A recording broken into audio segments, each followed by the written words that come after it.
Alrighty then, let's get the show on the road. Good morning, everyone. I've got some YouTube recording to do actually first thing this morning before I hop into Deep Dungeon. Good morning, King. Good morning, Catholic. Let me just check something real quick. Let's see. Do that. Good morning, Asmiak. Good morning, Avelia. Batman. Ooh, nice, Miak. Excellent. Just swap my headset battery real quick. Oh, Ivy, hello. Good morning, good morning. Yeah, I got a YouTube video to record first and foremost before I even pop into the game proper. I think I'm just going to leave the music of the background going right now. Alright, let me get my camera plugged in.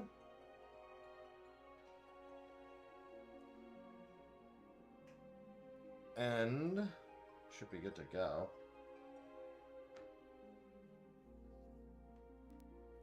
Alright. Oh! Good morning, Tequila. Good morning, Anubis. Camera on. Oh, fix it a little bit. I also have to make my weekly Q&A live. So we got a couple things to do before we actually start playing this morning. Like I said, I got a video I want to record. A Reddit post from the other day about the 14 mobile differences.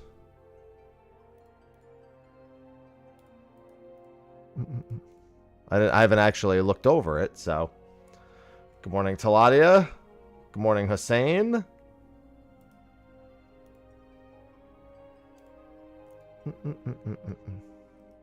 Okay, so I delete... Actually, you know what? I wonder if I should do this differently. This will be fine. Let me zoom in a little bit more. Let's do 175%.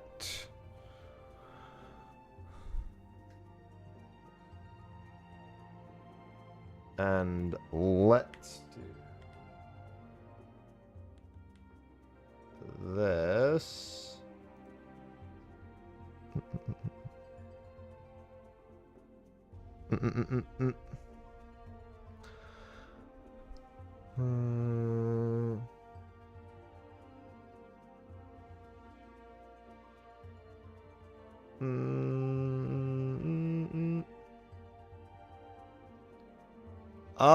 Let's crop this off on the right. Good morning, Axel. Good morning, Keyblade. Yeah, I decided I didn't really want to do it. I just kind of want a week in 14. Next week, I want to do it. I did a crowd control recently anyway. I kind of want a little more time before the next one.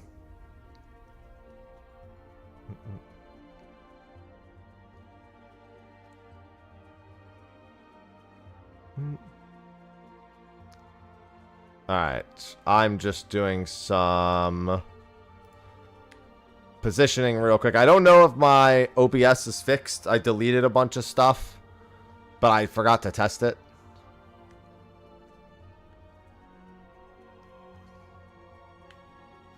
So, I'm doing this the slow way. So I know for certain. Mello, thanks for the 59 months. Mellow_madness just subscribed.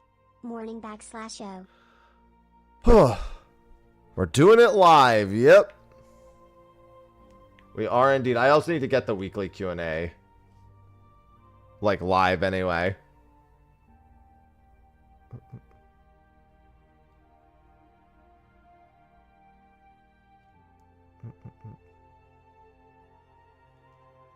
Alright, that is good enough, I think.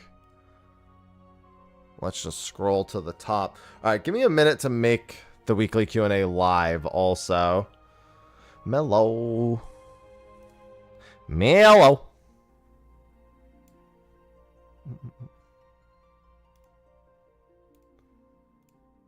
Yeah, because I have... Oh, it's still doing checks? How?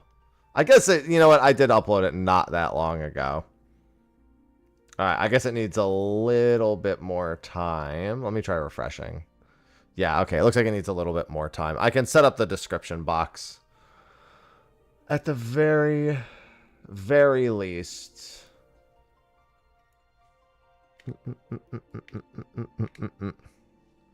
Because I have a Magic Spoon ad that I just recorded and did everything for last night, and I really need to get that taken care of ASAP.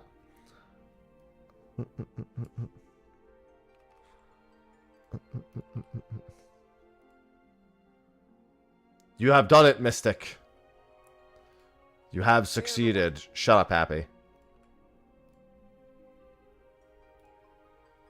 Pin.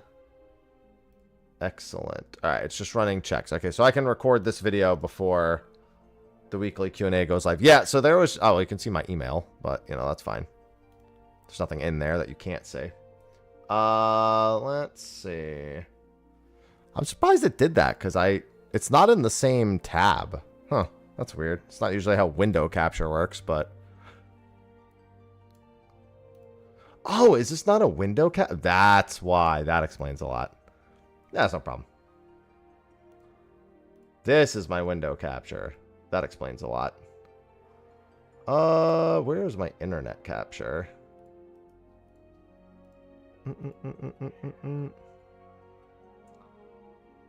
Well, now I gotta do this again.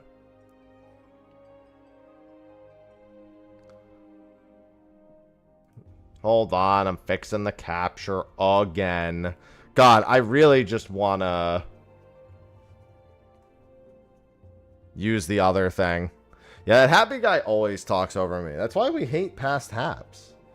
Ivy, you gotta stop throwing the door wide open. I don't want to have to close it. Like, close it, close it.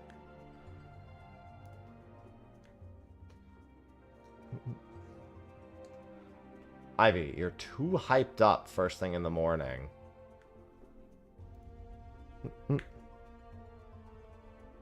Let's see. How else is Ivy supposed to enter the room more quietly than that? Alright, I'm gonna... whatever, I'll just do this the slow way. I keep wanting to just move things. Oh yeah, no, Ivy jumps full speed at a closed door. Ivy. Come on in. Yep, jump up on the couch. Couch, bed.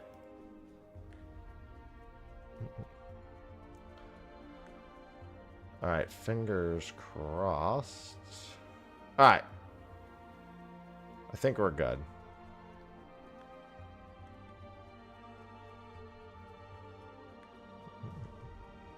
Wait, what the hell?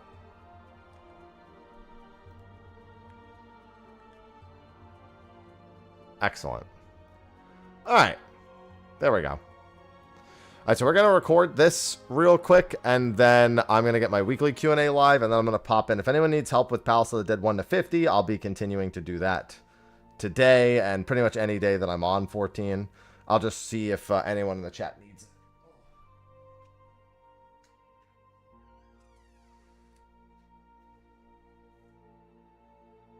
it. Also, actually, let me check one last thing. Before...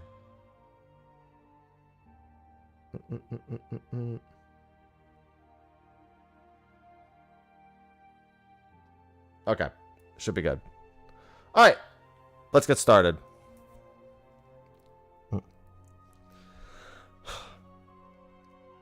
Ivy, I see you throwing the door open again. Up and unlocking it. Now you're in here, Ivy.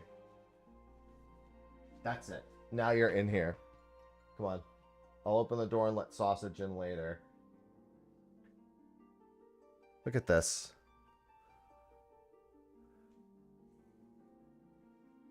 This is all she wants. She wants nothing but this.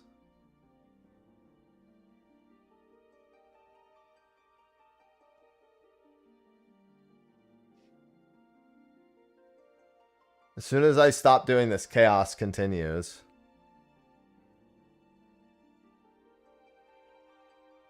I mean, I'm recording.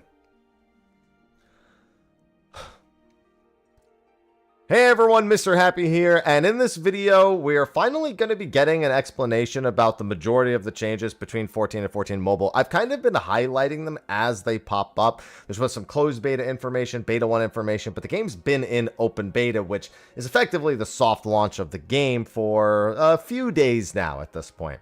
So there was a Reddit post over on r/14 mobile, another Reddit I'll have to be checking quite frequently, by Robla Andrews, which covers an extensive list of differences and also lists when things are going to be largely the same.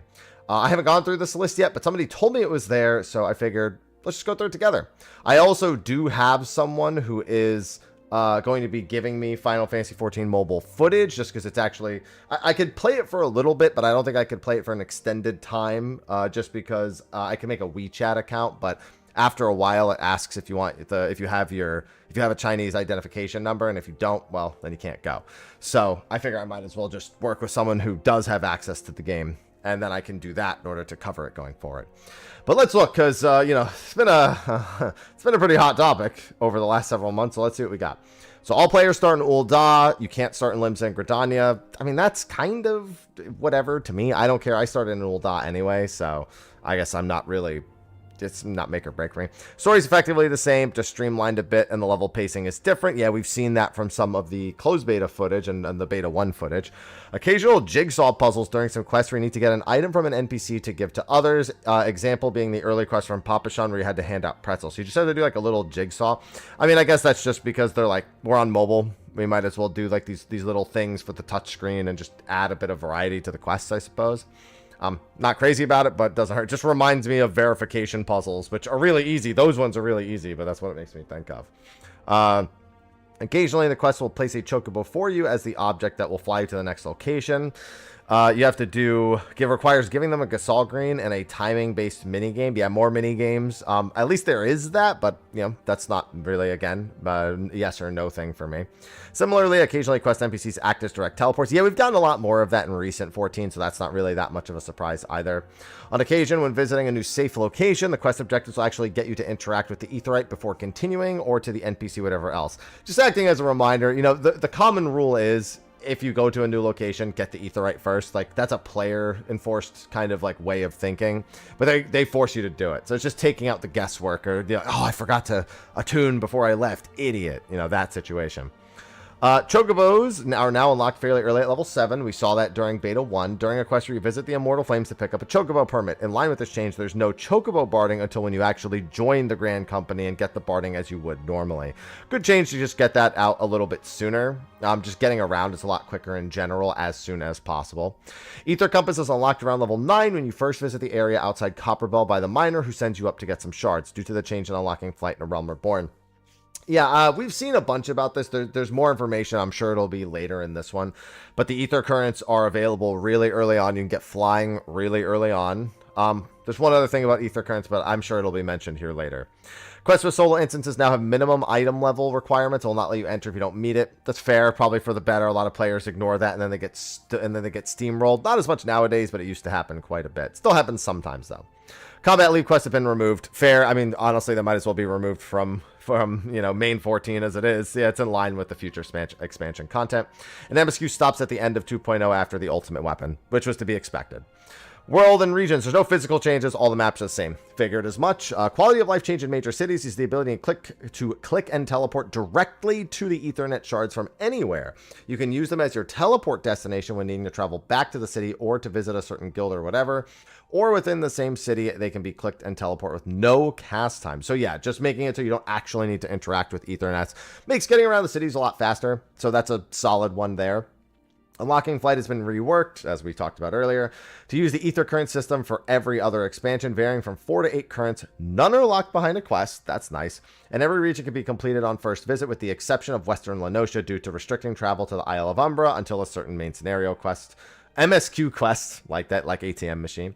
In line with this, 2 currents are in that area and cannot be reached early. Okay, yeah, I mean, it's just they gradually unlock flying as you go instead of unlocking it right at level 50. We, of course, knew about this as well if you were keeping up. All fates have been brought over. Fates can actually spawn with higher difficulty and rewards called high risk and are marked in pink on the map instead of blue. Bicolor gemstones and forlorn maidens have been added, along with the new limited time buffs that can appear after collecting objectives that power you up for about 15 seconds. So adding a little bit more. So we've wondered if they would ever in the main game go back and add bicolor gemstones, shared fate objectives, and forlorn maidens to the earlier expansions. Something I've actually wanted and something I still want them to do, even if it doesn't really impact me all that much. I think it would just be more enticing to newer players to engage with the system at an earlier point. The high risk thing is interesting. As long as fates are populated, the high risk thing is nice, but it really depends on how they scale. 14 mobile, I sincerely doubt after a while will have a very, very high number of people doing fates in all zones unless they really support it long term, which is totally possible. So that could actually work against them if it's the high risk is actually too difficult. So that's a wait and see kind of thing. Additionally, there is a series of extra objectives that can be completed in every fate. So optional fate objectives, which is a good idea, such as getting a certain amount of monster kills, defeating the boss, collecting items, and other varied tasks to be completed over the course of repeating the fate several times. These unlock extra rewards. So it's like the shared fate system, but every fate basically has a series of long-term objectives. For completionist's sake, that could be nice. It depends on what the extra rewards are. If you're just doing shared fate system, this is something you would probably complete automatically anyway, so it's a bit superficial. But no one's going to say no to more rewards, and it might get people at least participating in the fates for a longer period of time, because completing everything, especially in the mobile version of the game, is probably going to be far more enticing than it is in the main game for a lot of people.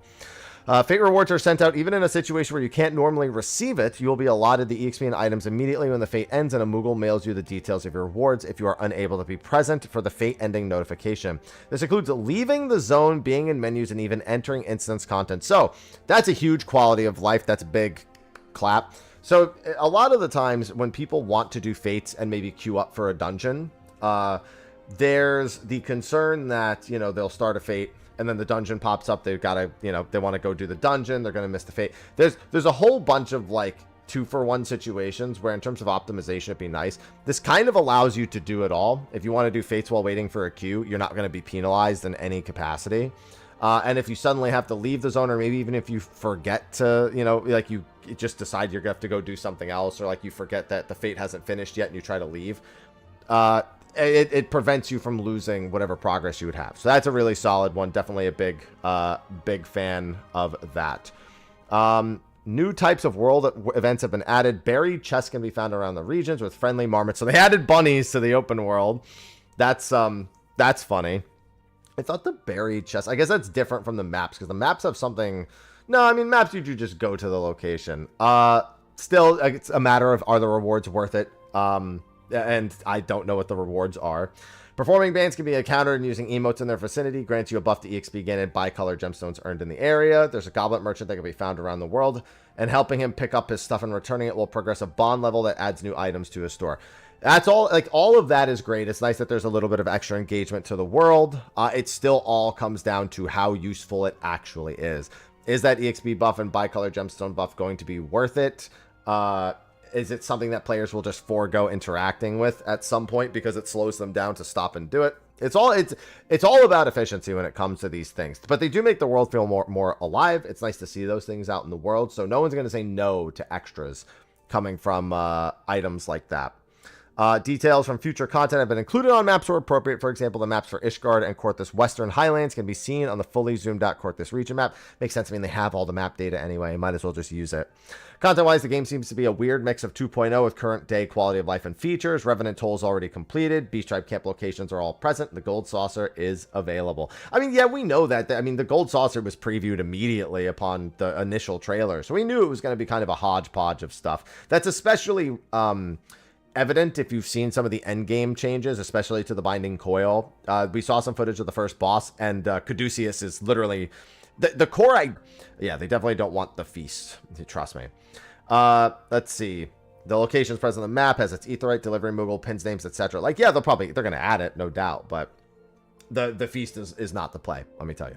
Hall of the Novice instances and rewards are also not present in the game. It's kind of a miss. I think that's actually a really nice thing, but they do have a lot more guidance in the game, so maybe they just wanted to see how they got along without it. Guild leaves aren't present. Totally understand that. Housing is currently missing. They actually mentioned, they did like a mini roadmap and they mentioned when they were thinking of getting housing. I forgot when they said, but they already acknowledged that. Palace of Dead's also absent, but despite being in A Realm Reborn, it was actually introduced in Heavensward. Yeah, that is Heavensward content. So once again, not surprised.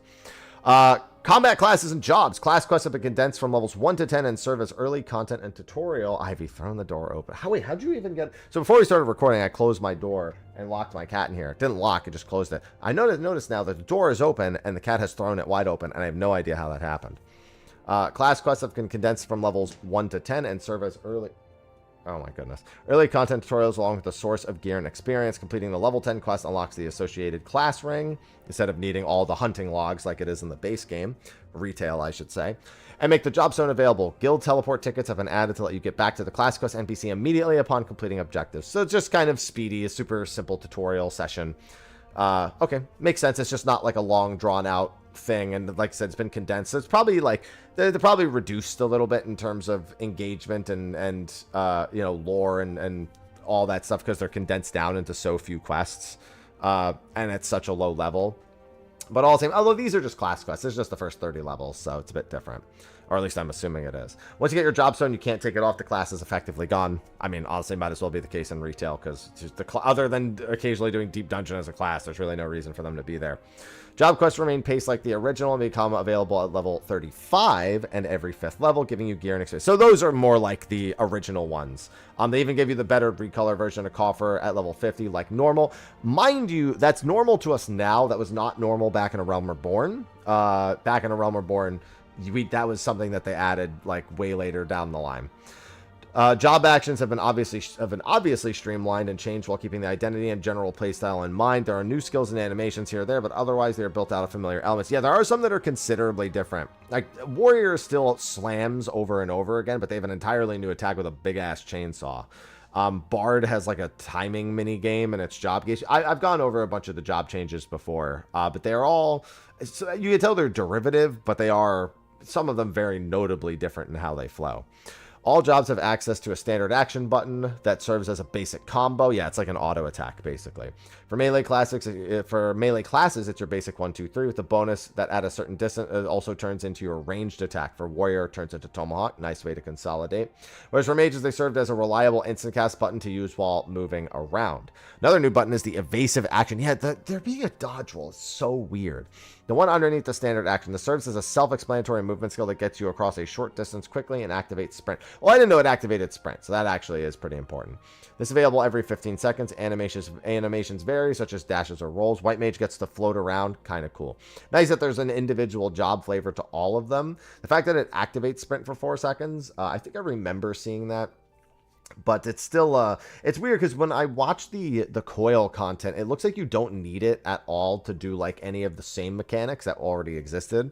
So it acts like, I guess it just acts as a little bit of a bonus. You'll just get to any of the locations. Question is, will they design future fights with the knowledge that exists in the game? Or will it just kind of be there because it's cool and is an more interesting way to activate a really short burst in movement to get someplace? That'll be the question, but I'm sure people will like pressing it all the same. At the Arcanist Guild, you can pick up the Scholar unlock quest at the reception decks as well and unlock it independently. Alongside this change, Summoner and Scholar no longer share a level. They split them up. Yeah, so Summoner and Scholar are their own thing, and both have their separate levels. No 2-for-1, so bear that in mind if you ever get to start playing the Final Fantasy 14 mobile version. With mages, spells are locked in the end of the cast bar. With this change, casting at an enemy who then dies during the cast time will activate the spell on the next available target. That is massive. For casting healing spells, casting single target heals with no target selected will automatically target the member with the lowest HP. All really solid quality of life. The instant retarget is especially prevalent for cast time job, for like Black Mage, for example. That's going to feel really, really nice to know.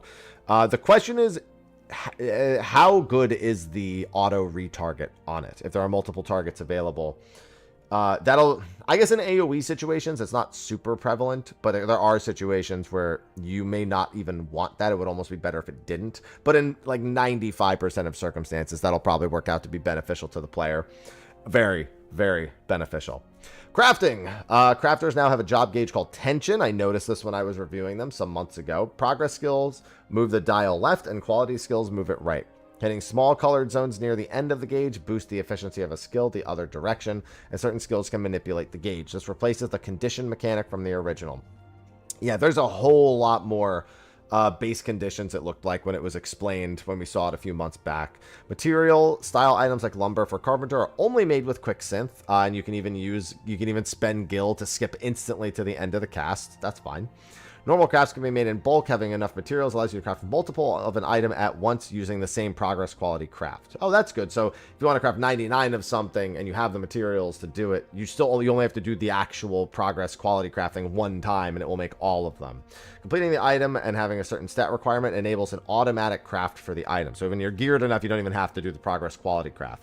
An option is available in the crafting log above an item to bring up the gil vendor purchases for all the required materials. Wow, so yeah, they even have a little bit of that worked in.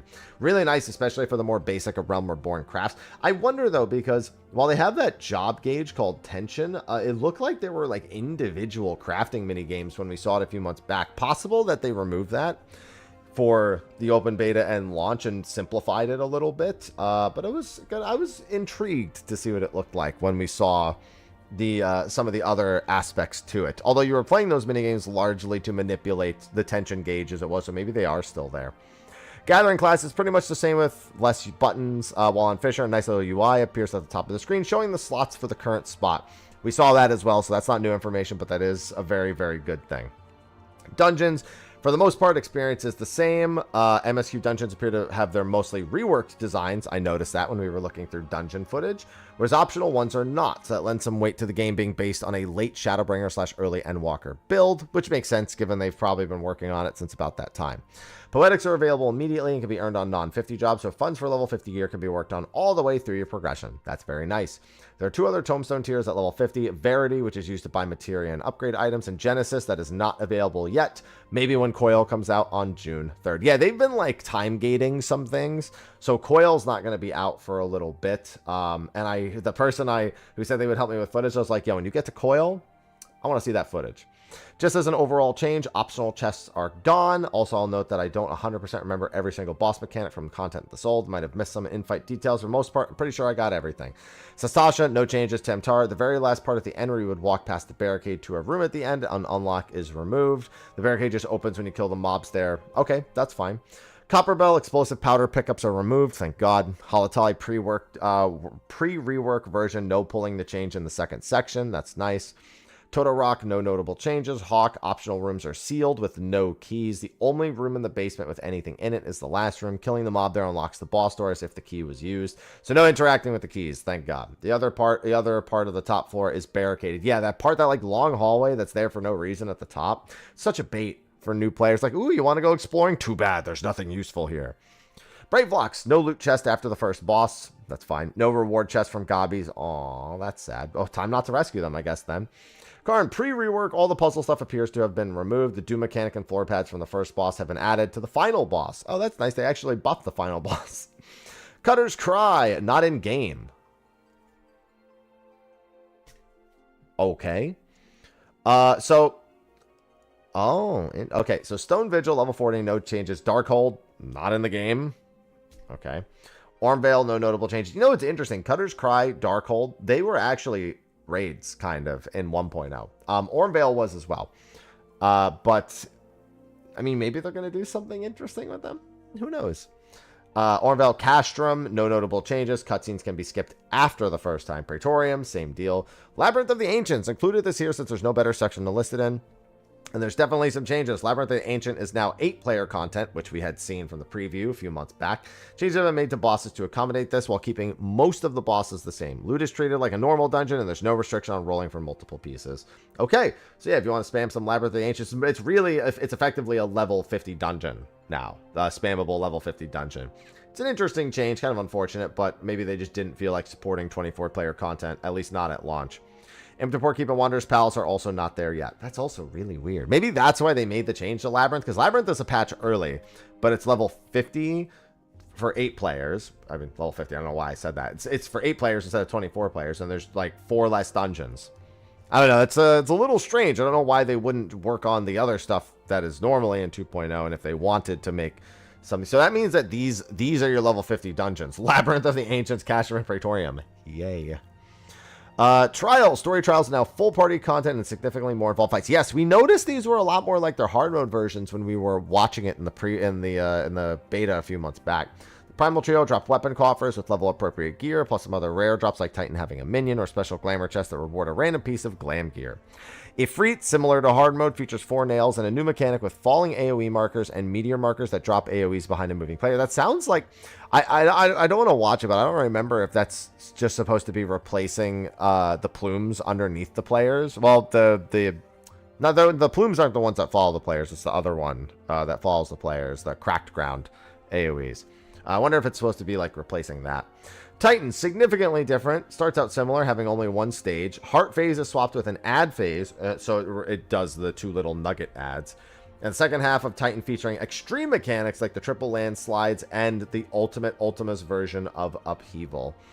That's a significant uptick. That's going to cause a lot of trouble, but get the reses, I suppose. Just hope people don't go off the edge.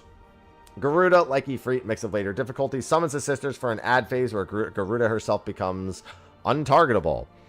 Okay. I wonder why they went so hard on Titans. I mean, to be fair, he's a fan favorite, but even still, wonder why they like buffed him so much. Ultima, Porta Decumana is classified as a dungeon rather than a trial, and is played with a light party, and it's the same version of the fight that's currently available in the original game. Okay, so it's not the new Porta. So it's interesting because it's called Porta Decumana, and it's a light party, but it's the modern. It's not the modern version. Currently available in the original game. So they do mean the updated one. They just mean retail, not original. I thought, yeah, okay, no, okay, then this makes sense. Never mind. Titan hard mode, closer to extreme with harder versions of mechanics in phase 1, 2 ads instead of 1 for the heart phase, the jail mechanic added and so on this fight, and presumably future high-end content features a new HUD element showing upcoming mechanics and when they're going to resolve. Yeah, so it's got like a DBM baked in. That's not concerning because they're baking it in, which means the idea of it being used is already cemented. It does make me wonder what they'll do mechanically and how much they'll change any given mechanic, given that they're introducing this. They could just determine that players are going to want something like that anyway. Players already use that in modern MMOs anyway. Maybe they just figured they would, jump it and just put it in. And that's a pretty logical way of handling it. They have no video because they haven't been able to get a clear yet. Gold Saucer, for the most part, the same. Some changes. The downstairs minigames have new gameplay, generally based on timing touchscreen taps. Makes sense. You're on your mobile device at that point. The crane game is mostly the same, but bigger with more balls to land on and a bit stricter detection on if you touched it. Fashion Report has been fully reworked. Yeah, I went over the Fashion Report in another video. Instead of clues, players are shown 5 NPCs and can view the final score redolent Rose has given them. Using the theme in these NPCs as a guide, you can make 5 attempts each week using rental gear to put together the glamour from just head, body, legs, and shoes. Matching the theme adds up to 12 points per slot, with another 3 points if you actually own the glamour yourself, making 88 the max score for borrowing gear and up to a perfect 100 if you own the outfit you made. Yeah, we went over a little bit of this when we were discussing it. I couldn't fully understand it because obviously it's not in English, but yeah, they're just making it so you don't actually need to fill your inventory or even just make sure you actually own every item every week in order to do the Fashion Report. You just can't get a perfect score unless you do. So it gives you a little bit of something to work towards. Jumbo Caxpot pays out different reward tiers based on matching numbers in different slots. So instead of it being straight, it's like you're playing it... what is it called when you can do any of the numbers? I think it's like calling it house. I don't remember what it is. It does not only pay out from right to left. For example, the first week's winning numbers are 4526. I got 58,500 MGP from a ticket with 4552, 5,000 MGP from a ticket with 2020, and 2,000 MGP for a ticket with 2255, even though nothing is technically matching. Winning in gate on the main stage can unlock up to 3 extra Jumbo Cactpot tickets. Oh, that's going to be important. Leap of Faith appears to be the only major gate not available. Chocobo Racing, Breeding, Lords of Dominion, Dome, and Mahjong unavailable. Disappointing. They'll get to them eventually. All right, quality of life, etc. All 10 servers act as one data center and share the party finder. Makes sense. Parties and link shells are cross-rolled by default with only free companies being restricted to your server. Notably new to these cross-rolled features is that the market board is shared, showing the seller and server on each name. So given that this is A, only available in China, and B, Obviously, it's just it's built differently from the ground up. All of this makes perfect sense. There are some advancements. Obviously, everything being cross-world by default. Free companies still being restricted to your server. I mean, I wonder what their logic was. It seems like they tried to leap forward with everything except that. Maybe they wanted some degree of server, I guess, you know, pride or reason to even have different servers as a whole, and they just wanted something. But the market board being cross-realm also just, again, if you're building it from scratch, totally makes sense to do something like that. So yeah, I don't see a reason that way, because they know if people are going to hop, if people were going to hop to use the market board, they're like, we might as well just make the market board available everywhere. As well-known glamours, yeah, we've been over this a million times. Honestly, I don't even want to really read through this all too much. A lot of old level 1 items you would never use as real gear only come in glamour versions as store outfits that get added directly to your dresser. Dyes are used to unlock colors on individual pieces, and then it can be used freely afterwards. Yeah, so you only have to, so basically every time if you want a color, you need the dyes once for each piece, but you need it once for each piece and never more than once. Yeah, I can't preview dye on unbought gear, so I can't confirm this. The more layered gear is likely cash shop items. I can't preview dye on unbought gear, so I can't confirm this. 15 glamour plates are available. Outfits made can be saved to them and then linked to a job. You can buy more plates with real money currency. No surprise that more glamour plates would be locked behind monetization. Certain max level gear has upward arrow icons that indicate the ability to be upgraded to +1 versions, raising their stats and item level. Nice that it has an indicator. Currently, the Poetics gear has this function requiring Titan Hearts to upgrade that can drop from Titan hard mode or bought with Verity Tomestones. Material melded onto specific gear slots within a job, not the piece of gear itself. Any material melded to your headpiece will be swapped over to any other gear. First 2 slots are guaranteed, and the overmelds are 25, 15, and 10. This was a bit of a point of contention. I went over it in a separate video, where before the open beta / launch, material was mostly something that you could spend real money to get. So going for those overmeld slots was far more inconvenient. There was a lot of limitations on how much material you could earn per week outside of spending money. And they made it like fully farmable and made it more available as a piece of feedback to that. So the monetization aspect of that is not really that relevant. It might give you like a few more to try for the overmeld slots, but it's hardly relevant compared to what it was. Stores all can be accessed from any location from the menu. We saw that months ago. Market board can be accessed. We saw that also. Leave quests don't need to be accepted, just turned in for the result, and can be accessed from any location. After unlocking leave quests, you get 10 turn-ins every day at morning reset, and up to 100 can be stored. Yeah, so instead of 6 per day, it's 10 per day, and you can do it from the menu. That's nice. Grand Company turn-ins can, as you guessed it, be accessed from any... Yeah, I assume that almost any of this stuff can be accessed from the menu. Some collection completion lists are incentivized with reward milestones, every so many achievement points, glamour items unlocked, fate objectives, etc. Have additional rewards from their associated menu. Inventory is a shared overall limit with no armory chest split. This means you can have as many or as little gear type without worrying about fitting it all in the armory chest or empty slots being wasted storage. But of course, the trade-off is managing it all within one overall limit. Inventory limit can be expanded with items earned from quests, or events or the battle pass, or for a guild cost. It starts at 300 items. It goes up by 20 each upgrade tier, with the required upgrade item going up. If you use guild for an upgrade step, it increases for the required item count for the next step, and vice versa if the increases the guild cost. Okay, so yeah, they're just giving you several different ways. You can just buy a bunch of inventory space, or you can just earn it eventually from either the battle pass or events, quests, any of that stuff. Okay. There are a lot of refreshed or new visuals for certain menus. The material menu has a kind of dynamic visual where the item is in the middle of a big wheel and the material rotate around it. I'm noticing that the thing I thought was going to be here is actually not here. So I guess I'll go over that myself in a little bit. Material menu has kind of a dynamic visual where the item is in the middle of a big wheel and the material rotate around it to focus on the slot you have selected. Okay. Triple Triad has moved the board to fill most of the right side of the screen, and the left shows the player and opponent clearly, who also now emote based on how the match is going. Daily quests with extra rewards are doing 2 leveling roulettes, 1 trial roulette, and 1 high-level roulette. Potentially a raid roulette reward will be added later, too. Weekly quests are more diverse, featuring Fate gold medals, gold saucer gates, minigames, Triple Triad, Total Crafts, Total Gatherers, Grand Company tournaments, lead quests, and treasure maps, alongside doing 12 roulettes over the week. These have their own reward track that give out random reward chests, MGP, and gil for getting through them. As a free-to-play version of 14, there's obviously a much different monetization aspect from the original. Details on what the content's like has been previously detailed with details about the battle. Okay, so this is actually what I was kind of expecting. And there's a whole separate post about how this actually works. So, Taru, just already trying to become the Rowena / Baron of mobile, is in charge of the real money stuff. The monetization is obviously one of the biggest points, and it's something that I have already gone over a handful of times. However, we obviously need to see what the actual open beta has in store. Currently, 1 yuan is about 14 cents, but you do your own conversions. Don't assume the prices will match in the global release. Yeah, oh no, they most assuredly not.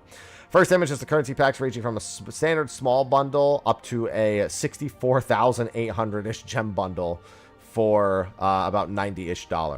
That in mind, using the rest of the images, premium Mog Station outfits are sitting at around 18 USD. Makes sense. Standard outfits that used to be in the main game are about $1, little less on the new release. That was a big contested point from something earlier. Mounts are at $32. Okay.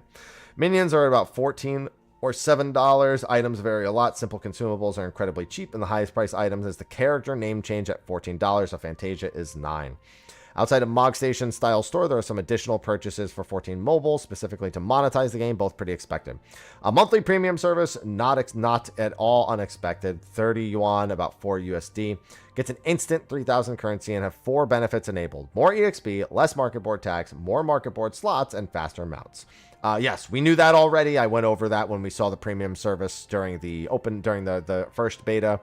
You also get another 100 currency and some EXP boosters every day for the month. And unlike some other games, it seems the store will store them for up to 15 days if you miss a day. So if you miss more than 15 days, then your monthly premium service is going to be a bit wasteful. But if you miss logins, this is actually a pretty big deal.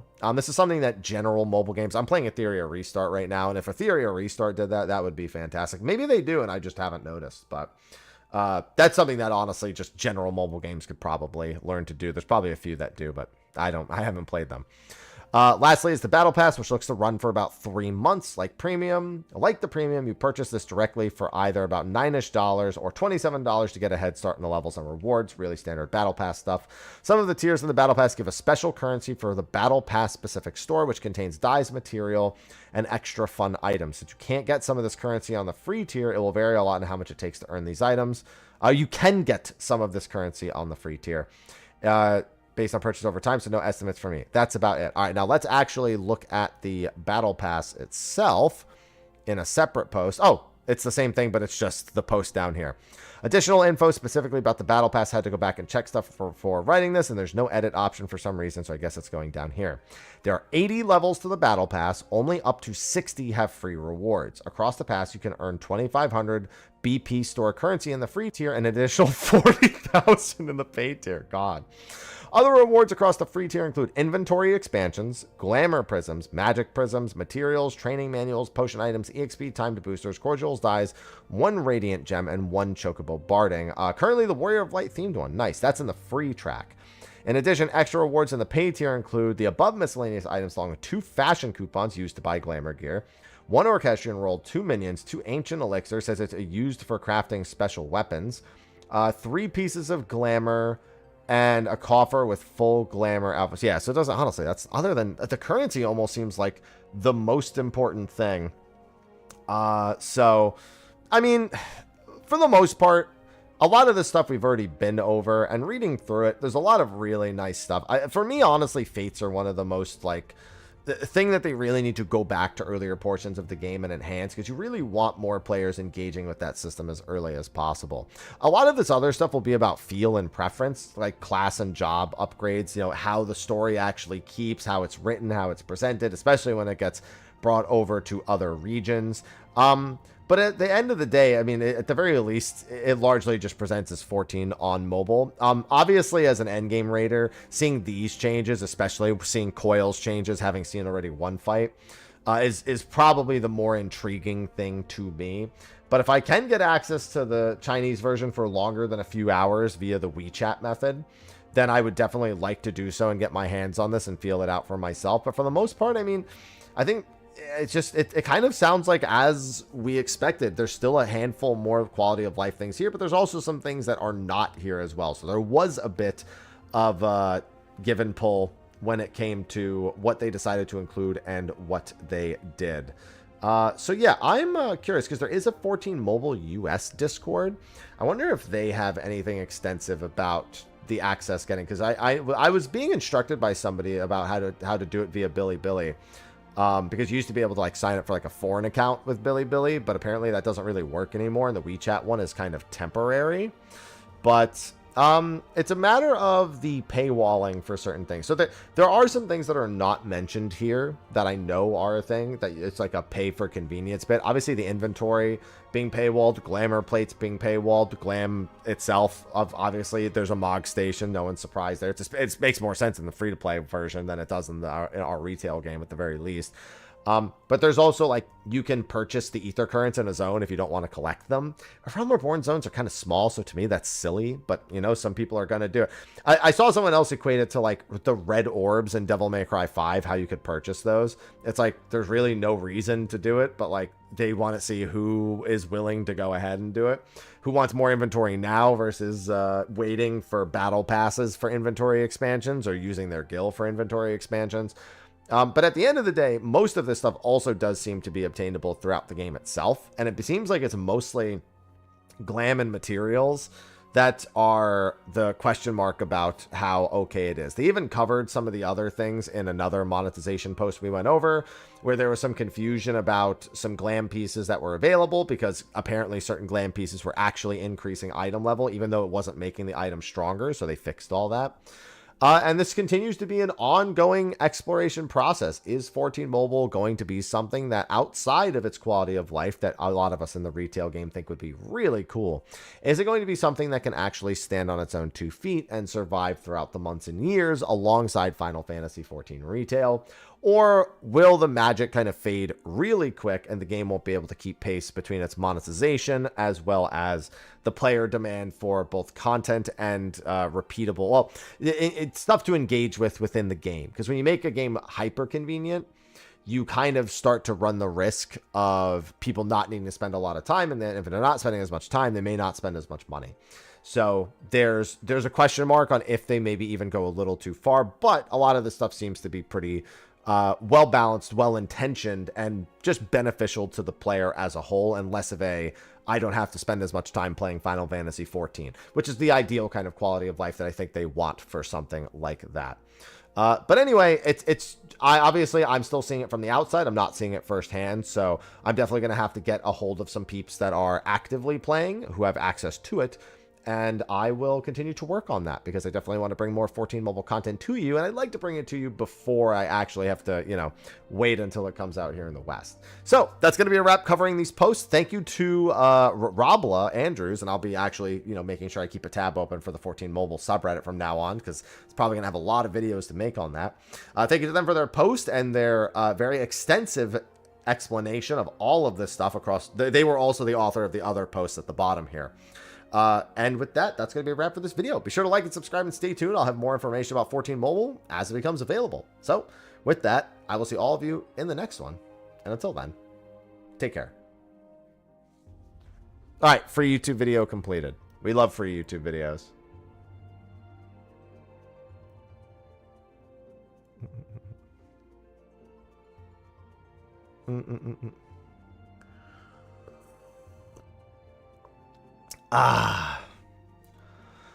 Yeah, so the problem with the WeChat method, Crystal, is that I hear that it doesn't work for very long.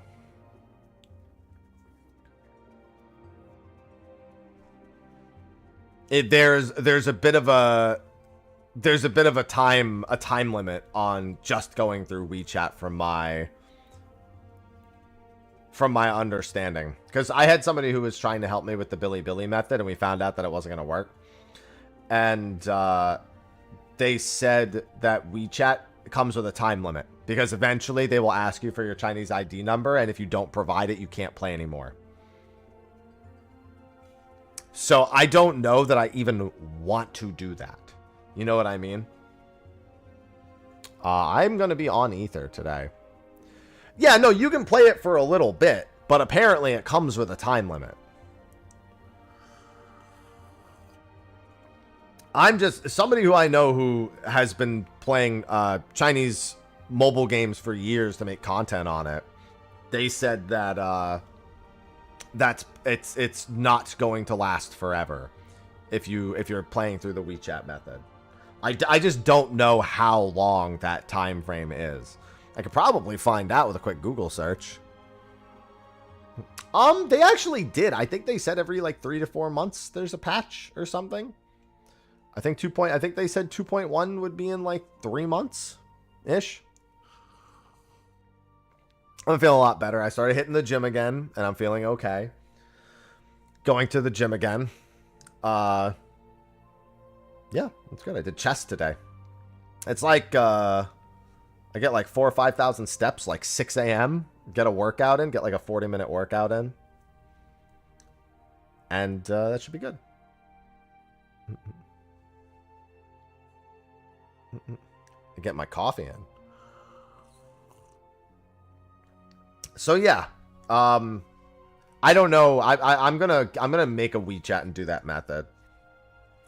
Run into the limit yet? No, it doesn't matter what server.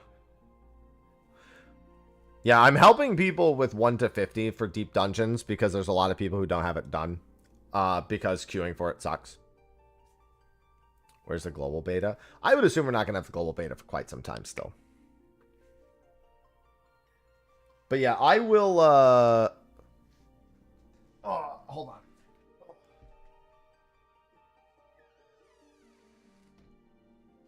I will... What's it called?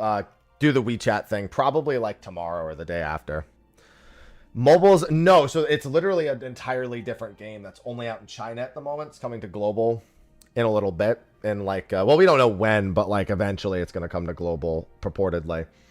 So no, it is a completely different game. It doesn't tie into the main game at all. So I'm gonna get this. Oh, hold on, let me get my weekly Q&A posted. And then let me get this edited. Oh, I'm sorry. Let me get this cropped, and then I can upload this to YouTube as well.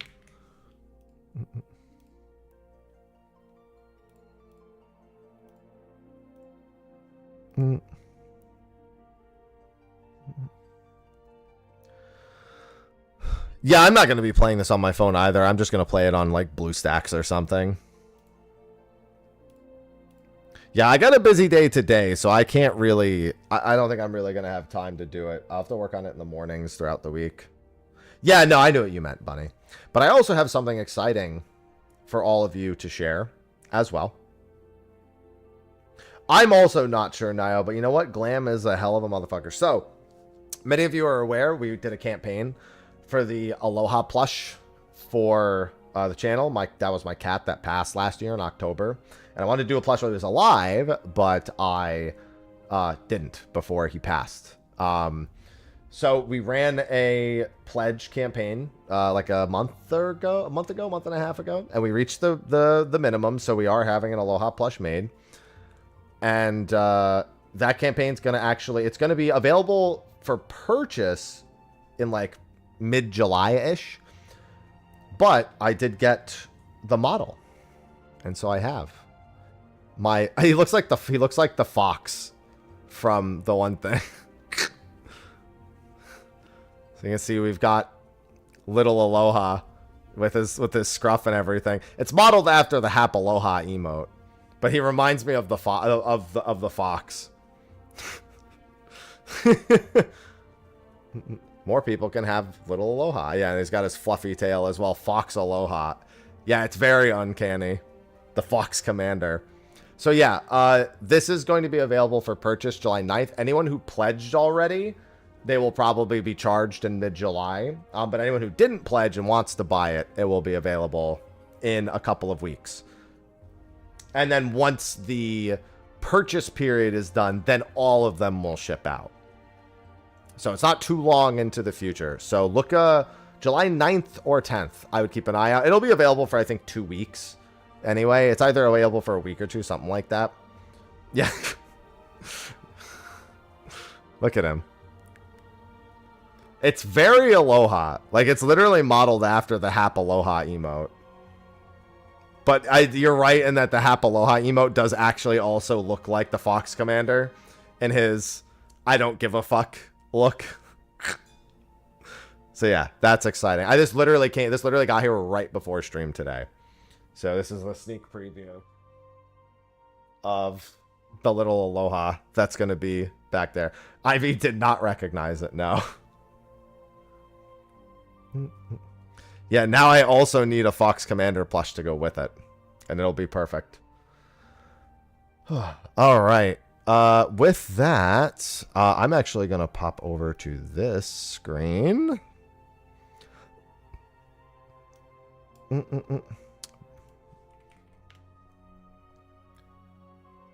And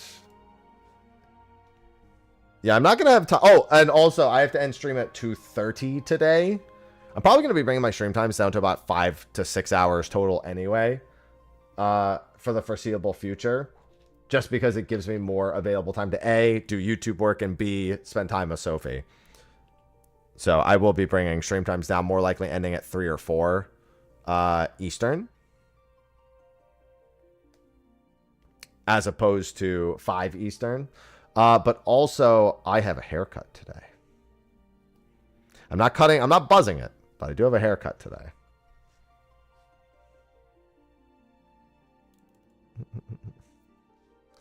So, no more hair getting in my mouth while I eat. It's been a nightmare. My hair gets in my mouth every day. I have eaten so much of my own hair.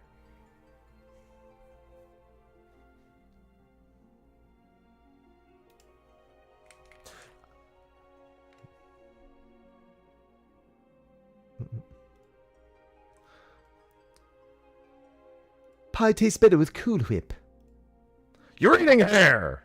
Over the last several months, so let's see what going to be given. Shut up, Happy.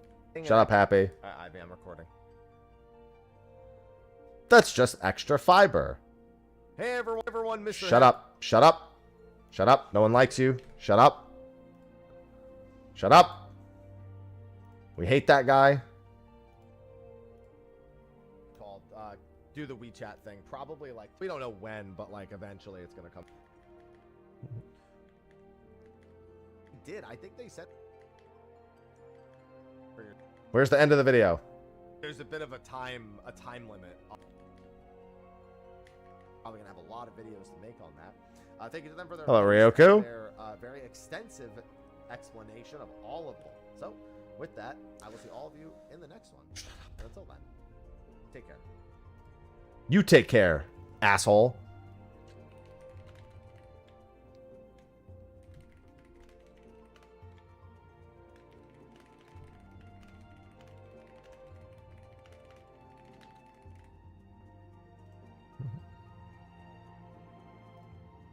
No, we hate past taps.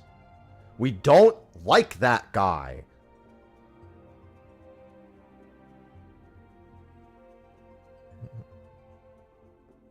Stop it. We hate him.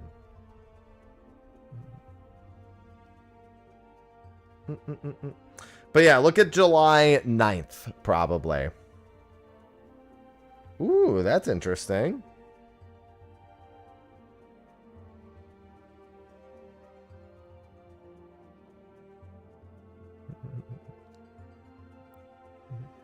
All right, hold on. I have my coming soon page.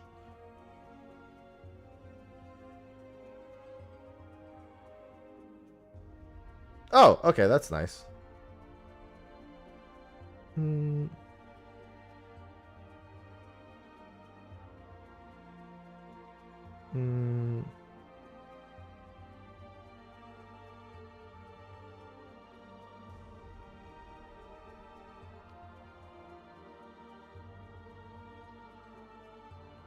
Chaos. Chaos. Chaos. No, not past taps. Oh, nice, Ryoku. Gifted a tier 1 subscription.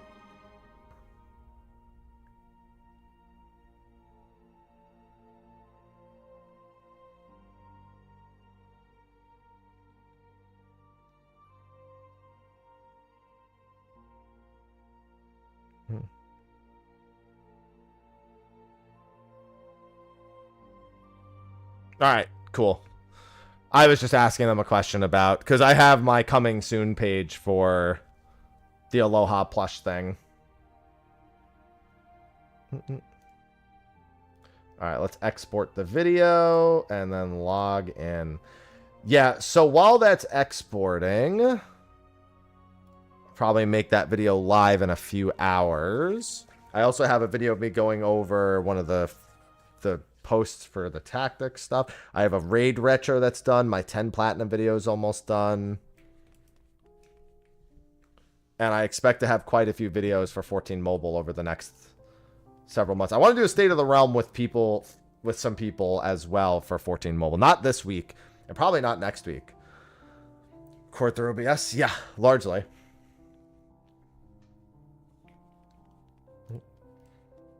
All right, so let's go to Query Mill. So one big thing that I am making it a point to do is every day I am asking anyone if they need help with Palace of the Dead 1 to 50.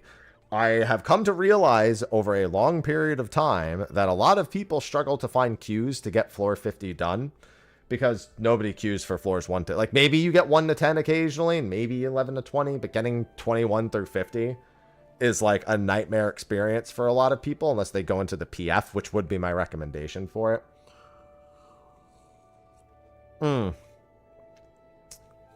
So I lay across the offer because A, I don't mind doing it. I'm going to make every Pajali weapon anyway. So the extra ether grips that I might get, realistically, not that much from the lower floors, but still. I'd like the help, so exactly like that. I also agree they need to stop adding it, but I will do my part. I will do my part, because I would love to see more people get into deep dungeons, and I think people need that.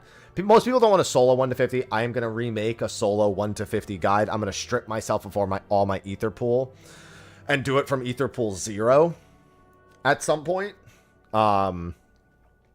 Which means I need to get like an even number of... It's going to be weird because I need to like get an even number of ether pool. Which isn't too bad, but effectively at some point I need to like get to like 88 or like 87, 88 or whatever. And then like just clear some floors to get to 90 and then just strip myself of everything. Soloing 1 to 50 with no ether pool is a lot of work. Which is why, I don't agree with their decision to do it. I do have a strategy for it. The general rule of thumb is that you do 2 saves alongside each other. And you just hard focus on opening silvers. And then you just, every time you do 1 to 10, then 1 to 10. Then 11 to 20, then 11 to 20. Then 21 to 30, then 21 to 30. That's the best way to do it. It sucks, but it is the more ideal way of going about a 1 to 50 solo. And it just takes a significant amount more time. I might have a spare alt. You're right.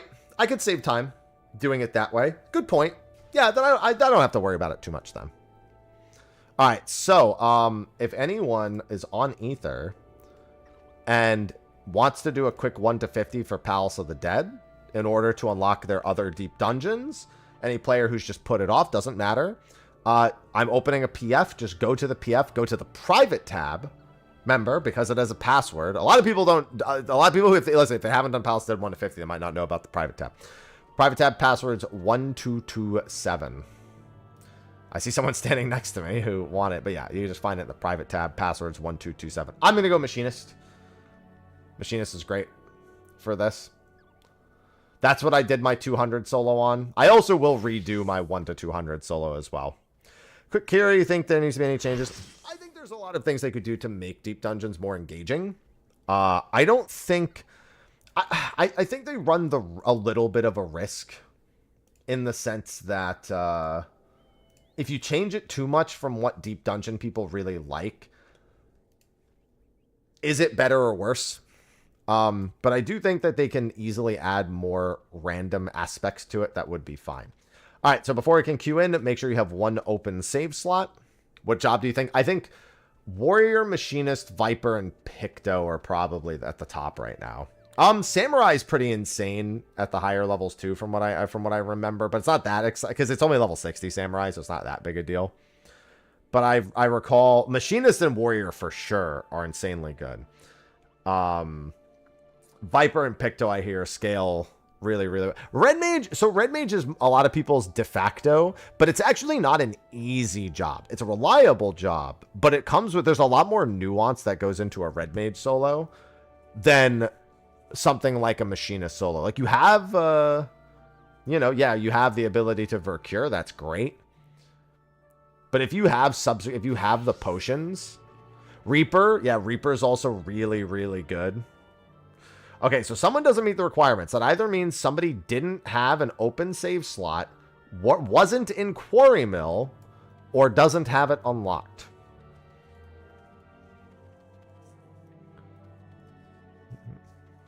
Remember, you need to have an open progress slot. And you need... Okay, somebody wasn't in Quarry Mill. Okay, perfect. We answered that. But I would, I think the people who have built the solo community, Angelus and many others at this point, they've done a great job. And I think at this point, there's a problem with exposing people to it in the first place. Yes, and also reset the save it just made.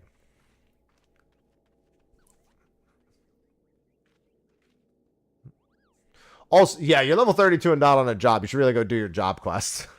I don't care because I don't need... Listen, I put it the best way. For me to help you beat floor 50 of Palace of the Dead, quite frankly, there's no safer way to say it. I don't need you. So I don't care what job or class you're on. It's irrelevant to me.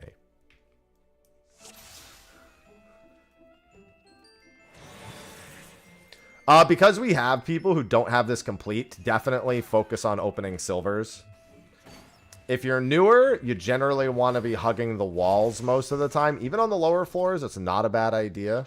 I'm going to eat this strength. We're only doing to floor 50, so we're not going to be super stingy with everything.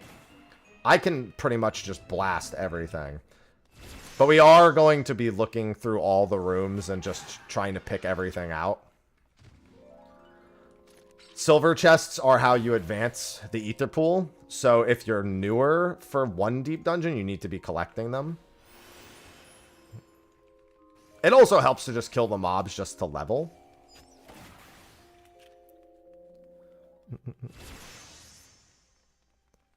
More lore. Do we have the full circumference? I don't know that we have that number.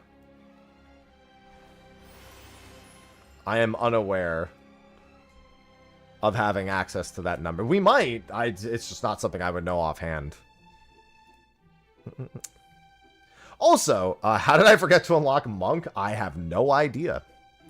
Funnily enough, I wonder if you have Pugilist and you have your Jobstone and you just didn't do it.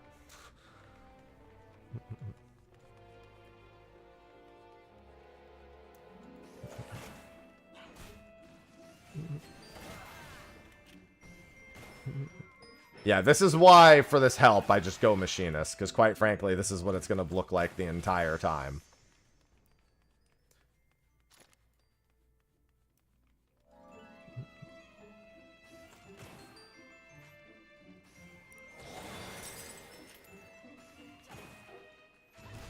That's right here. It'll go about this speed. So, towards the end of the floor, like 41 to 50... we will, to be honestly, like once we're level 60, we just won't open anything anymore. We're not doing a climb. We're not doing a legitimate climb, so the amount of items we actually need is not very high.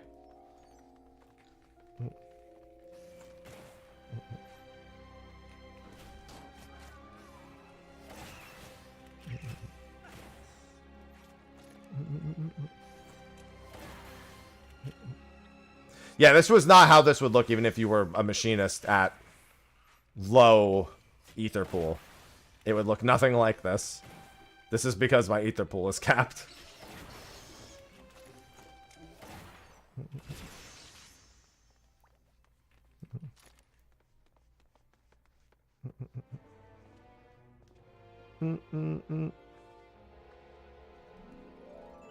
How does this tower work exactly? So your level on the outside has no bearing to your level on the inside. You have to re-level once you come inside, but it's just really, really fast.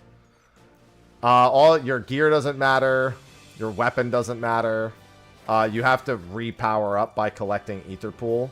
And ether pool is gotten from completing certain floors, as well as opening silver chests when they don't explode, because they can just explode in your face as well. There's hidden traps on the ground. There's special rooms. There's a boss every 10 floors, except for the final floor at level 200. So Heaven on High has a much tougher upper floor. All of them are really easy through the story floors, as we call them, which is, it should be 1 to 100 here, and then 1 to 30 on the other two. I would say Heaven on High is subsequently the easiest one to solo and the hardest one at the same time. The difficulty spike in Heaven on High is significantly more dangerous. But Palace of the Dead has more floors, so in theory, it could turn out worse. It's just not likely to. I think you're more likely to succeed Palace 200 solo in terms of number of attempts.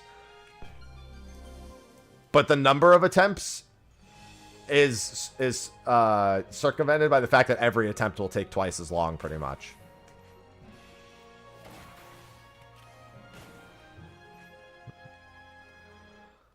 Heaven on High's upper 20 floors are, I would say, the hardest 20 floors. They're the hardest floors of any of them. You're more likely to take like maybe 9, 10 attempts for Heaven on High, just as you get used to the higher floors and like what situations you're forced into and what you're comfortable doing. And I also say it depends on what job you're playing. I think playing a tank in Heaven on High, for example, is much better than playing it in the other ones. Yeah, it's a classic dungeon crawl. That's correct. It's effective. So Palace of the Dead is actually directly modeled after the same named content in Tactics Ogre. And in fact, the Tactics Ogre boss shows up in here. Yeah, disconnecting will instantly count as a failure. So if you have an unstable internet connection, it can be very nerve-wracking. Well, I mean, Palace of the Dead is a tower that just goes down. If you think about it. Eureka Orthos is a slog. It's like, it's not really bad, but the early floors are really fucking slow. Like, agonizingly slow. It also has some big fuck you monsters and then the fucking Dread Beasts.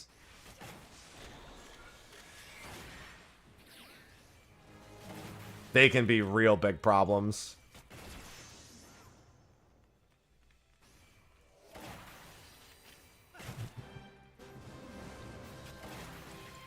Eureka is Endwalker.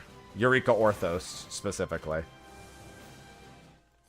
And we're getting a new one in a few months. And you need to have floor 50 of this completed to do any of the other ones. So, floor 50, most people don't queue for Palace of the Dead 1 to 50 anymore. So it's kind of a fucking pain to get to that floor 50 clear if you're a newer player.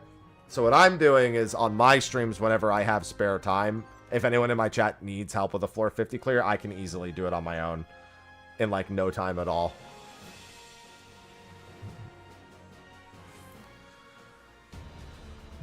Yeah, I mean, I remember they nerfed something about the early floors in EO, but it wasn't anything too substantial. I just don't remember what it even was in the first place.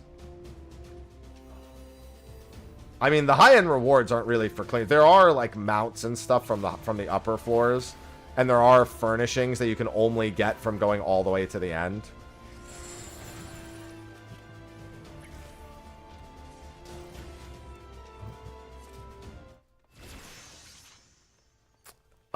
But most people want to solo them for the title.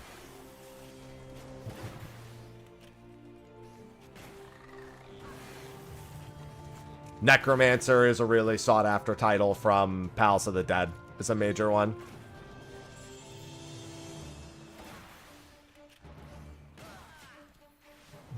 Hey, at least they got you to do it.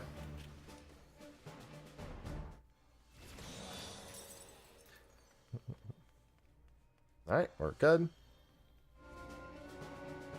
Warrior is one of the most reliable jobs to solo as in here.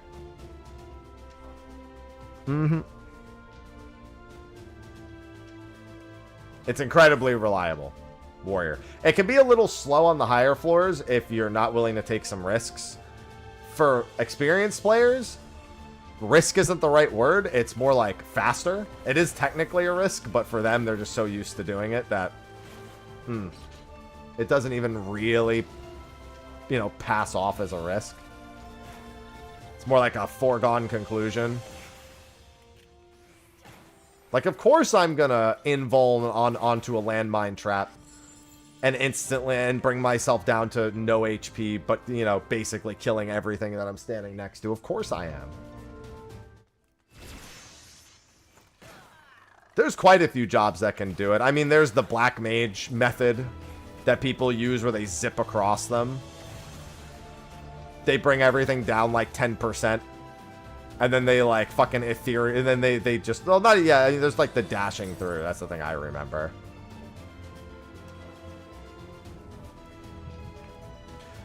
Yeah, you can use the traps on the mobs. There's some clever ways to utilize some of the other stuff. Sage can do some really funky stuff there, yeah, too.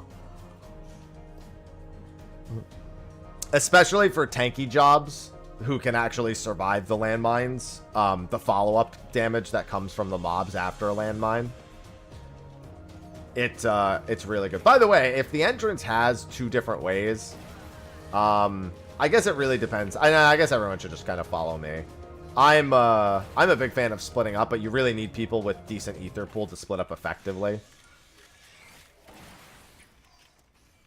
Yeah, we don't need to clear every mob out. Bro, what is with these steals, man?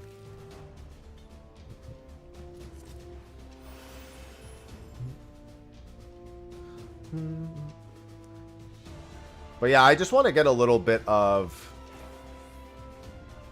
Not even excitement, but more awareness of Deep Dungeon for people, because I really like it, even though it's I do find it a little tedious at times. It's something I'm glad is in the game, and I'm glad they're continuing to support. I was making videos back then still, yup. Yeah, I knew about that, but I thought they did something else. I don't know what else, but like I thought there was something that wasn't just that, like in addition to that. But it was so long ago that I like just don't remember.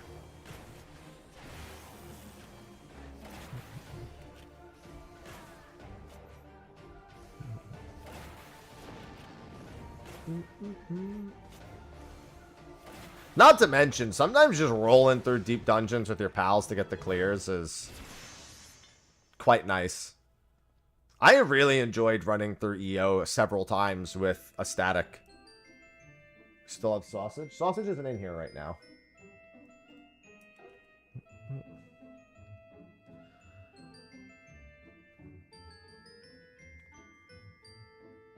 I don't know about that.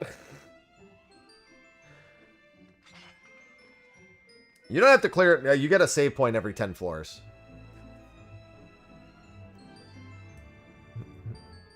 Good morning, Sapphire.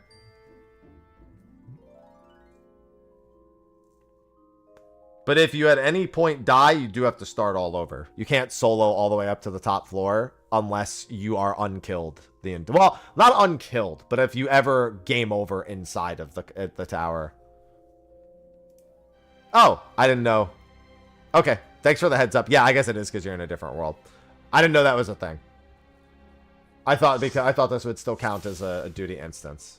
Thank you for saying something. So in here, slimes, don't let them linger. Kill slimes very quickly.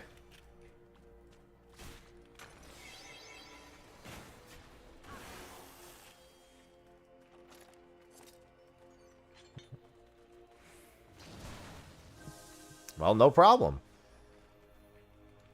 Thank you for dropping by.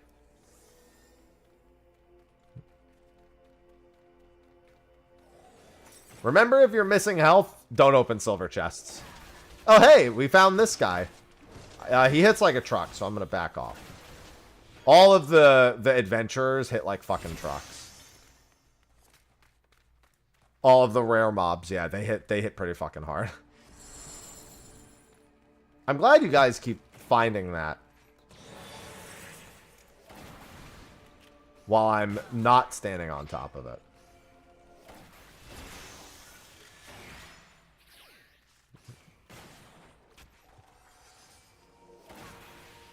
Yeah, they do give a crap ton of score. If you know, if you're a scorer. I'm not much of a scorer. A scorer, if you will.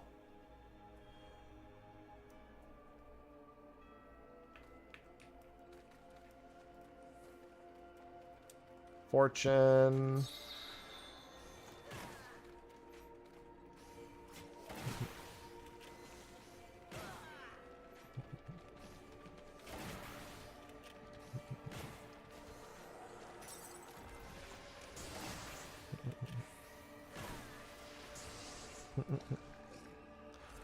How does this help? Every 10 floors you complete gives you an amount of EXP relative to your level that you currently are.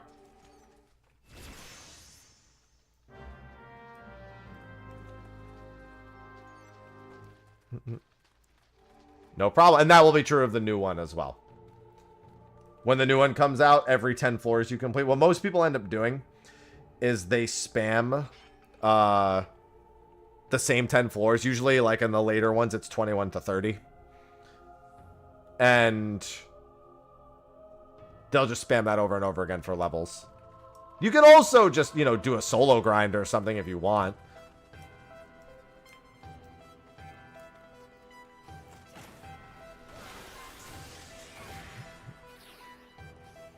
And then level up while doing your solo grind.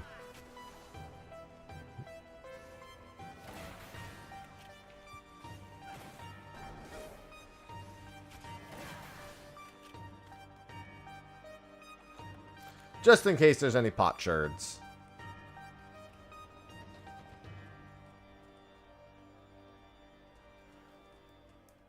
Yes. For soloing all the floors, there is a title. The Necromancer would be for Palace of the Dead. Oh, is this shirt on inside out? Yes, it is. That's fine. I'll fix it later.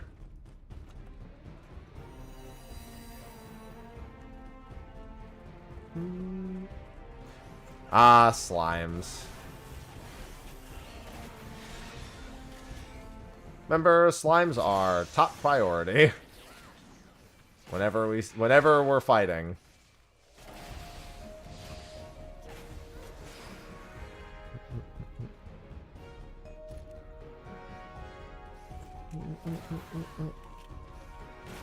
Yeah, there's definitely a lot of homework. Having a reference sheet up while you're doing it also helps tremendously.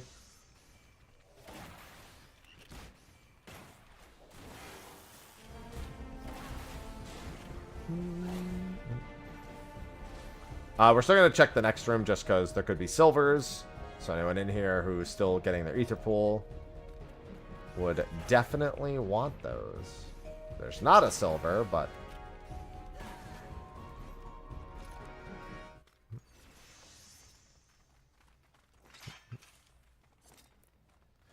yeah, you also get a pumpkin or a red orb at the end. To be fair, that doesn't require you to solo it.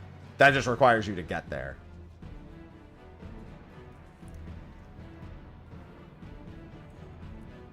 Mm-hmm. You know, it's got to get me through 60 levels. Usually before 450. Since I have all the ether pool, I'll just do this.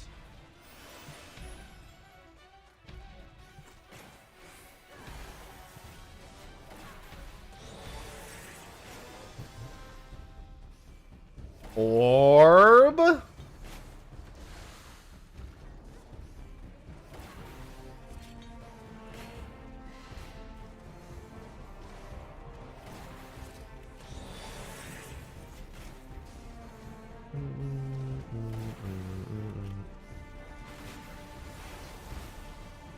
Wow.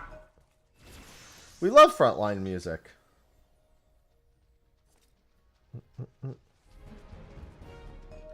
Do, do, do.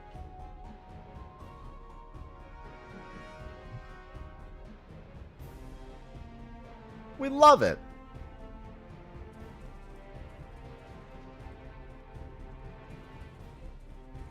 $100 wins. No.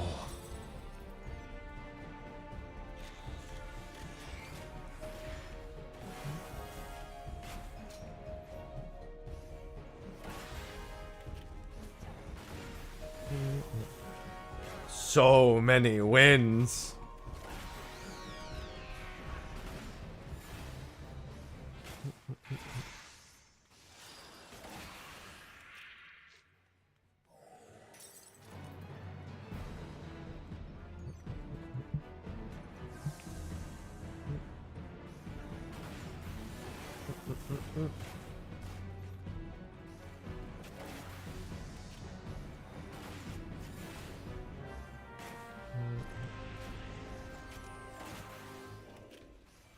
Don't worry, I got the horde. No, I'm happy. Right in 2.0 Launch Warrior was not very good. At all. But since then, it's been pretty much on that good. As the kids would say it, on that good.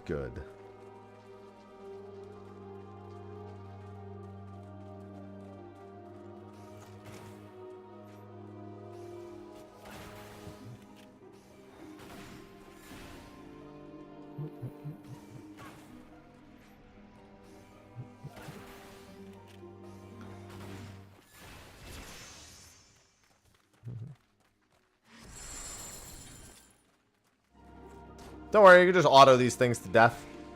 Auto and skills.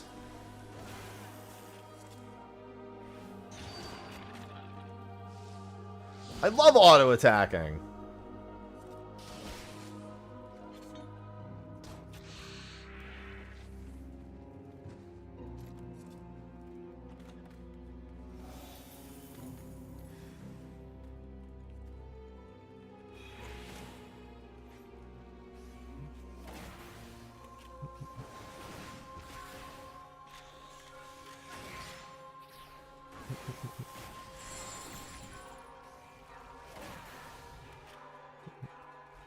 So you can feel free to pop a strength. You see there's a spare strength and my timer is still really good. I got like 5 minutes. No reason for me to pop another. 2.1 would only be first coil.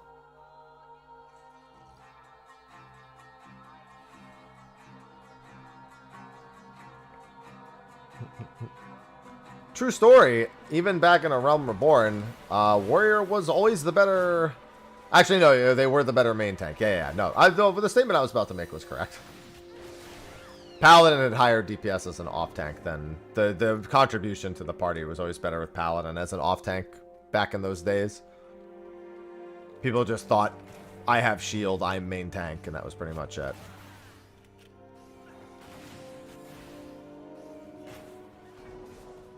Well, I'm gonna go get this silver. Fucking Sword Oath.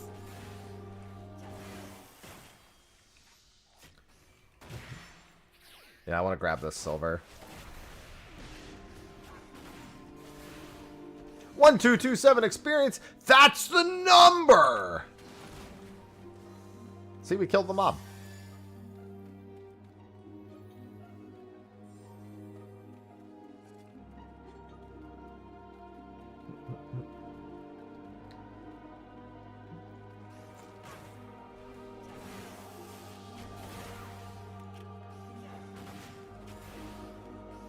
That's the Mr. Happy number.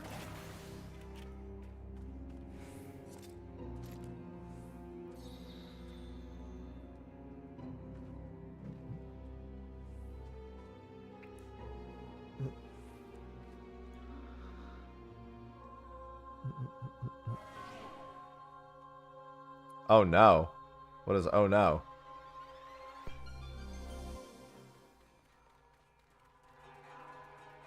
Oh no, floor 19. Family wants to go out to lunch together. That's unfortunate, because if you're not here, you do need to be here for all 50 floors. And actually, even worse, if somebody leaves, we have to start all over. Like, even if we wanted to just swap somebody else in. The save file system is pretty rigid when it comes to who you bring.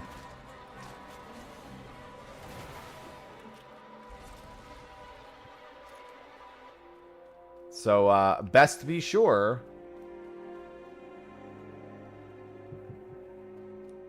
Surprise lunch with the family. A half hour? I cannot, in good conscience, say we will get floor 50 done in half an hour. Even if we skipped pulling all the mobs and only pull what's necessary. It's a maybe, but the floors are going to start taking longer after this, too.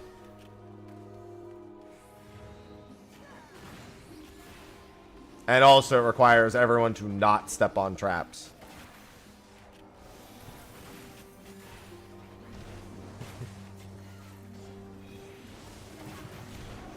If everyone had max ether pool, it would probably be possible. Time to speedrun? I can't in good con. That's less than 10 minutes a run, and we're already ticking away at the timer. Yeah, we're probably just gonna have to start over and see, because I think everyone in this, I don't know if everyone in this party actually needed floor 50. I need to find that out first. If they do, then it will be a matter of starting over. Yeah, you usually want about 60 to 90 minutes tucked away for 1 to 50.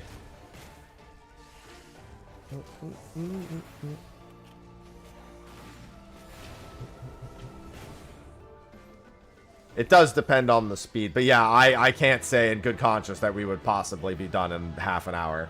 And I don't want to get to 50 and then be like, well, didn't make it. Too bad.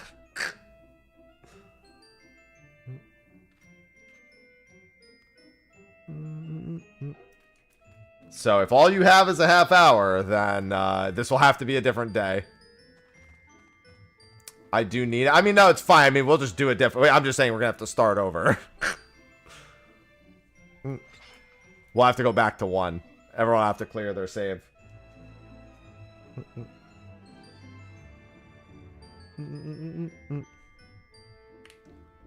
Yep.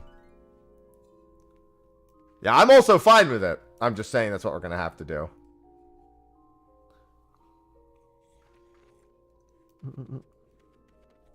I'll be doing these plenty. Alright, I'm going to clear that save. And I'll see if anyone else in chat needs it. And we'll start from 1. This time with the explicit reminder that you do need to be sure you have enough time to do the whole thing.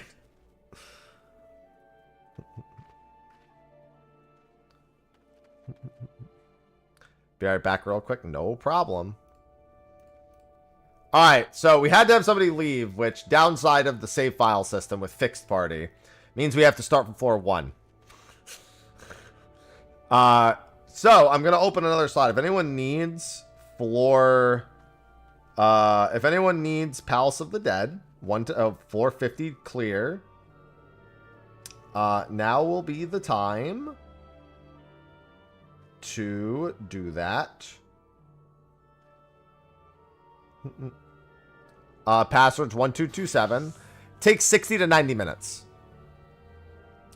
Generally speaking, about 75 to 90 is more accurate. Unless, well, the big thing is for 1 to 50, if everyone has ether pool, it's like 50 minutes. It's like 50 to 60 minutes. But when I'm helping people, the odds of everyone having ether pool is not like super high. You know what I mean?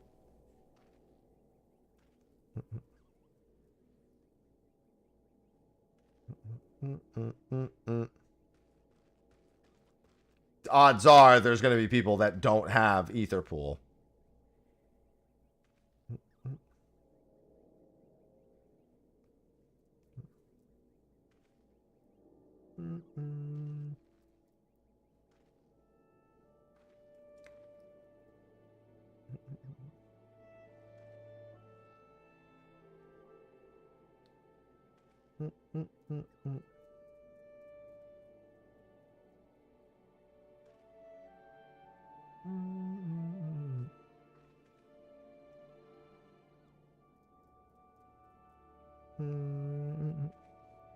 That's true. You will have monk for next time. So password's going to be 1227. We have someone BRBing real quick. But if you need floor 1 to 50 for Palace, I am on Ether. And I am assisting. Just make sure you have like a little bit more than an hour to spare. You don't need 4 people, mind you. So if we end up going with the 3, honestly, no big deal. Again, I can solo all of this, and having more people doesn't even necessarily speed it up all that much, other than the bosses. LT, thank you for the Prime sub. And if nobody else ends up needing it, then if someone just wants to take the slot and come along, they're more than welcome to also.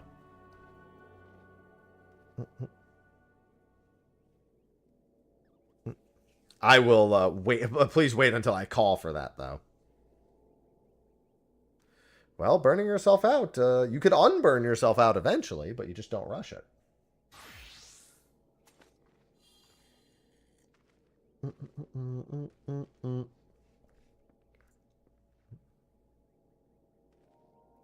Yeah, I'll be running this on occasion. Although, like I said, I do want to get the WeChat thing working for 14 Mobile.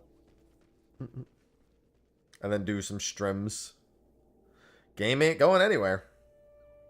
Hey, true. Actually, it's going to mobile. Yeah, it gives a decent... I mean, don't get me wrong. It's not super time efficient, but still...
What's that? What's it help with? Well, it's content. Leveling is one of the things it helps with. It does feel like fresh air after doing a bit of that.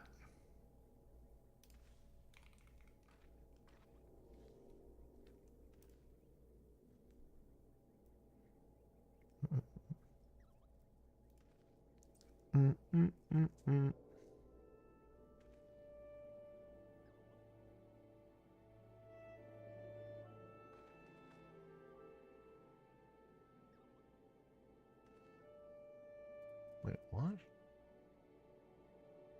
Oh, okay.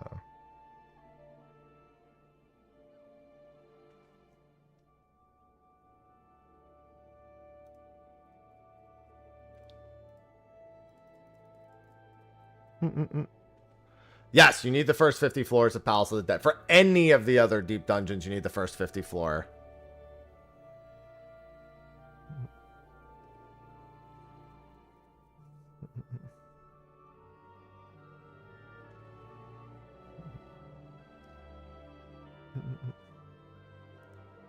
Yes, the title for EO is very good.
All right. Demo, are you just going to come in here every day and do the same thing in the YouTube chat?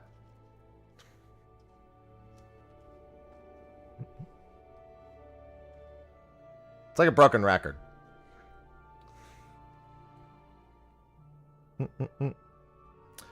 I walked to the gym this morning. It was pretty nice. Let me ready check to make sure we're good.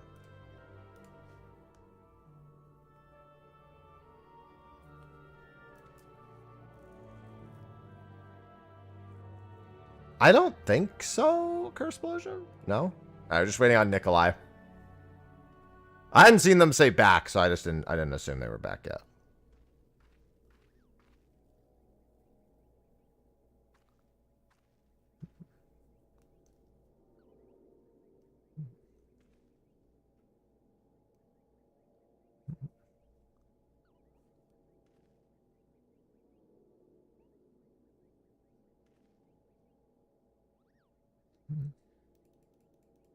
Yeah, people are like, oh, they can't afford to hire new people. Literally ends the live letter with, please, we are hiring. Please come work for us.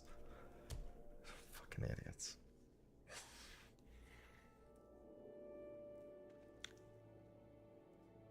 It has nothing to do with the budget.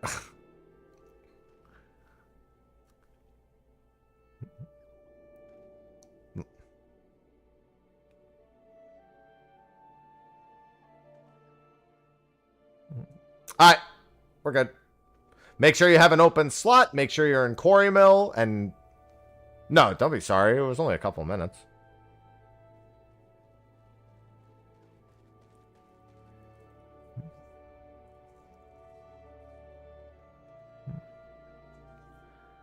Have to be on location, fluent in Japanese. Yeah, that's why they. But the point, no, I mean, but the point is it's like, if they don't have the budget to hire, they wouldn't be posting we're hiring.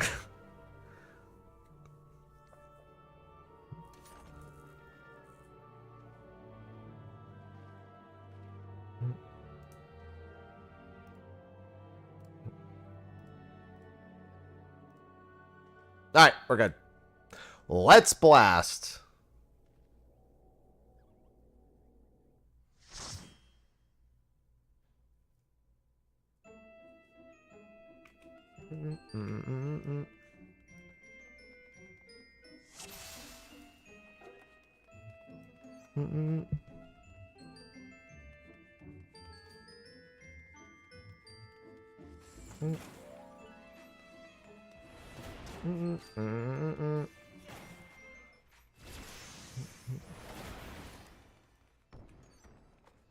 Oh my god, that other one, dude. 16 affected Endwalker. No, what the... You can tell how many people have never actually worked a real job. It's crazy. It's an incredibly high number. Clipbot, thanks for the 17 months. I would say Endwalker affected Endwalker. Remember, we don't need to kill every mob. Hi, Mr. Happy, how everything? And also, if the exit's open, don't forget to come back. Like, drag the mobs back, too.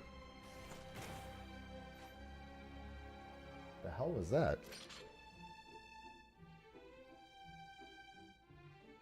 Is that bacon?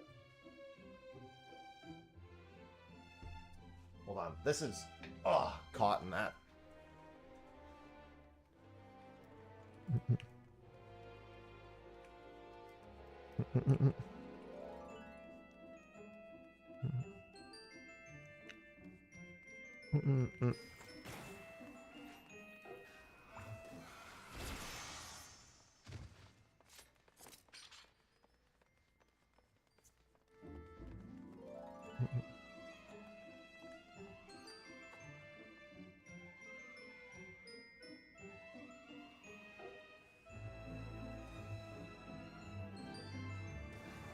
One sec.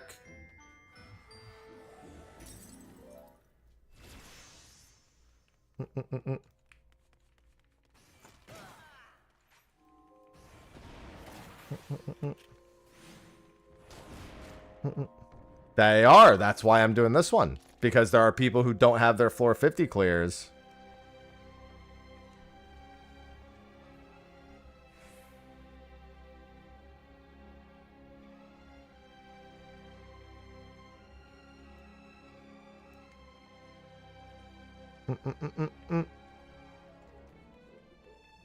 And it's on the first.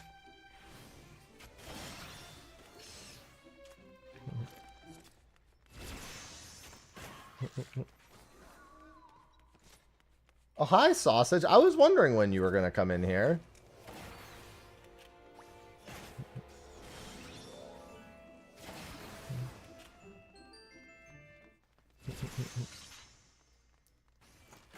You know what's hilarious, too? The no ultimate is literally the worst excuse to be dooming ever. It is... It is such a small percentage of people relative to the whole game that do ultimate. My favorite comment is going to be, oh man, I can't believe they're not releasing this content that I'll never actually do, but at least I could watch it on Twitch. I was like, yep. Yep. That's correct.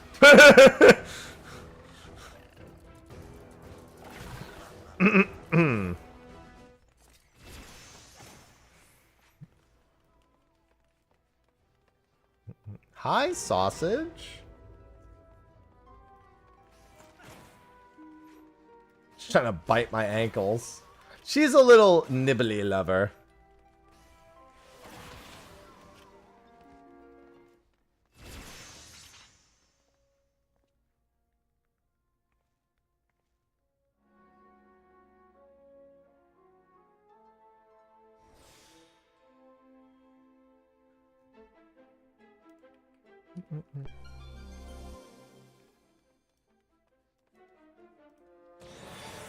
Wow, I actually got a bonus from that?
Alright. You know what's funny? You'd think, given how much I play this game, that I have an unhealthy relationship with it. I just play it a lot. I'm pretty open to criticizing certain parts, or well, to be fair, I also do find light in parts that other people don't.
Extend its disconnection time? What do you mean? Oh! No, noticing that there's a person in my party who seems to still be at the start.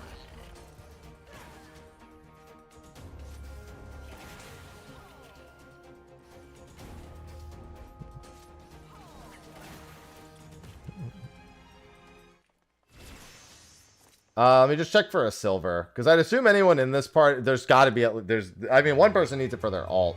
I don't actually know what the extent of the requirement for the floor 50 clear is.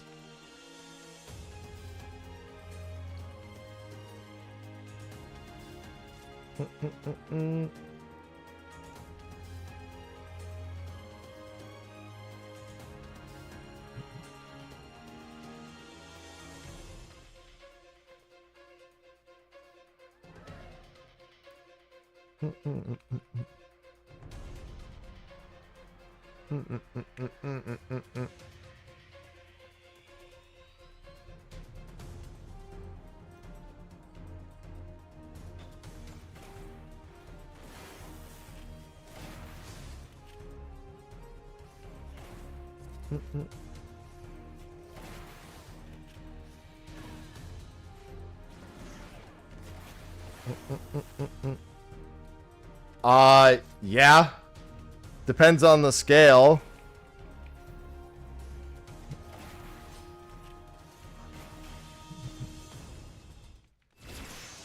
Some changes can just be hot fixed in. But yeah, generally taking the game offline is required to make any large-scale changes safely.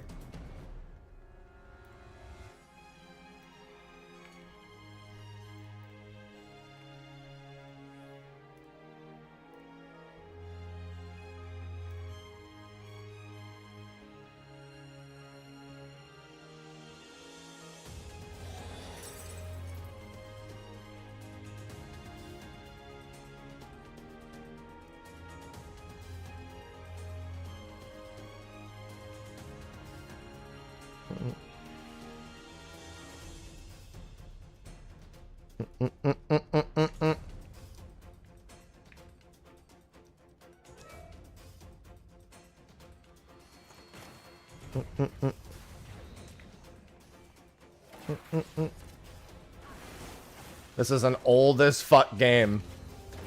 Listen, there are some MMOs that would like to have a word with you about that statement. Older as fuck.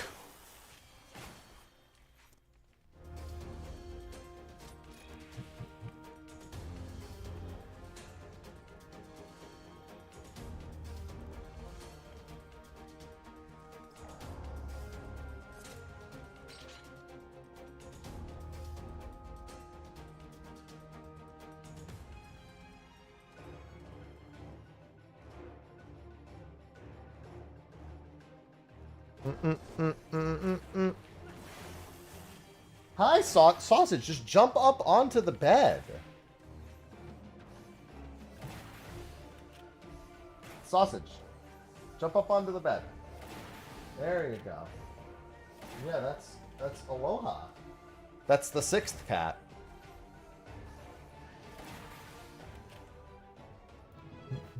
Why do you jump down? Just stay up.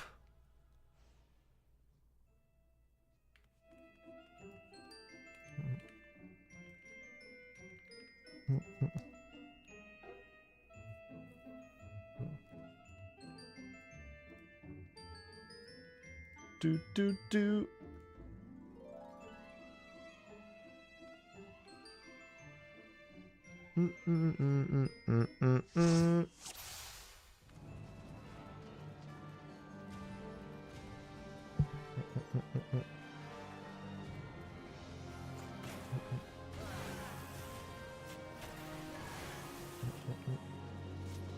What's my favorite deep dungeon boss? The floor 99 boss. It's either the floor 99 boss in EO or the floor 180 boss here. Both are really good for different reasons.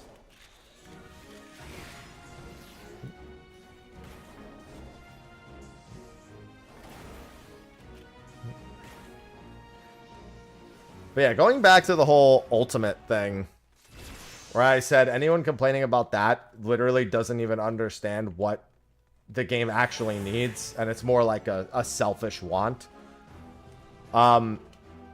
We've literally had so much endgame content since Endwalker. The game really needs content that's indexed at a higher average of people. Like, I get it. I love raid content. I'll do an ultimate if it comes out.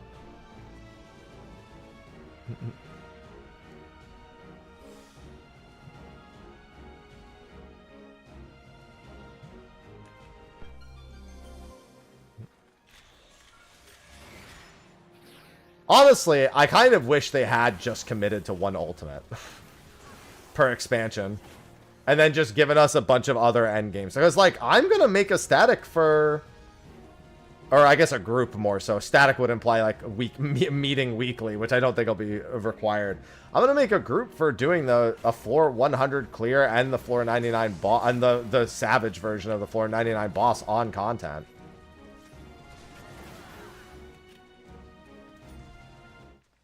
Like, that's endgame that I really want to do. And then I'll probably work on a solo run. I actually want to I want to go back and get Necromancer, like, actually get Necromancer, as well as the EO solo as well. The EO solo was so boring early on that I just kind of gave up on it super quick.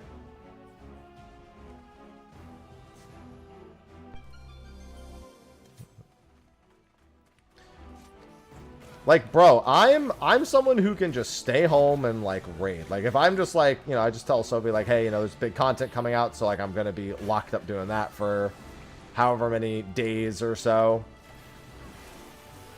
You know, she would understand, right? Like, I have the freedom to do that. You can't adhere to my content availability. You literally can't. And I feel like people forget that. You just can't adhere to people like me who could just make ourselves available for large swathes of time every single time.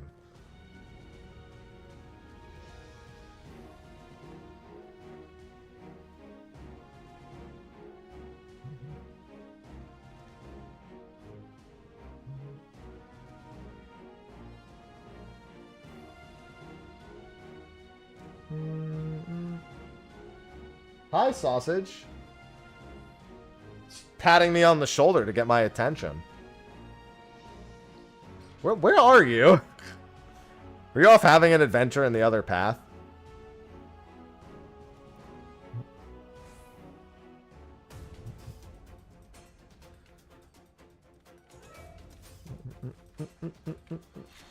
It's slime time. I'm actually gonna take these.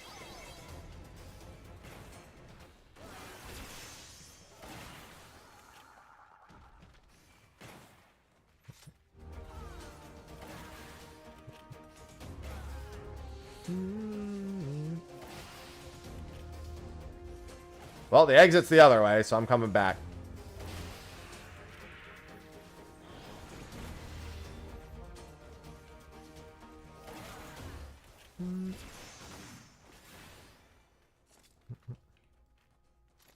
Slime time! Okay. Don't worry, we killed the one that mattered.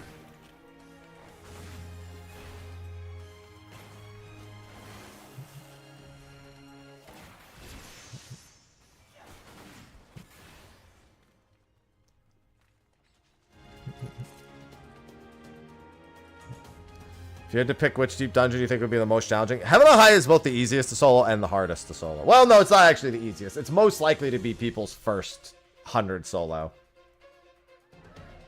But the last 20 floors are probably the hardest 20 floors. Yeah, the slimes explode when they enrage. And it's not good.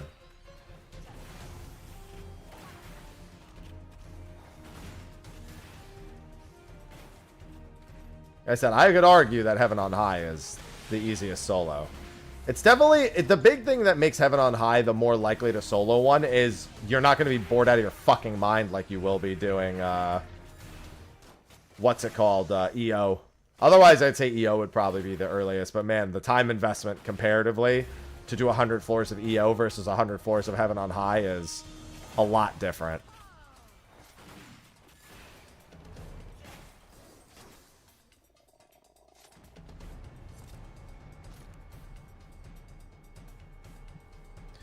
Yeah, EO doesn't have what we call, like, traditional deep dungeon difficulty. It's more of a memory and mechanic check.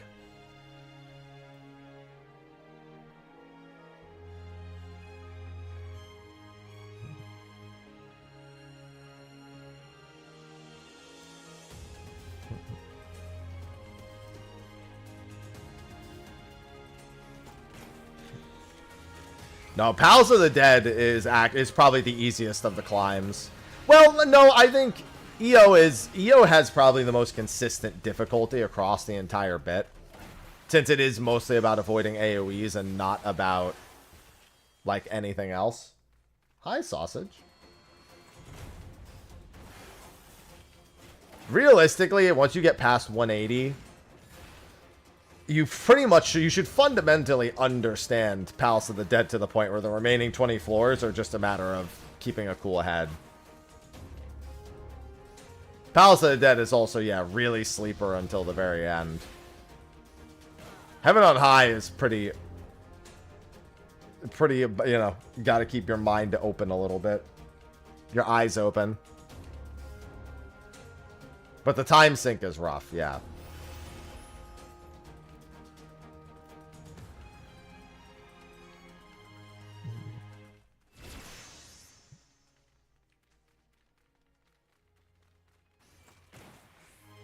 Sausage, you're so desperate. You want up?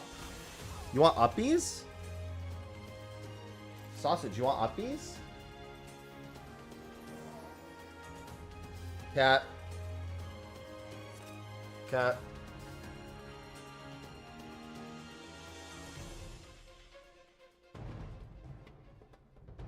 Cat wants uppies.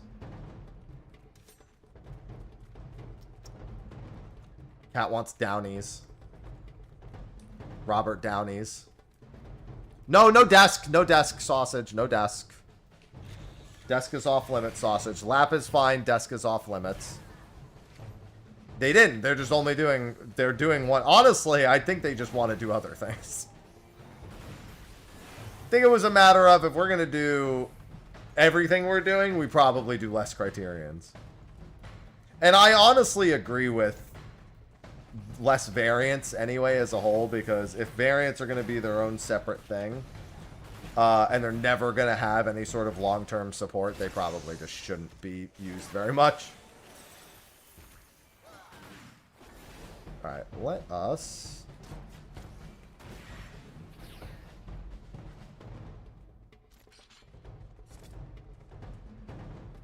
That's your opinion, Demo. If you don't like challenging yourself, then that's fine.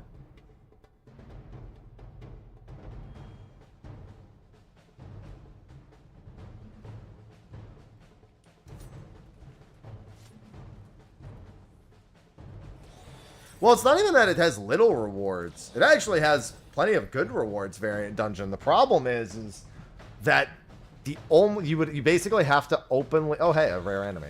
You have to basically decide it's the one thing you want to be doing with your time.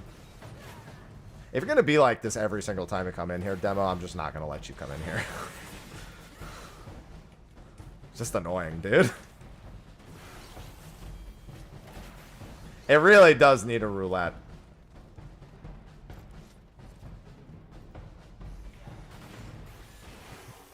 A roulette that just picks a path for you, sets you on the path.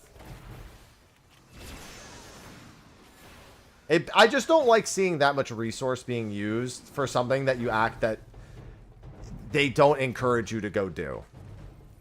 Like, there's no encouragement outside of getting the items to sell for Gil, and it's just like dead content stuck on the side. Stamp and Wondrous Tales would even be enough. Yeah, I'm not gonna lie. You could probably do nothing else but make it a Stamp and Wondrous Tales, and that would probably be sufficient. I would rather they go the extra mile, but still.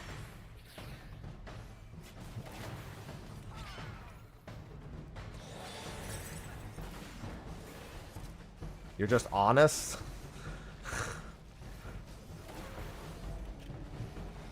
You just have nothing of value. Like, I hate when people come in with being negative Nancy's, but don't actually have a discussion. They just say negative things repeatedly. It's like, bro, I get it. You're miserable. Stop trying to make everyone else miserable.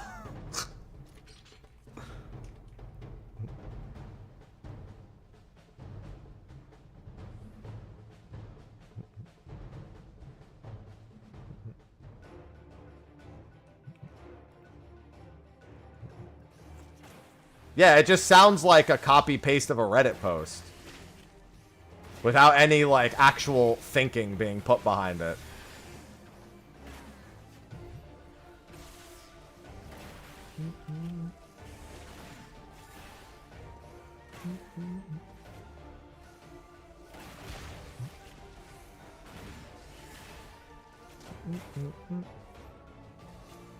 And then they just do it day after day. Remember when I banned someone for doing that? Every single time they came in, it was like something negative. And then after I banned them, they wrote this like massively. I don't remember what their name was, and quite frankly, that's probably for the better. But it was just like every single time. It was like one of those people that just every single time they came in, they're like, they should do this like Final Fantasy XI. And I'm like, my fucking God, kill me.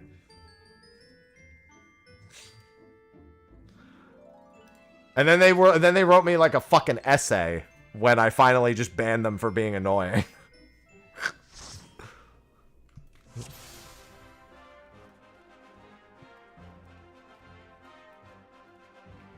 Eventually, like, there's a point where there's no discussion being had. And it's just like they come in to make a statement that is in no way productive or advances any sort of like back and forth. It's just, I want this and I want you to tell me I'm right.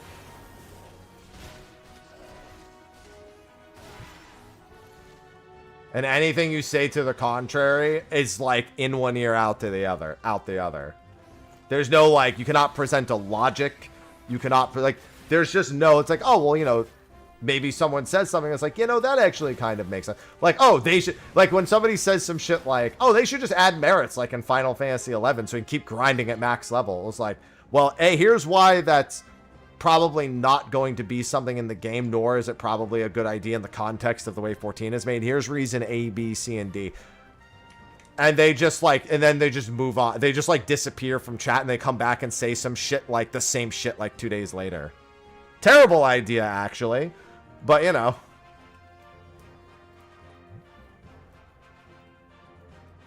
Unironically, a terrible idea. And you thought that the players in your roulettes didn't frustrate you enough. Just wait till they have 0 merits in any of their skills. Or they have them in the wrong skills because they thought those other skills were cool.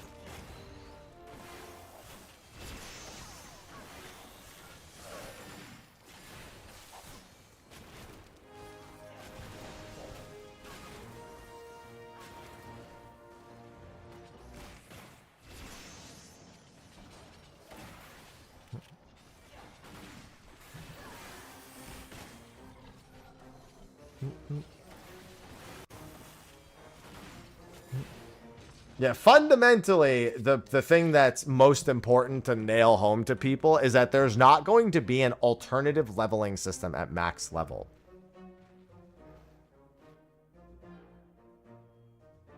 Effectively, all content in the game needs to be designed around the prospect that when you finish the story, you're good. Right? Like, you're not, like, you don't then have to, like, worry about how much somebody grinded out to see that they're strong enough to do a point of content. To do more. Because then if you don't have it maxed out, then you're not going to get to do it at all. So now you're kind of shoveled into the level, to a post-max level leveling process for every job. Before anyone will even think of taking you. And while you're doing that, you're probably not working on your gear at the same time. Then they'll be like, oh, but then you can tier the content. So that, why am I hiccuping? Then you can tier the content. So, you know, there's some that's designed for this amount and some that's designed for this amount. It's like, yeah, you're just artificially lengthening the amount of time. Like, there's no valuable reason to make somebody do all that other than trying to force them to spend more time.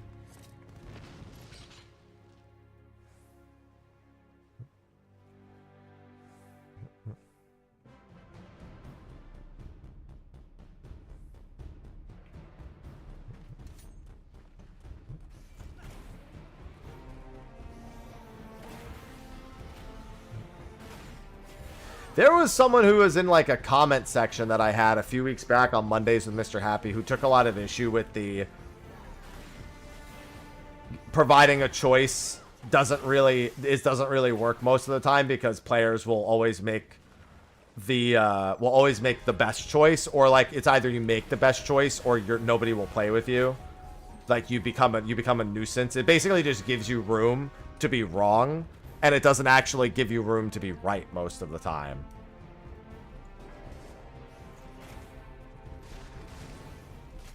You can't, like, look better than another player. You can either look like everybody else who is correct or look wrong.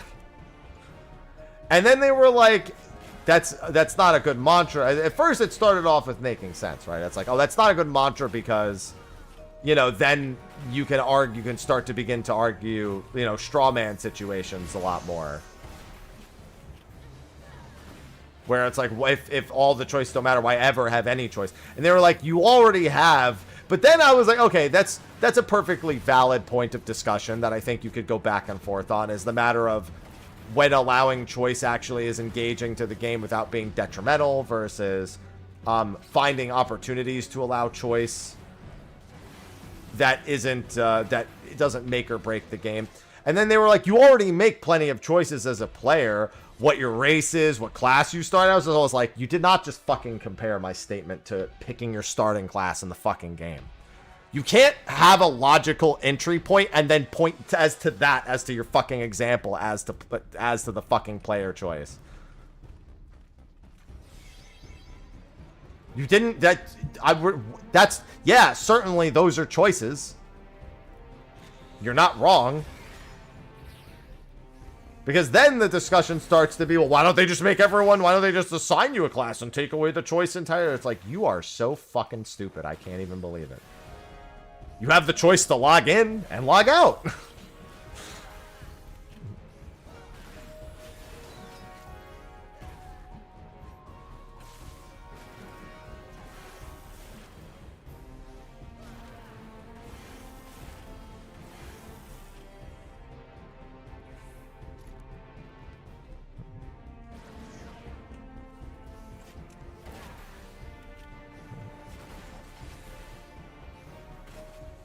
That's, again, demo. I don't know who you think you're talking to. There doesn't need to be a fundamental change. You just want, effectively, the answer is, you would like content you enjoy doing. That's all you're actually saying. And if you don't, have you considered that maybe you just don't find it fun and that's fine?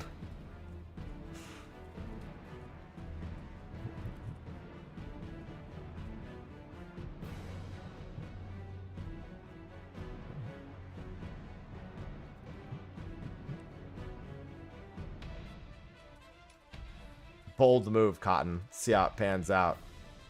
Yeah, that's what I'm doing right now, Nar. Ah! I blew up.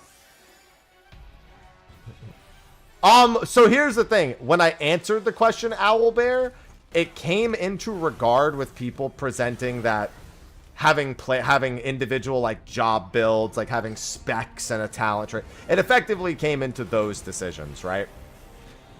And to which I say, your choice is the job that you play in this game, not what skills you use upon which job you play and like what your spec is or anything like that, because you can play everything on one character.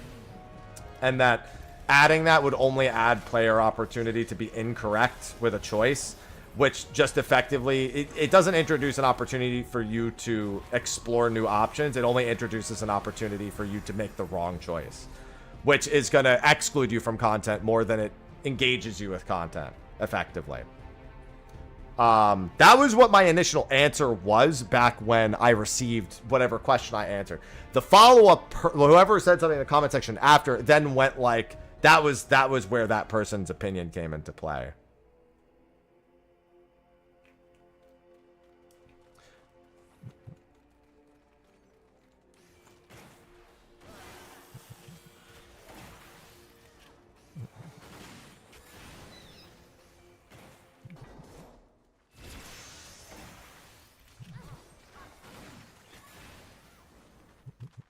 Yeah, they were. That was what I was. My point was that the things that were being compared were incomparable.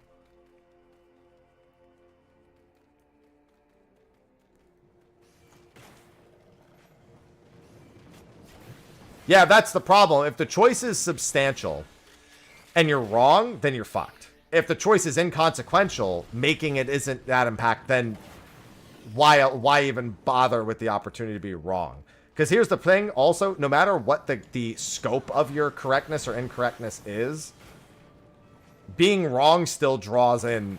Effectively, you still only have the opportunity to be wrong.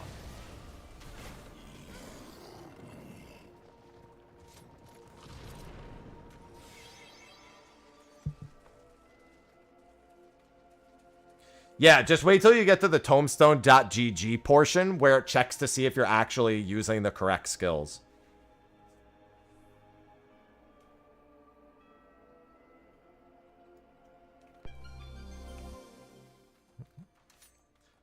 It's a damned if you do. I just think it belongs in certain types of games.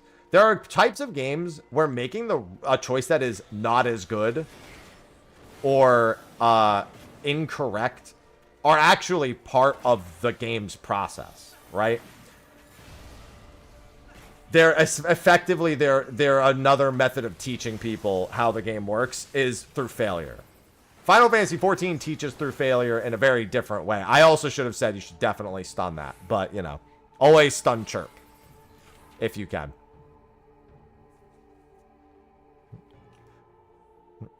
Yeah, in a game like a roguelike where you can roll again, you can try something and fail, you can try something and succeed. You can maybe get so far on one decision and then have to try another decision. The value proposition of being wrong is that you learn and get better. Also, for any sort of solo RPG of any kind, high sausage, or even a basic multiplayer, here, I'll actually present this. League of Legends. Doing the wrong build there when you're first learning the game is actually not that make or break. Like, yes, you will lose the game most likely for being, you know, less powerful, but making the mistake there is effectively a mistake you're only making for about 30 minutes.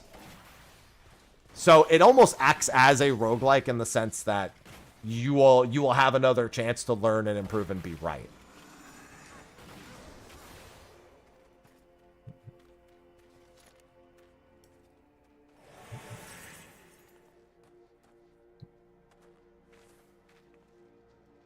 Which is really important. Making the mistake needs to come with the opportunity to improve it and fix it in some capacity. Okay, I'll give you another example. I'm playing a mobile game right now, Etheria Restart. Sophie got me to start playing it, so we've been playing it together a lot. And, you know, at first I was just kind of building characters. It's what seemed to make sense to me. But eventually I go online and I say, oh, okay, so this is what, like, more people are building. I guess I'll start shifting into that. I effectively made it as far as I could on my own decisions, realized the decisions I was making weren't really ideal, and then improved. And for mobile games with builds, I mean, that's a pretty common thing. Good morning, Cal.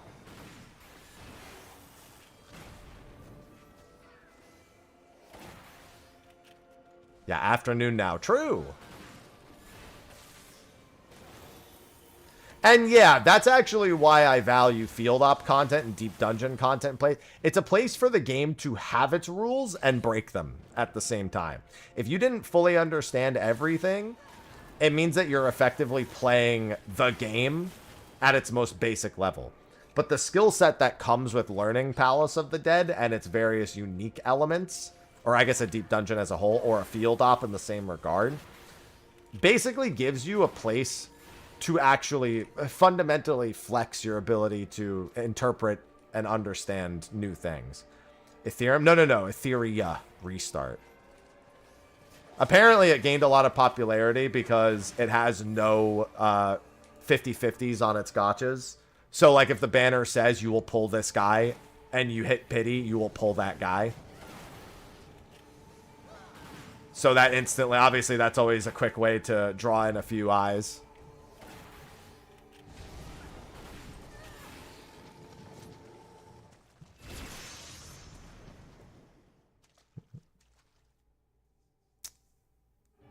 I was thinking about streaming the Persona 5 one on Thursday. It comes out. The Persona 5 gacha. Phantom X. Just because why not, right? Dude, I just, when I looked at Zenless, I just didn't, I don't know. I looked at it and I just didn't care. I think at that point I was just like, you know what? I've had enough Hoyoverse.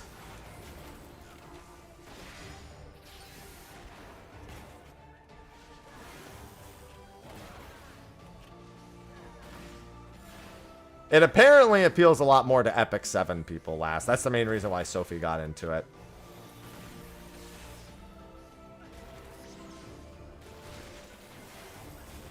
Fear itself means get under the boss.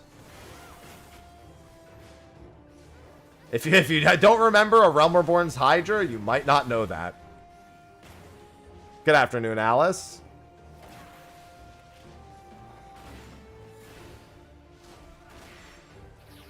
Yeah, I mean, I still have my my C6 Ayaka in Genshin.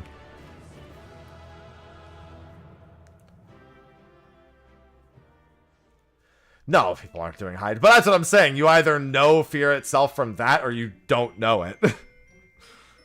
You know?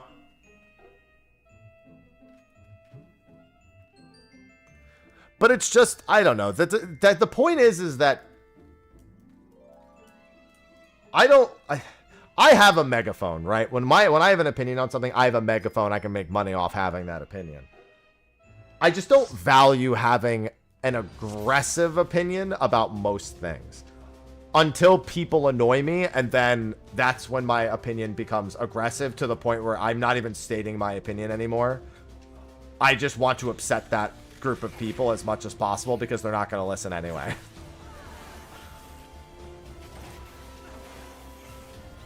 I always give the Nier Automata example every time. That's my favorite one, where I'm just like, yeah, you know, I couldn't really get into the gameplay of Nier Automata. You know, it's just kind of floaty, and it's like, you know, it doesn't really feel like you're hitting anything. There's no weight feeling to any of the attacks, and I just kind of prefer that. But the story and world is, like, really cool, really engaging. I really like the way it's all done. It's just, you know, when you're playing the game you got to play a game to, you know, actually get through it, and sometimes that's just not fun enough.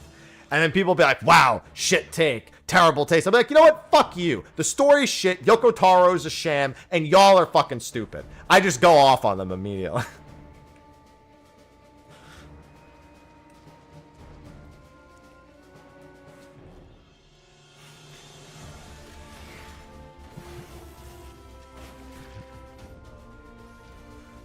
I don't even feel that way. I just say it just to upset them.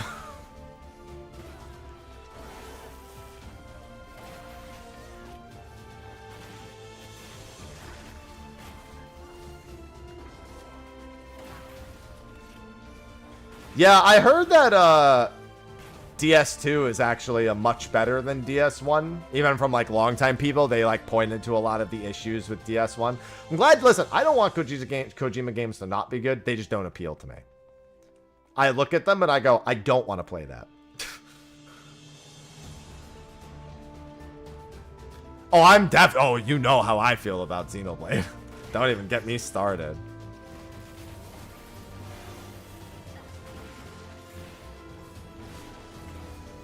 I also don't want to watch Kojima games.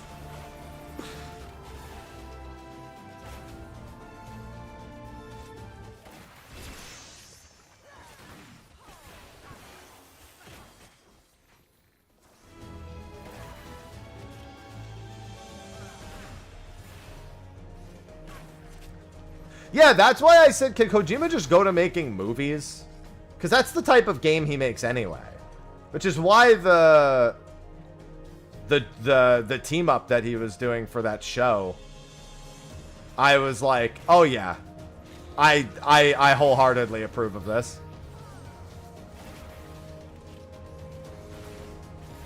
I'm also not gonna lie, Jeff Keighley makes me actively want to play Kojima games less. Yeah, no, you're right. No, you're right. I do feel the same way. I shouldn't, but I do, admittedly.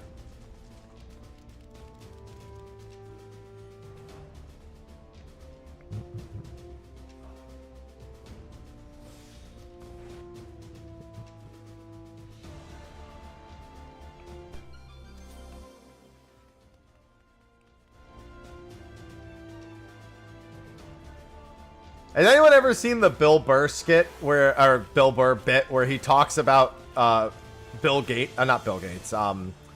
What's his face? Steve Jobs. That's kind of me with like Kojima. not as Bill Burr as that the Ligma guy. Stop.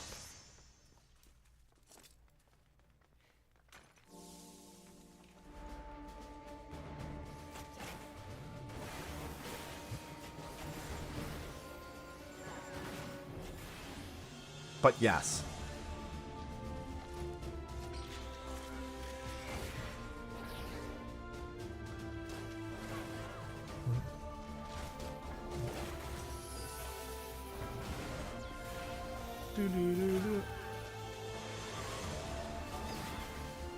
Yeah, he does a bit where it's like I don't think Steve Jobs was I don't think it was as great as everyone says he is. He's like, oh, but he made the iPhone and the iPad. It's like, yeah, but did he do it? Or did he just hire a bunch of people and told them, yeah, I don't know, just figure it out. But was it, and then all those, why aren't they ever on the stages whenever he steps forward? He doesn't fucking call them out. He's sitting there eating an apple. Hey, wouldn't it be wild if you could fit all of your music onto a device the size of your thumb? Get on it!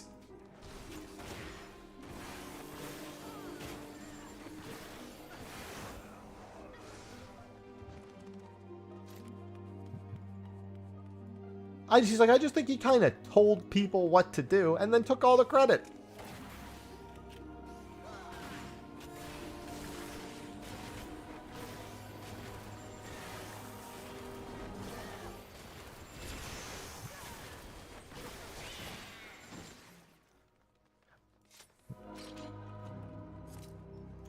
The only thing that upsets me about Yoko Taro is that he refuses to make another game. Like, really make like an actual like new game. He's just like, nope, I print money with 2B. We're good. Just throw 2B in as many places as possible. I just want him to make a game. Another game. I mean, I respect it, but I want him to make games.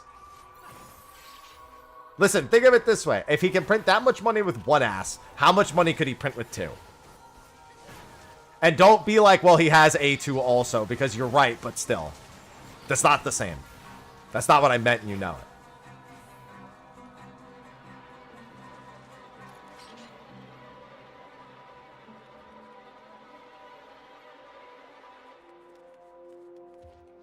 It's not the Nier collab that's the death knell for games, right? It's the Persona one that's the death knell. I can't remember.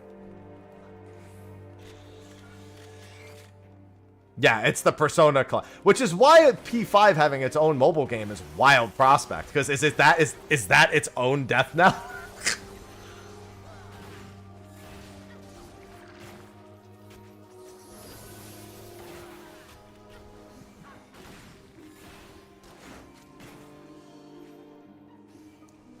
Oh, I forgot about Tactica.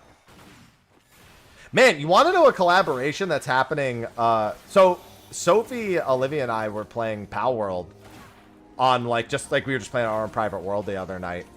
And when I logged in, I noticed they're doing a Terraria collaboration. That's pretty dope. That's pretty dope. Yeah, no, it's in a few days. I think it's on Wednesday, the Terraria update.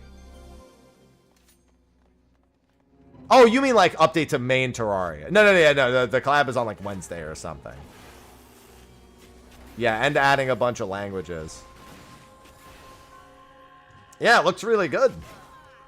Dude, it's funny how Pal World brought out a lot of people not liking, like, people who may have been like kind of Nintendo-ish, but weren't like super diehard Nintendo. And Pal World made a lot of people just, I mean, obviously it didn't make the majority not like that. If Nintendo puts out a good game, it doesn't matter what they did to Pal World. I know that, but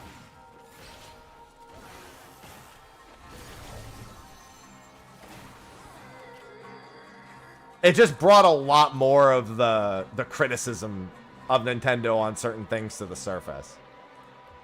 Things that, like, Nintendo were definitely kind of known for, but maybe it just wasn't talked about as widely.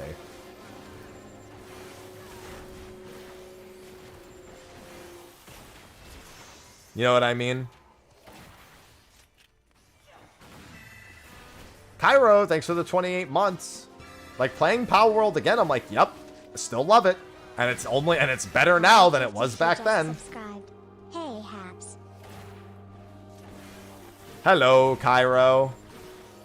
It's crazy, because, like, it is still... And they have the global PAL thing, too. I had to stop myself from bringing my PALs from my original playthrough into the private world. I was like, nah. I was like, I could, but nah.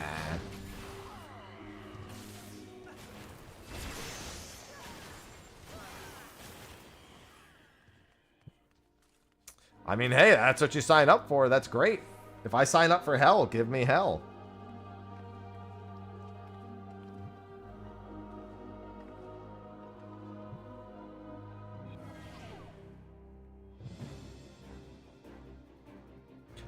I cannot remember the last time I got this music in Palace of the Dead. I honestly didn't even know this was a theme you could get in Palace of the Dead.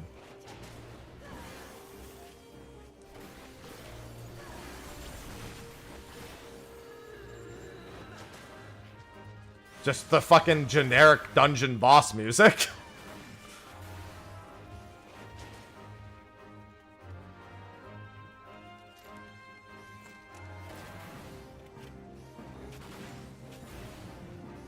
We love grinding phantom jobs. Yeah, depending on if more people need the 1 to 50 later. After we're done with this, if we have anybody else who needs a 1 to 50, I can help with it. If not, I might just pop over into Occult Crescent. One thing that's great about Deep Dungeon also, as a streamer, especially the early floors, they effectively become... You know what it reminds me of? You ever watch a speedrunner in the early portions of a speedrun that they've done a billion times, and how it's like they're not even looking at the game anymore, practically? They're just reading chat the entire time. That's the early floors in Deep Dungeons. It's like, it's practically background noise to the stream until you get to the higher floors where things actually pick up. Sausage, you're so needy today. Yeah, ZFG doing bot's a good one, yeah. Yeah, I don't think I've ever heard this theme in Deep Dungeon before. I mean, obviously it plays here. I'm listening to it, but like, I swear I've never heard it before. There you go, Avail. Yeah, it's really easy once you get the hang of it. There's usually a little bit of death and destruction in any of them.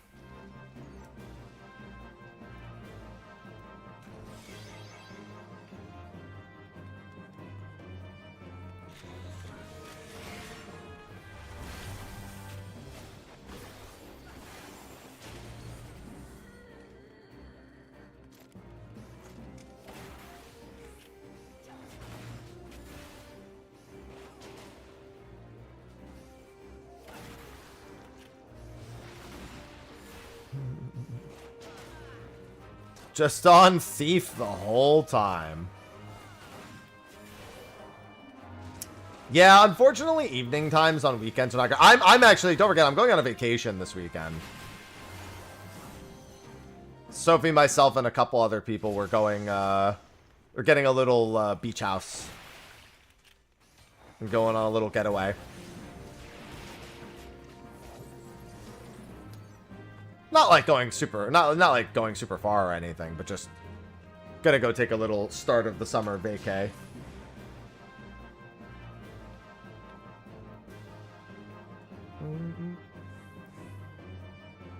Yeah, it'll be nice.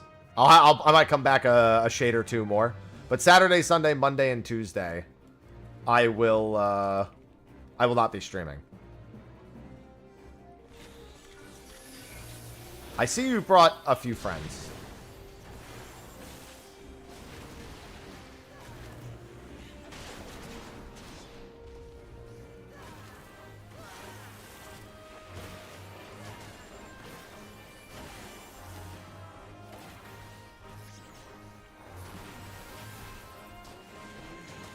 Oh, hey, we got flanked from behind.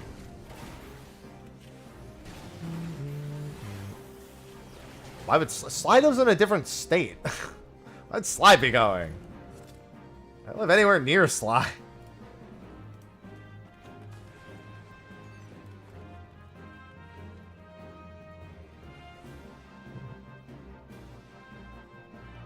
We call that accessibility, Veltus.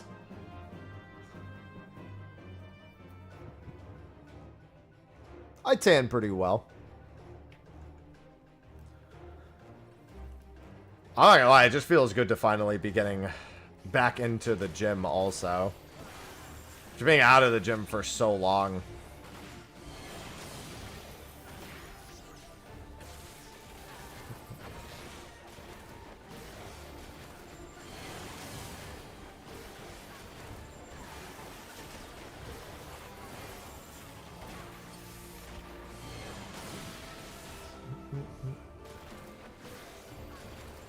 No, Slade.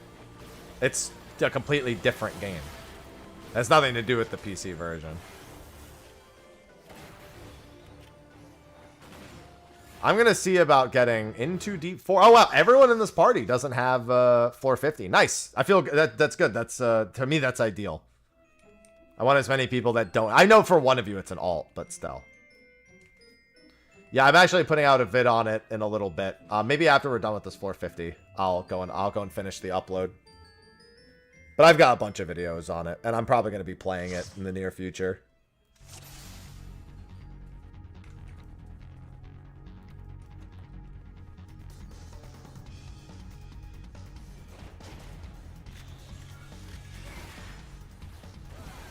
Just looking for the exit. Exit's right there.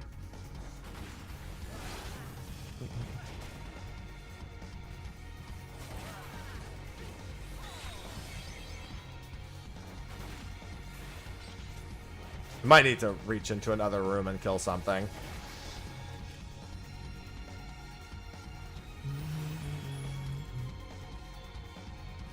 Rip a couple rages, yeah. We're not going to be going past 450. No reason to hold on to them. Yeah, sometimes you just need a little push to get back into those solo attempts. Oh, we still need another. I'm stupid. For some reason, I thought the exit had opened.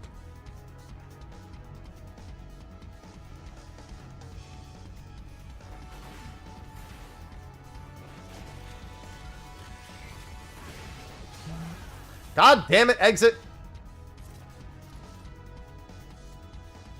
I keep trying to run the enemy back.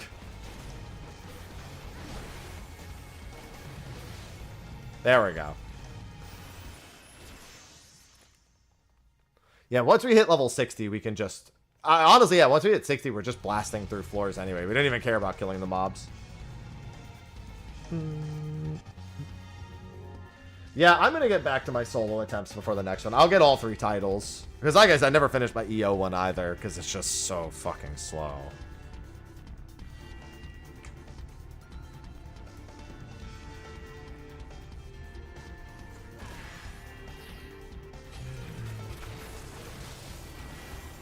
Alright, well there's the exit the other way, so...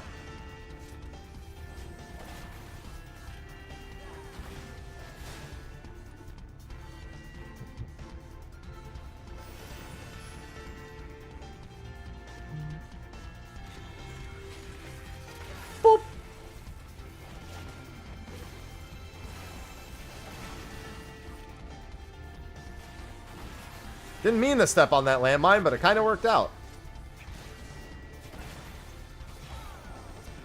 Game.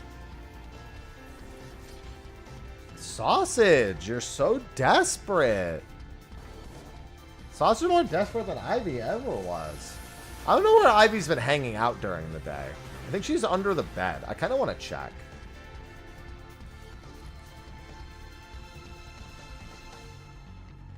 Holy Jesus. So we need a mob for... Alright. Oi! Oi! Sausage! Stop nibbling my feet. Sausage, come on up.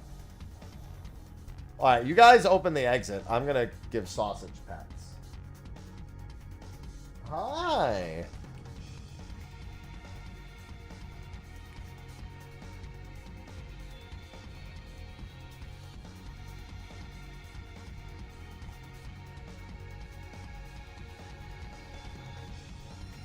She's bonded with me so well.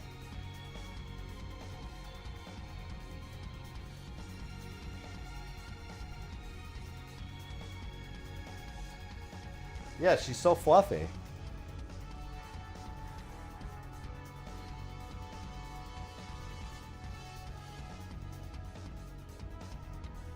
Oh, I'm like slightly not in. Aye! I was like a step too far out.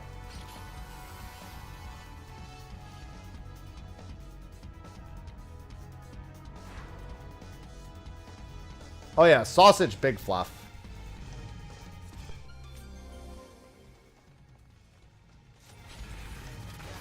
Yeah, she nibbles to show affection.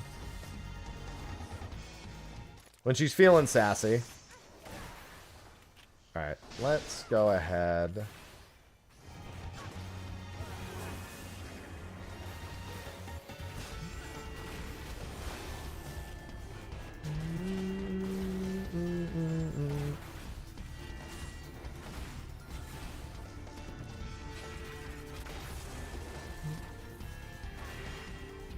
Please open. Never mind. Yeah, Sausage feeling a little spicy. Luckily, I'm really... Aloha was very much the same, so...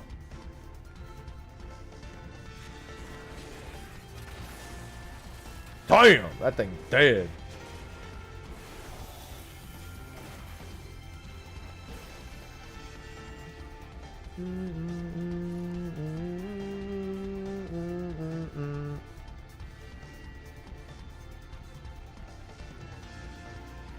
Do do do. Do do do do do do do. Now she's just chilling. Yeah, I gotta see if Ivy's under the bed. She like disappears for the whole day, and then when I leave the office, she comes up and starts begging for attention. If I put a cat tower somewhere here, she'll probably hang out the entire stream. I wouldn't be surprised to see Bacon actually get involved if I put a cat tower in here. He loves towers and like high up places.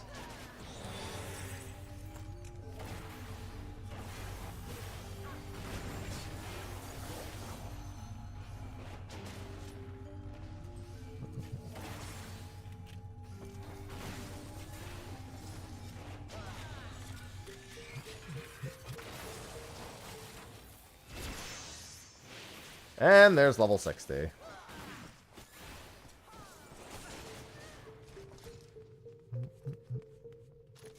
Catify the room. Look at her. See? Having a grand old time. Tower for each cat, and I won't be able to move around. Gonna say that would not be the wisest of ideas. I don't care about an affluence. Should just use intuitions, though.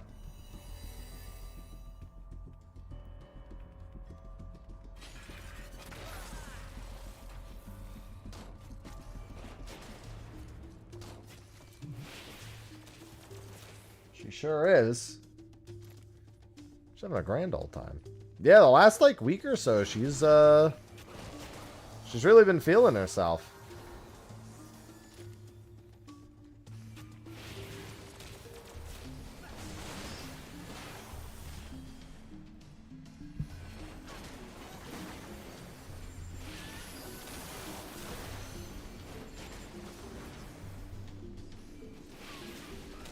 They're chickens!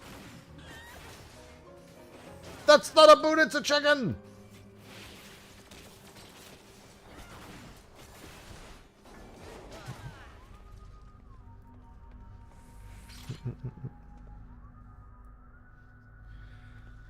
What are you talking about?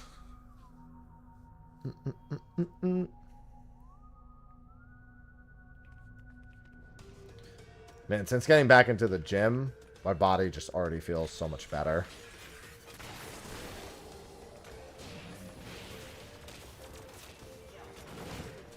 Needed it so badly.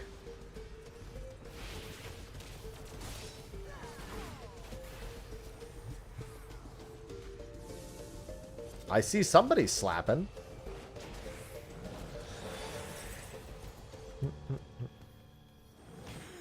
Palace of the Dead is full of slap. Come in here and slap.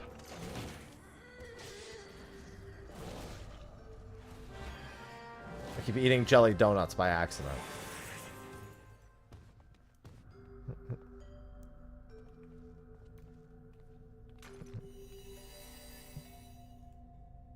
Might as well get... Listen, there's that Accursed Horde achievement won't get itself. Then again, I also don't want to get it, so... Works out.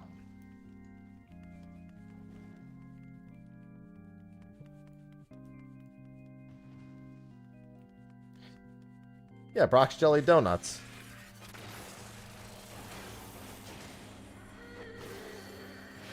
I bet 95... Oh, the Accursed Horde? 95% of the people have it, so like 10 people?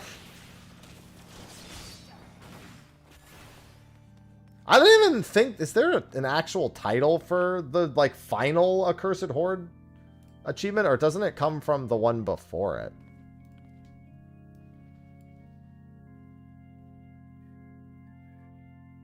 Yeah, there's that.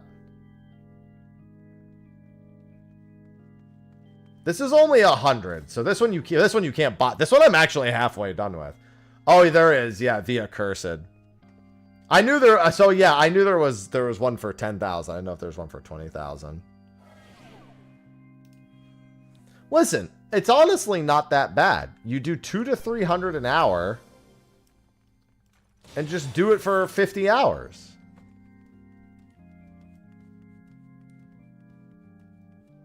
I'm sorry, 500 hours. My math was off. Wait, no, 10 hours is 2 things. Yeah, you do it for 100 hours.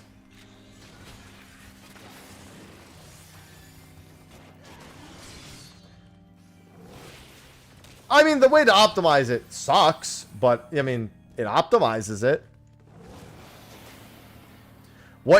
For those who want to know how to optimize, you basically set up a save file where you have an intuition. You use the intuition the moment that you zone in. If there is a chest, you go find it. If there isn't, you exit. After you find the chest, you also exit and then re-enter, and you just keep using the same save with the one intuition. You just keep checking that first floor. I've been having that issue today too, Araki. I've had these little like hiccups. Probably a graphics driver. I haven't updated mine. So. Yes, that will get you to the daily instance limit sooner or later, I believe.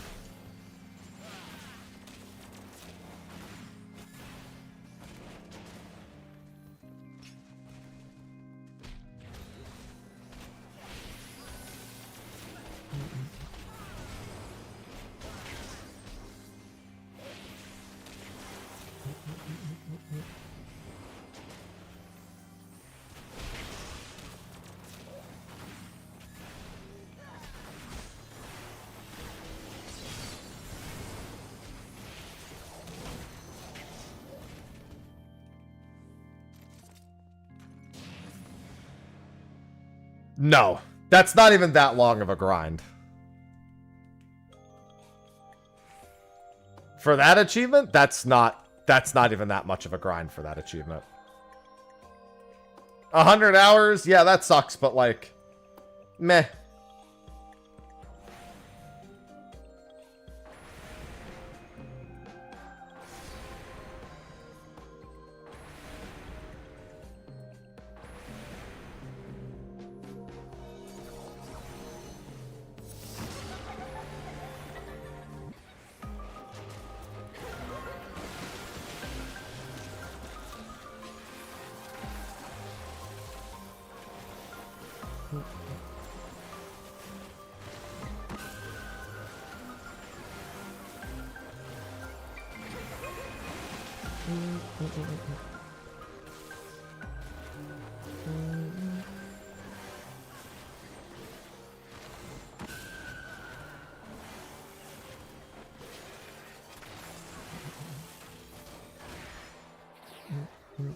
Yeah, Thieves maps as well.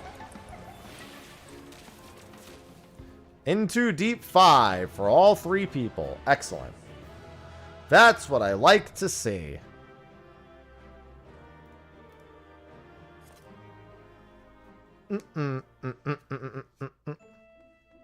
I've gotten 310 tomes out of these last couple of climbs. Alright, excellent. Let me see about that video being uploaded real quick. After that, I might take a quick pee break. And then, if anyone else needs it, I can do it again. Yeah, I like the location that they chose.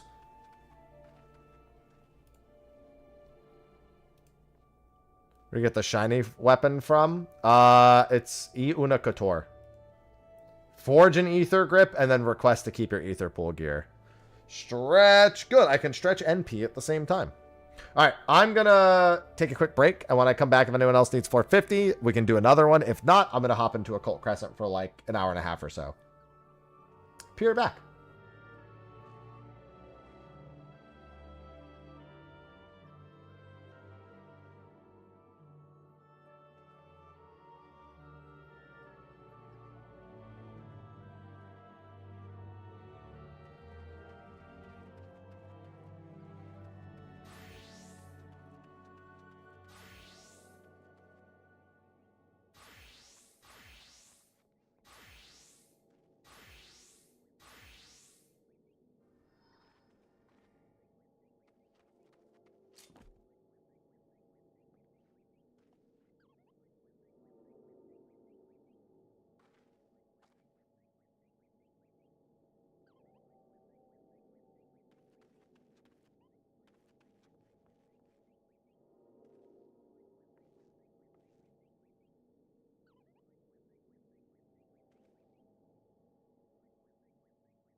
Oh.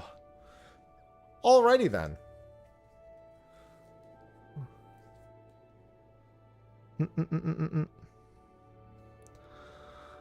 I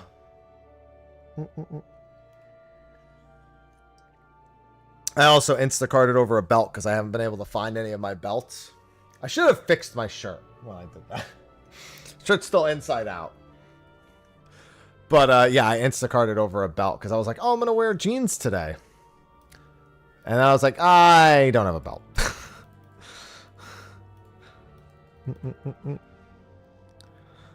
Sausage. She followed me downstairs and then came all the way. Like, she's so obsessed with me.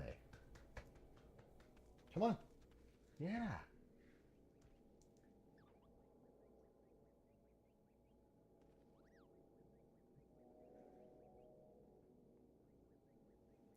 Sausage.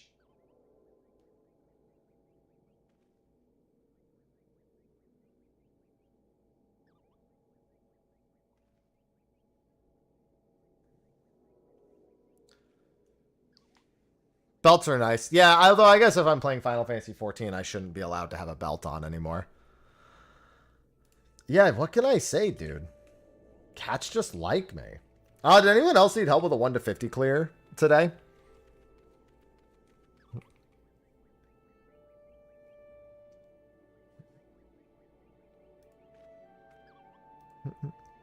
If anyone does, I can do another quick run through.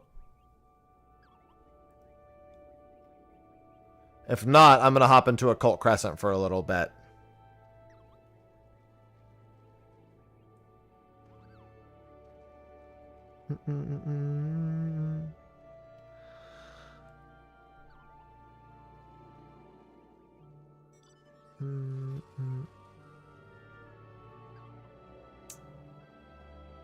I see what you did there. I don't know what I did there. So if you see it, you've got one up on me.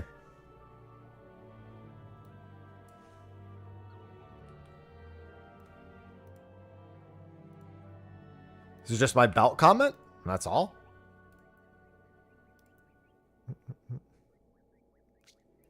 Okay. In that case, since nobody's saying they need any help, let me take a second and pop open Photoshop for a second. I just need to make a quick thumbnail for a video. Why is Photoshop loading at the speed of smell?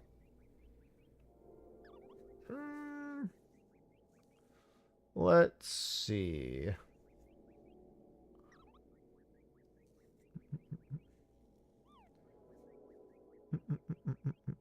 Dude, every time I'm in Quarrymill, I hear the Moogle going up and down, and it drives me crazy.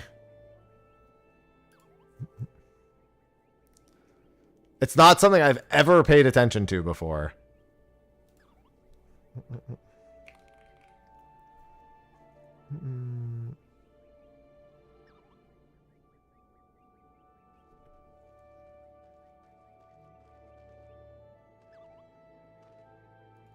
Alright, I think that's it.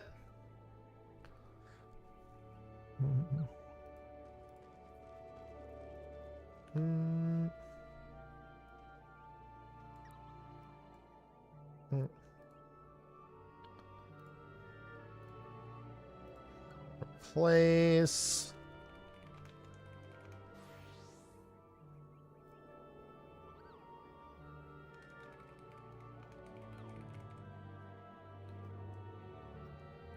I like having free Final Fantasy XIV videos.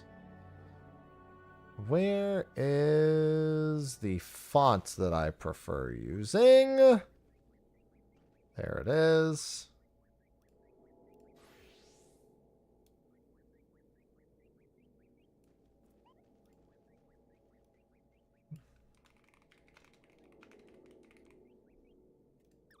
Excellent. Just to cobble this together.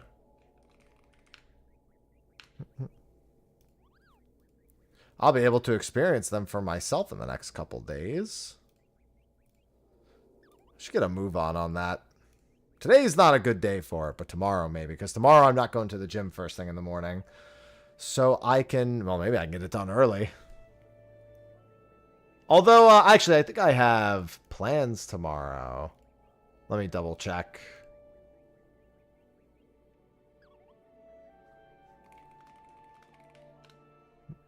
Okay.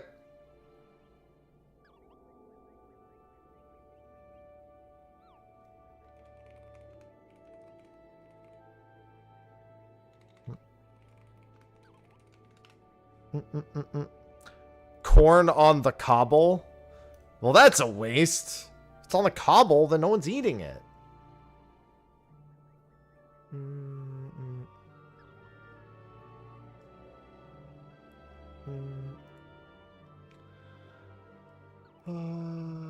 Okay. I don't want the corn to be on the cobble. Alright, Sausage. Now that you're done hanging out. Alright, it's me last call. If anyone else needs a quick 1 to 50, I'm only streaming till about 2:30 today. I have a haircut at 3:30, and I want to put something in my stomach before I go.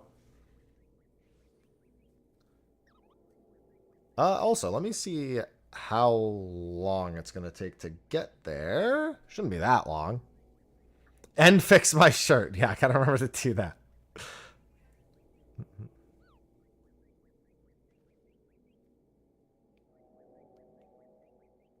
Let's see. Haircut. Yup.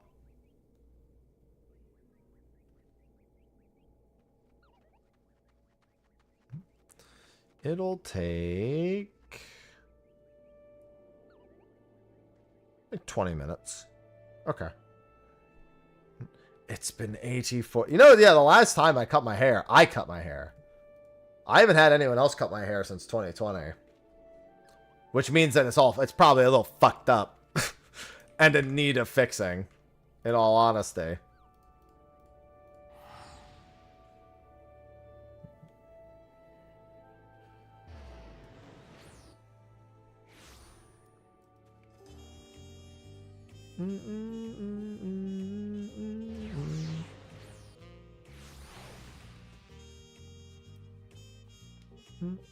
Alright, I'm going to head over here and do some... actually, let me grab my chests first. I actually probably don't have too many chests. I'm going to pop in real quick and see how many chests I have. But it can't be too many because I didn't do that much silver farming yesterday. What the stylist has to say? Yeah, we'll see.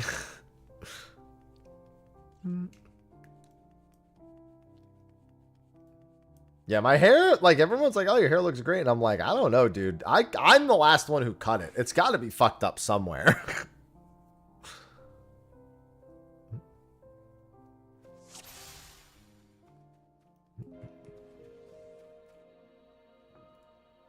Ain't no way, especially in the back. Oh, it's got to be fucked up in the back. Oh, there's 30 bronze coffers? All right, I'll do this first then.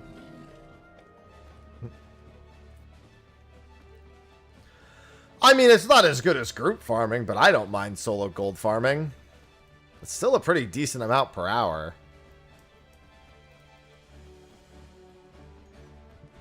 I can get like 3K an hour if I'm being really diligent, not AFKing a whole super lot.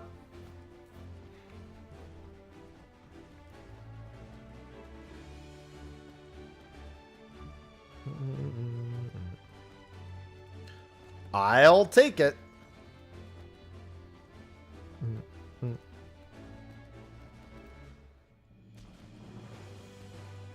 I mean, technically gold farming is mildly faster, but most people won't do it. You have to change camps pretty frequently to do it. And it's a lot harder than just doing Fates and CEs.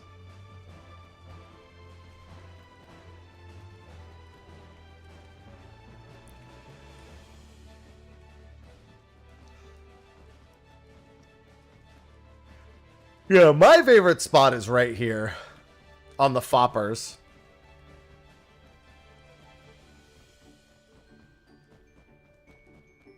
That's definitely my go-to spot if nobody's there.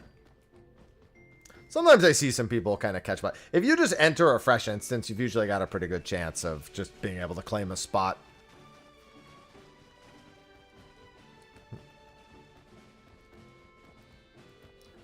But the Fapé, I mean, it's definitely one of the best. That and the Cave, I enjoy both of them. Stone Lion's another really popular one, yeah. At least there's like 3 or 4 spots in the cave. Ugh. You could also do, it's not as good because you can't pull as many at once, but the Fopper's next to the southern Aetheryte, the southwest Aetheryte. It's not too bad. It's not nearly as good as the other one, but it's about as good as the cave.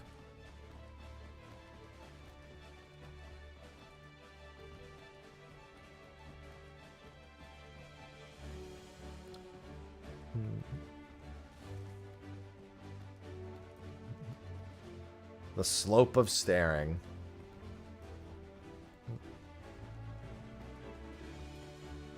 Also depends on the time of day as well.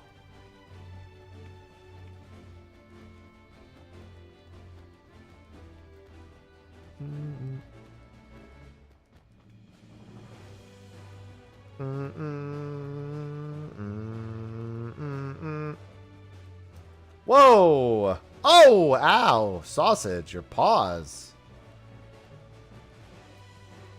Why are you like this, Sausage?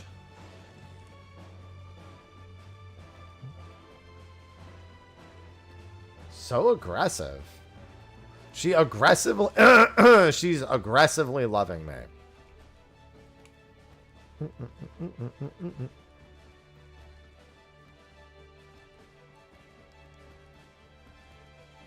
I'm just surprised at how much, especially in the last week, she's just been like, I don't know. She's just been all over me. She's actually been just generally more affectionate this last week as a whole. I'd say with Sophie too. She was even trying to sleep on like her side of the bed for most of last night. Metallic gold dye. Yo, give me some metallic. Give me some white and some jet black. I got like 1,000,000 gil worth of dye the other day.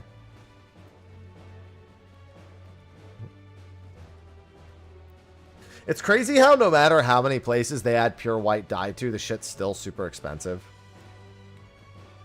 As someone who doesn't see colors properly, y'all crazy.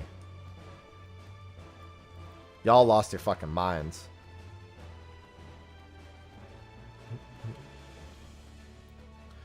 Paying 300K to see white. Pure white.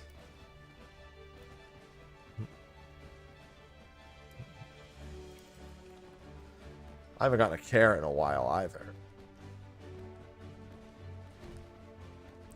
Yeah, animals sleeping on top of you is nice until it's all the time.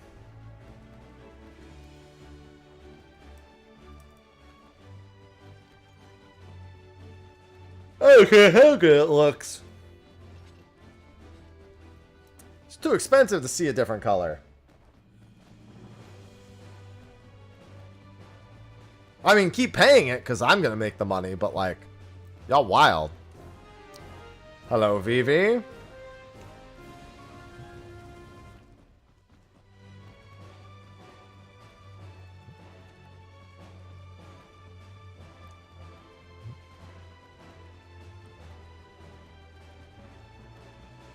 I just wouldn't want to use white. Black I can kind of understand, but there's enough other black dyes where I'm like, I ain't paying for jet black.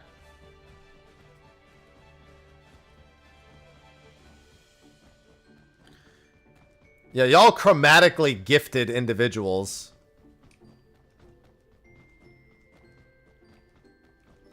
Just go find it, Nem.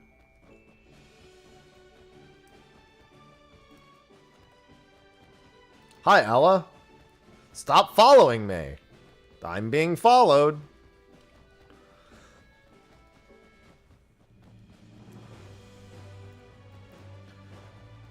I hate being chromatically challenged. I've been in here. Like I said, stop following me.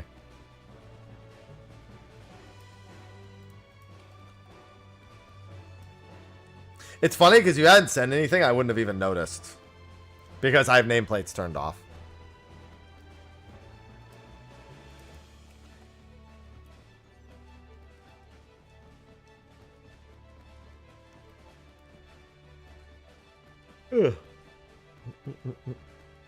I do like Gil. Yeah, I've made a decent amount of Gil in here, much to the surprise of people who say you can't make any Gil in here. A few mill off dies, a couple of twirl emotes. I can't be mad, because I'm happy.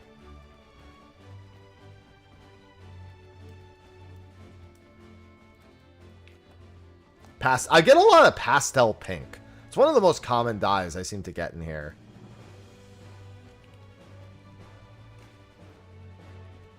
I think I've sold more pastel pink than like anything else.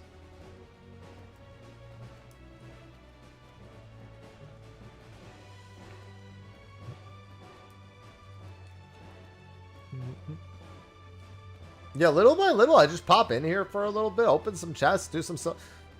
It's all fine. Make a little bit of progress on my pieces anytime I do step in here. I ain't got no problems with it. Popping in here and doing like a short little sesh. Especially while I still need ether spun gold.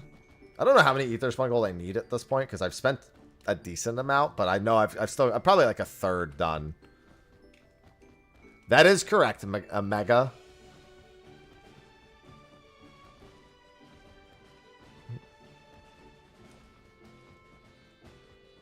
Yeah, the fortune carrots, dude. Like, if you're not even thinking about the achievement, the fortune carrots are just a nice little payday if you do get them.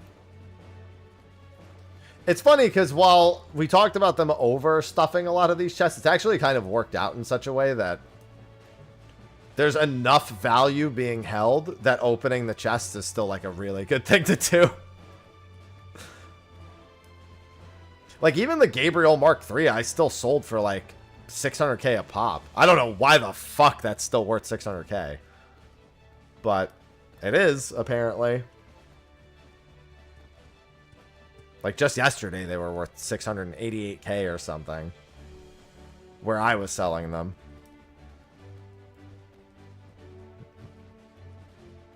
Between this treasure, the treasure, I can't wait to finally have a new fucking treasure dungeon next patch.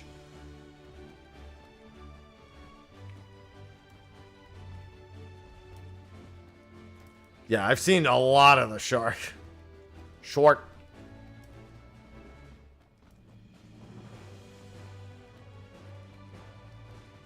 The raptor's 1 mil. I've only seen one raptor. Well, twirl doesn't come from these chests. Twirl comes from the pot and carrot chests. So if you haven't seen it from here, that makes perfect sense. I mean, difficult's not the right word. There's just not a lot of people doing that content. To even like Gabriel Mark III and the Dino, Dalriana and Delubrum Reginae are not like a common thing for people to be running.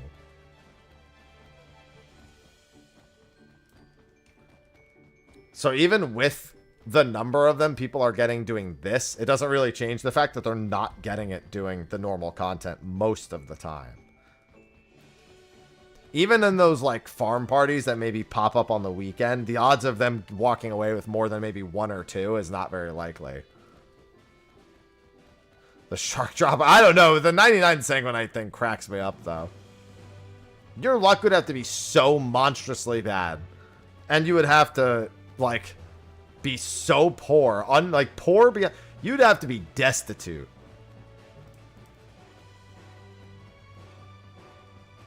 To consider, like, not being able to just buy the shark. Like, I need to spend 99 sanguinite on this. No, you don't.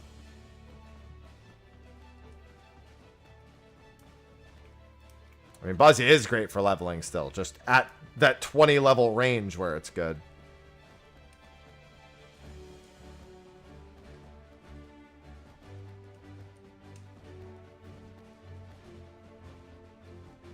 I'm not just poor, son. I'm destitute.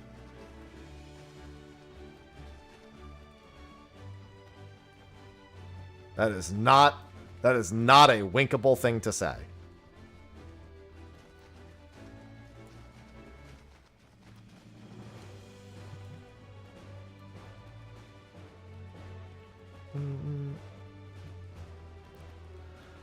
The silver grind is huge if you've got goggles like mine and actually want everything. It's long if you just want one thing, but it's definitely not. It's quite the same.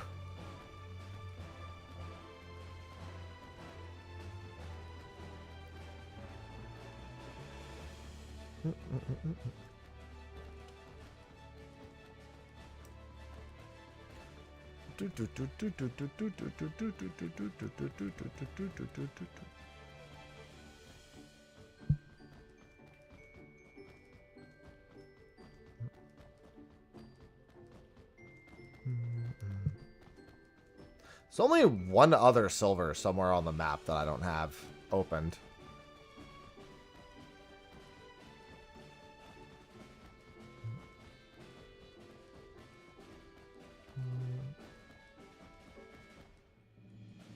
The question is, where?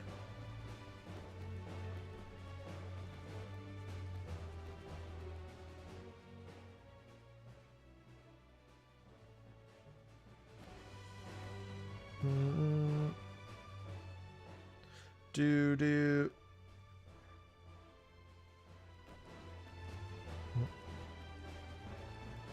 Yeah, see, this is one of the other Fopper locations. With the Crescent armors, it's a lot better. It's not as good as the other one, but it's not bad.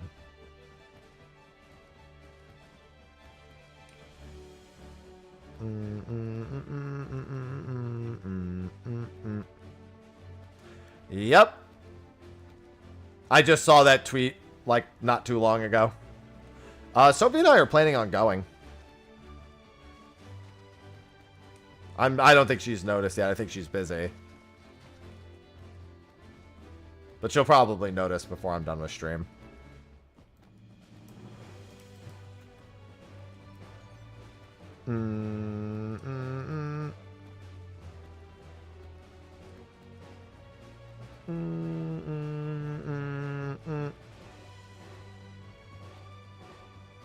Do. Yeah, I think we're planning on going to TwitchCon and we're planning on going to FanFest. Amongst any other trips we decide to take.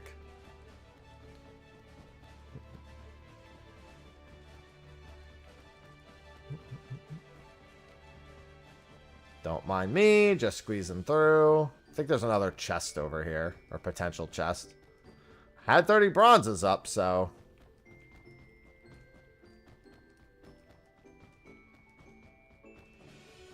I don't think there's one any further. There's one right here, though. Hey, carrot! I'm using it. I'm not selling it. I've got enough gil to the point where selling them for 2 mil is not really that important, when I would like to one day have the achievement done. That's only my 4th carrot, mind you. Not like I've been doing this that hardcore, but yeah, it's only my 4th carrot. Yep. Over 2 mil. Now I gotta go look for the carrots. I actually have been doing the chests from memory. I'll probably need to pull up the map to find a carrot location.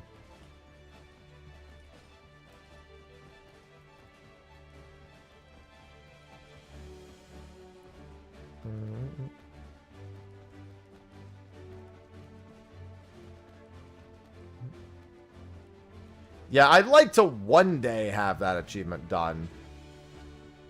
So any amount of progress I can make on it is welcome.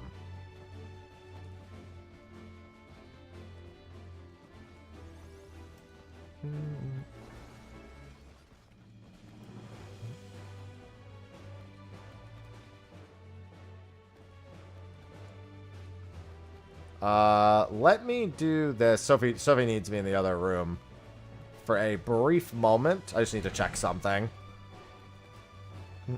Let me just check this chest right here, and then I'll return. Alright, I'll be back in 2 minutes. See what she needs me for.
Alright, I'm back. Sorry, cat peed someplace they weren't supposed to. So, had to do some cleaning. Wait, what? Butt gift subs? You're back? I said I would... Well, now I don't actually have enough time to do one myself. I almost pocket purchased 404... Oh!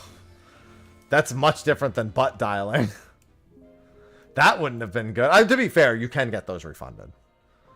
Twitch used to be a little bit rougher with refund policies on that stuff because they didn't want people, you know, gifting and then playing. But they've made it a lot easier to get refunds on mistakes. Unfortunately, that means I have occasionally seen a couple of gift subs be refunded, but not a significant amount.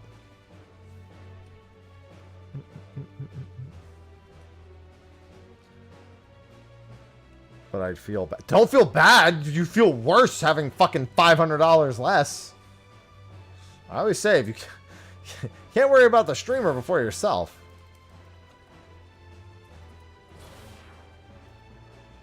I'll tell you what feels worse than accidentally giving money and then taking it back, losing it altogether.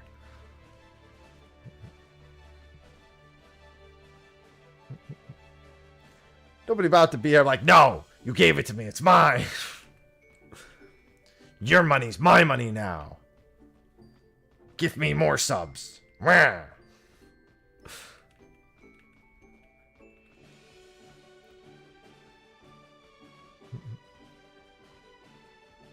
No takebacks.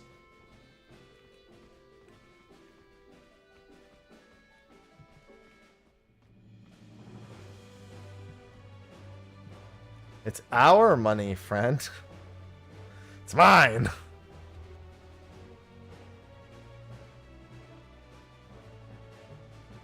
Listen, as someone who's on the path to trying to bounce back financially from a handful of life situations, if anyone understands not wanting an accident like that to happen, it's me.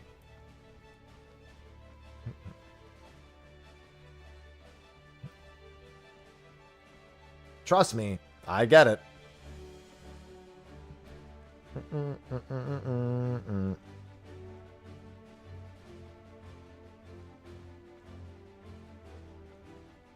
Ooh, what's this?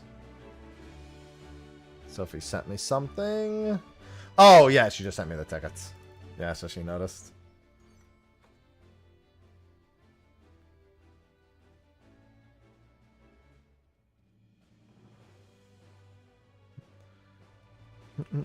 Life situation. Well, my life situation just happens to be the woman who birthed me, so. You bought all these magic cards. Guess you better open them. But I want to open them.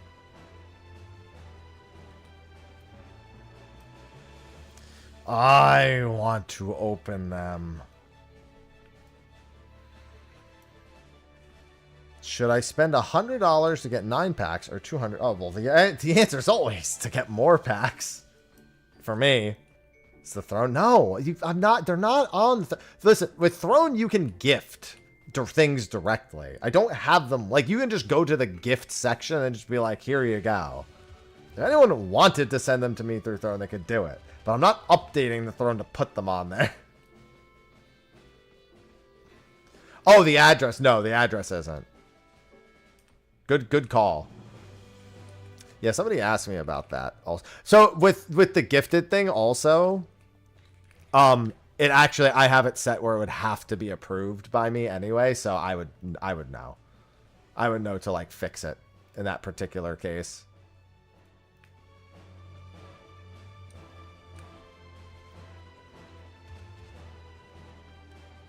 Yeah, because I don't want people like...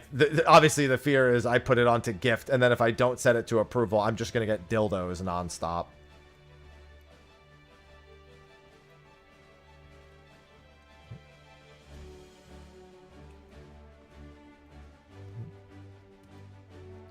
Who told you?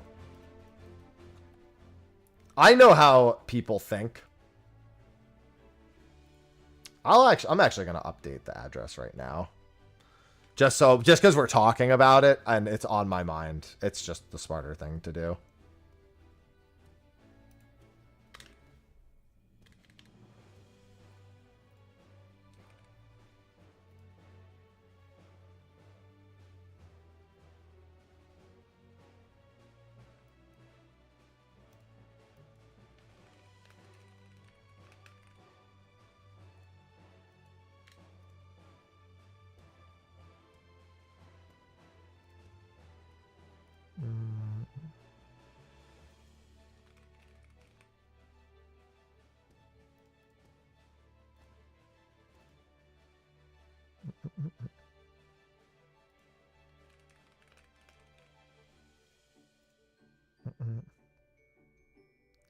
All right. Yeah, if I ever use it, at the very least, it's updated.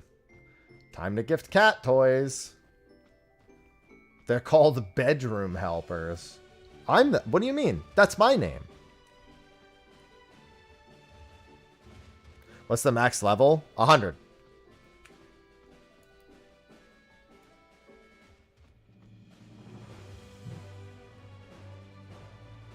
One hundo.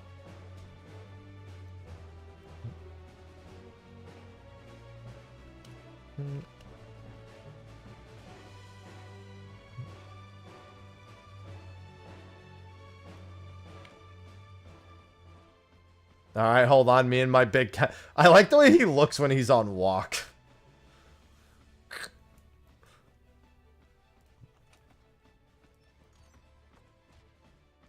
Oh, Lord, he coming.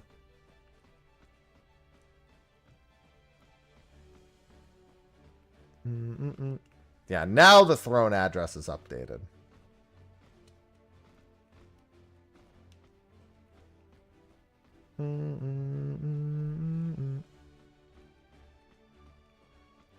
Yeah, for anyone who missed it, by the way, earlier today I received a package. As you may remember, we are doing an Aloha cat plush. And, well, he's knocked over right now. I did get... For approval, they sent me one.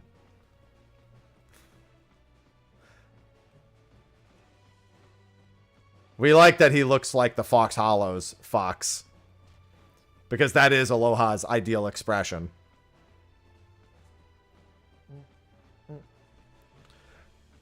Yeah, that's going to be going live on July 9th.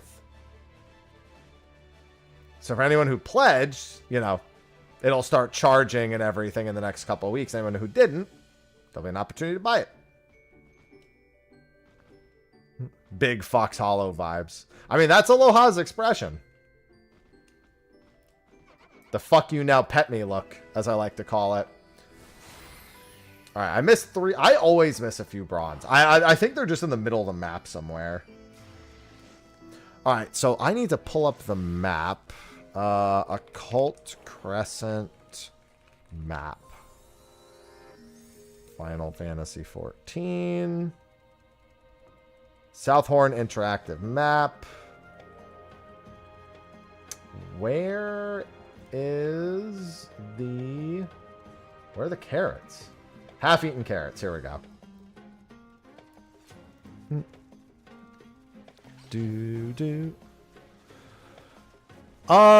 Where should I start? I'm gonna start here.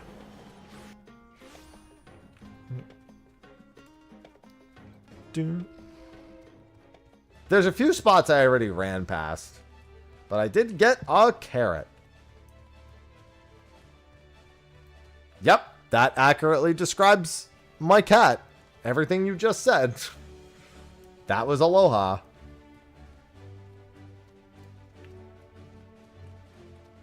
Bully these rocks into giving me my map. Are you not? Have you not just revealed the hidden thing, and then it's like a 50-50 chance at that point to reveal the hidden item?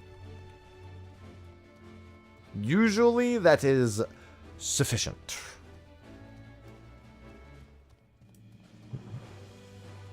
I wish I could gather maps ahead of time for the new treasure dungeon coming out, but that doesn't work because it'll be a new map.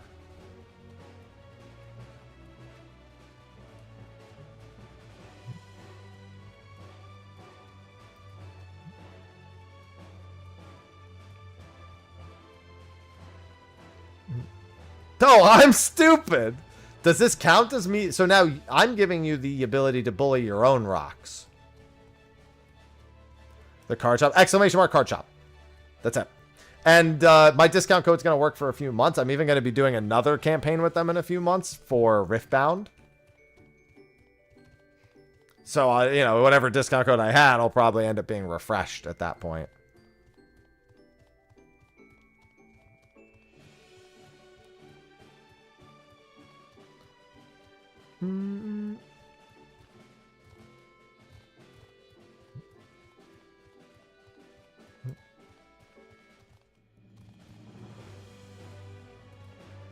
I think it's 10%. That sounds about right. Rocks have been sufficiently bullied. Just doing my job. Now I need to find a half-eaten carrot.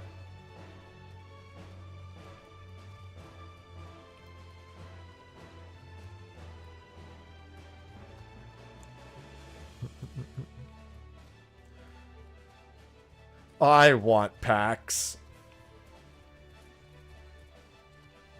I love cardboard crack.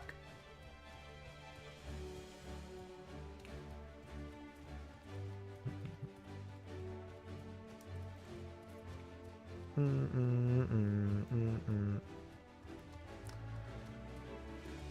right, no carrots here. 5? Yeah, I'm not sure. It's just a tiny discount. You're really more so supporting, you know, a mom and pop shop, effectively. A small local business more than anything. There's another person here. Are they looking? Oh, well, if they were looking for carrots, they missed one because I found it.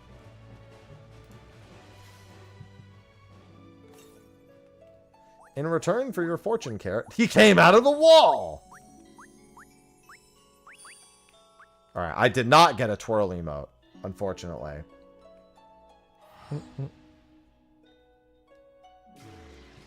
I'm going to do about an hour of silver farming.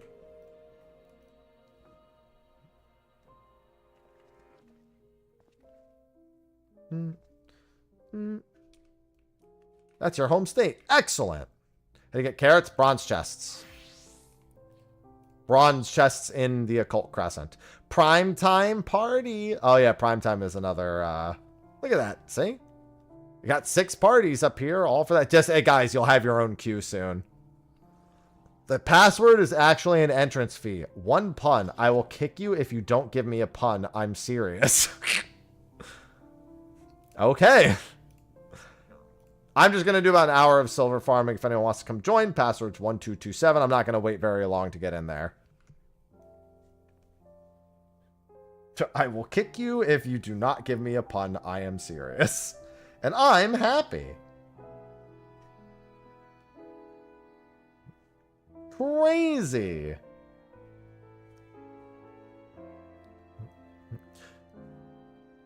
If anyone on Ether wants to just do just until about like 2:25, 2:30. Short little tiny sesh. Very digestible sesh. Sachet away.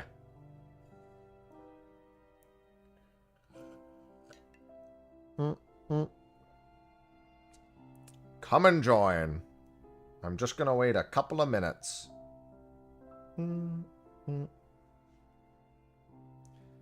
Mandatory puns. I'm not kidding. I can't be kidding. I'm happy.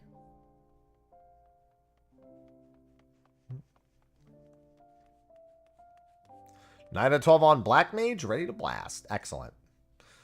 Anyone else? Like I said, it's just a short little session. Not even an hour of silver farming. Got 6. Cool, cool, cool. I'm glad we've already gotten a handful of people. They're floor 50. We'll get more. Don't worry. I know Taladia had to leave earlier. Won't be the last time I do it.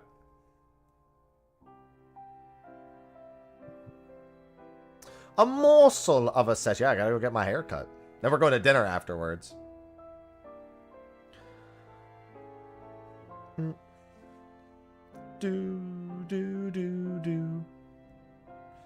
tomorrow, Wednesday. We'll see, only because 14 mobile. Because all the point, you just need to have it done before the new one comes out, realistically. Because tomorrow I might want to, if I can get 14 mobile working tomorrow morning, then I might do that. Because I'll probably do 14 mobile at some point this week. I probably will also do at least a day of Persona 5 Phantom X. I could do that Thursday, maybe Friday as well. An extra in that 70s show. You mean the hero.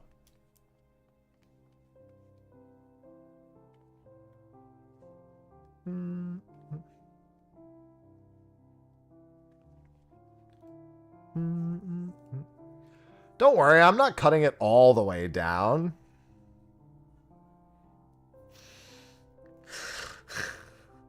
I just read party chat and my fucking word. All right, last call. If anyone wants to fill the 8th slot, type something so I know. If not, I'm closing it so we can get in. Since it's not a very long session, I don't want to wait very long.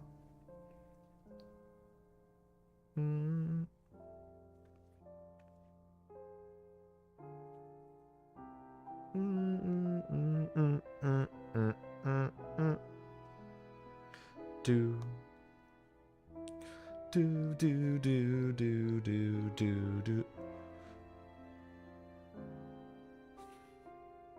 All right, time's up. Let go.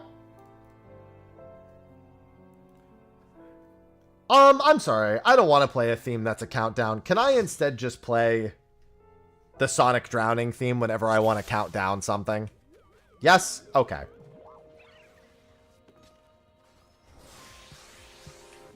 That's my favorite theme to play. Dun dun dun dun dun dun dun dun dun dun dun dun dun dun dun dun. Wow.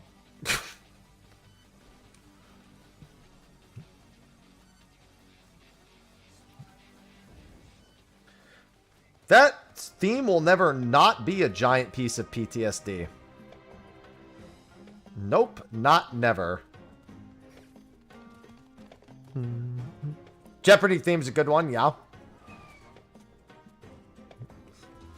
Shout chat's like, what are you buying? Nothing, because his items are cursed.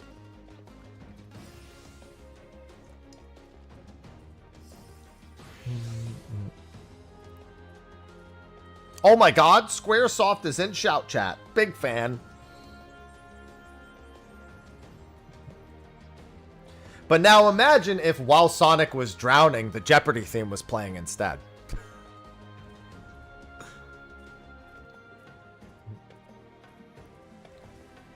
That'd be something.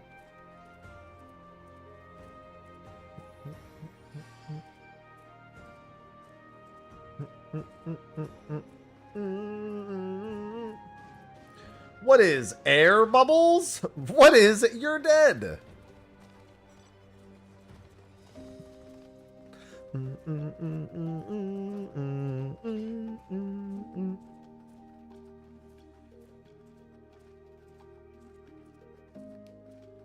What is the end of your life?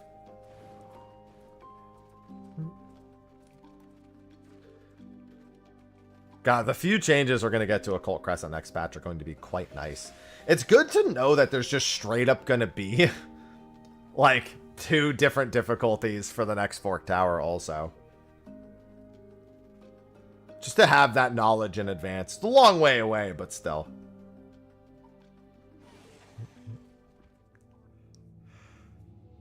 Really curious to see how they'll do the entry for it, but no biggie.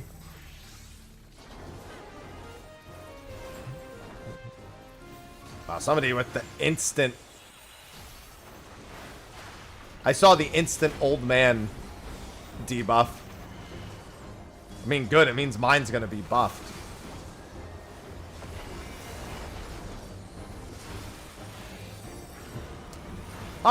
Well, in theory, if it's August 5th, then the patch would be like late December.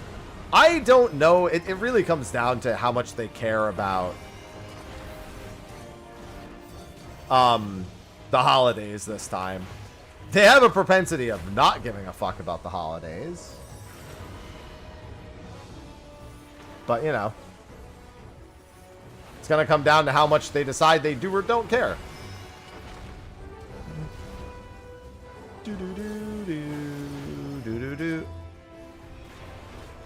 Chaotic, yeah, on Christmas Eve, exactly. Like, do they care about it now? It's the better question.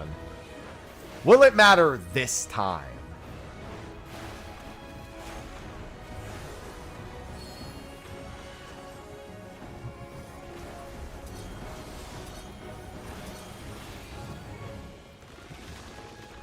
I mean, being December is not the same as being right on a holiday.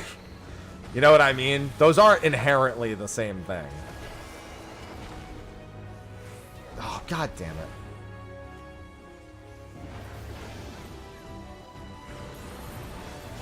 But I also don't think they give a shit. Because December 23rd would otherwise be the date, I believe. If memory is... If my memory of the calendar is correct. That would put the patch in December 23rd. Which would mean raid would be... December 30th.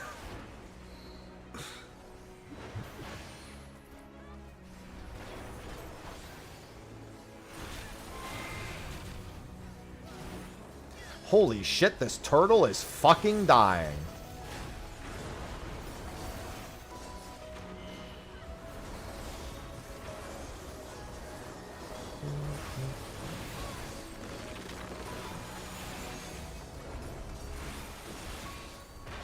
I've never seen a turtle die this quick.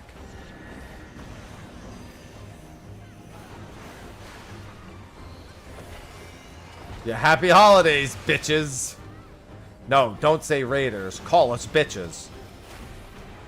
It's relatable.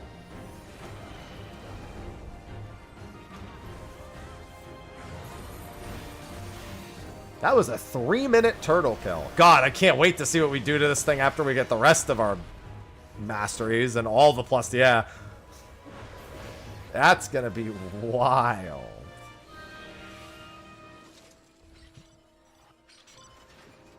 Oh yeah, I can only imagine that ABBA, like when the full Fort Tower group is, and it's, keep in mind the Fort Tower groups won't be on a CE ban anymore, so that'll be really nice after the next patch.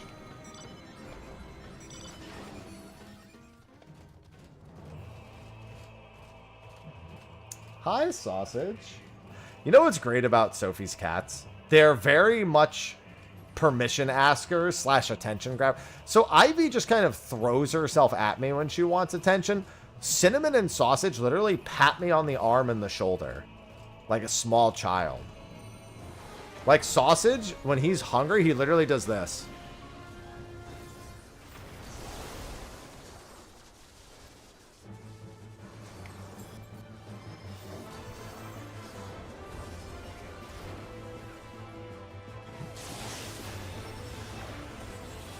Just like pats my shoulder a few times and then it's like, guy? Hello?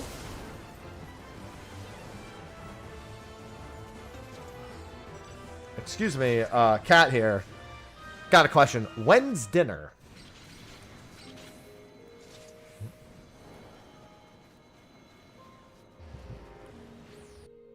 I would like to know when food is. Do you have any other questions? If I had another question, I'd have fucking asked you. So when's dinner?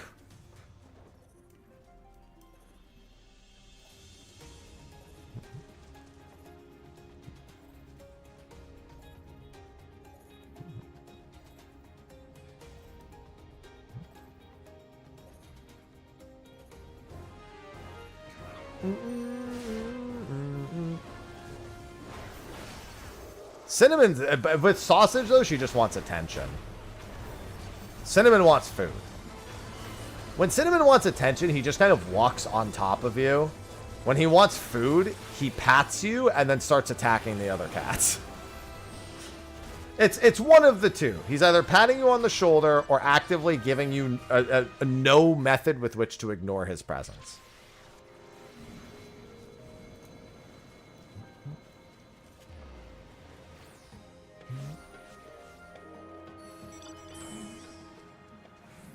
Ah, you got your ruby dragon. Excellent. I am now the final fish. You are the final fish. You've done it. Sausage, you're so needy.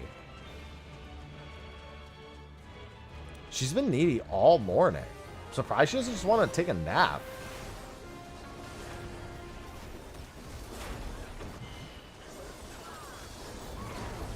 Moogle? No, I'm not on EU. I'm on NA.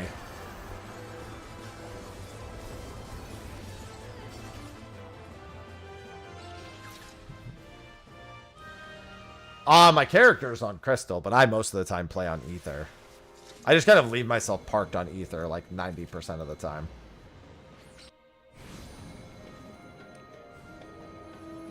The middle of the night, all the more reason to scream. That way everyone thinks you're being killed. That's where Sophie's character is. So if we're going to get married in game, I got to be on the same server. We were going to do it before her Fantasia-thon ended, but we'll just do it when she un-Fantasia-thons.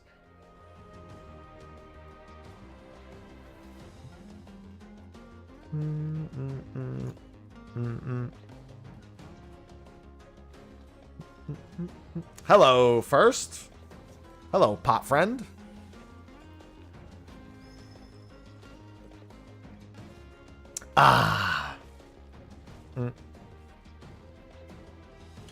By the way, as a reminder, anytime you see me looking down, it's because I'm playing Ethereal Restart.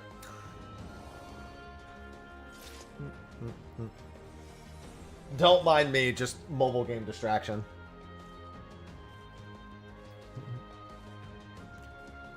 I got it plugged in and charging, and then just doing it. Did you knock Aloha over, Sausage?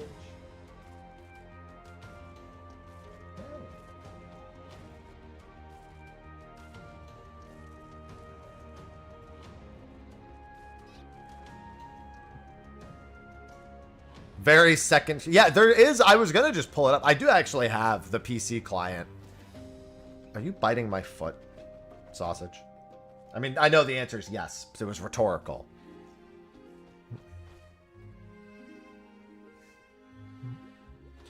But I just have it on my phone for now. Somebody's dead.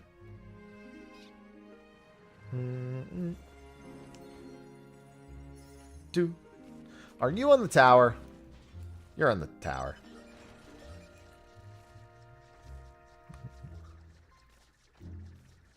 Somebody's doing some chest collecting. Can't blame him. That's why I just like doing a little bit of silver farm. Respawn some bronze chests. Maybe get a few more chances at a carrot. I very much I basically always want a silver farm until I have 30 bronze chests. Which doesn't usually take more than like, maybe like an hour, a little longer. CEs usually spawn like 3 of them, and then fates after a while. You know, you get like 1 back from a fate every now and again. See, that's why for the towers, even if you don't play tank, if you have one at least leveled, I highly recommend using it when you go to the dangerous areas.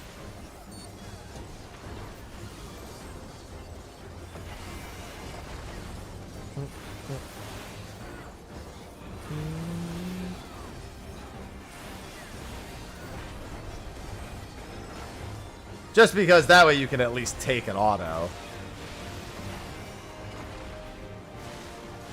Sir, are you gonna move that boss? I guess waiting till the very last second to move it. I normally like staying a little ahead of these instead of like barely behind, but that's just me.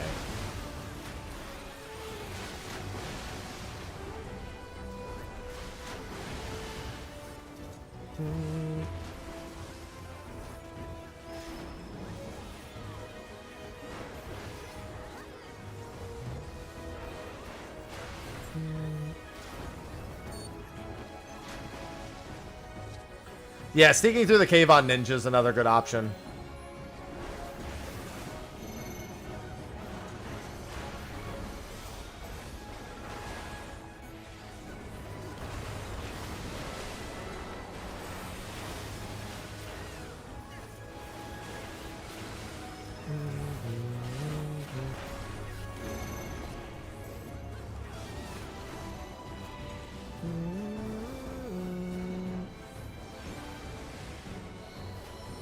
Pop! Big splash. Yeah, I mean, when I go through the caves, I honestly just walk. I know that you can, honestly, you can outspeed them as a tank most of the time, and even if you do take an auto, it's fine. I just walk. They're sound aggro, I just walk. I walk. As we say in New Jersey. I'm way walking my dog.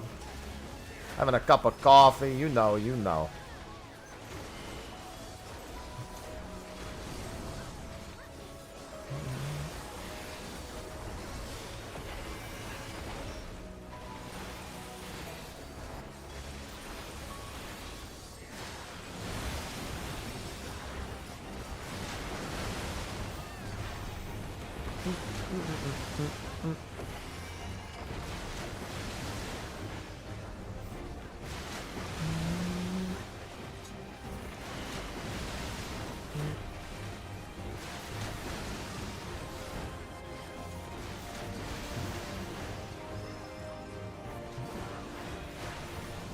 Yeah, Ninja Thief. Extra sneak.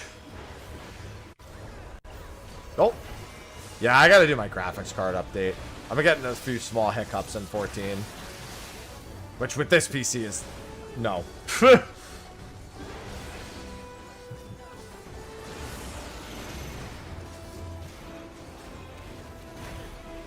Ooh, this will be fun.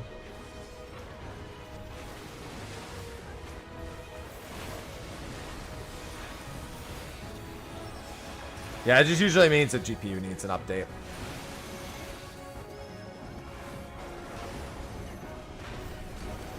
Well, that's not the ideal starting location.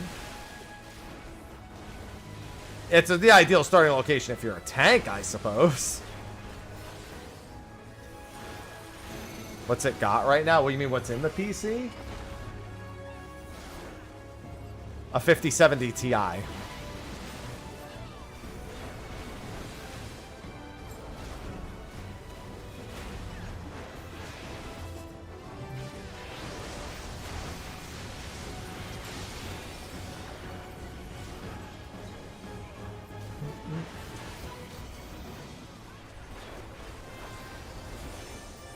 I don't even remember the late May. I never pay attention. I just do it on occasion.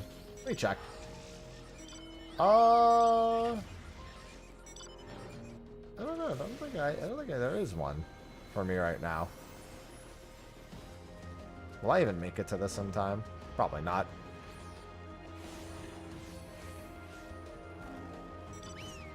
Bro, get on the mount. Sausage! Chill. Yep, nope. Yeah, no.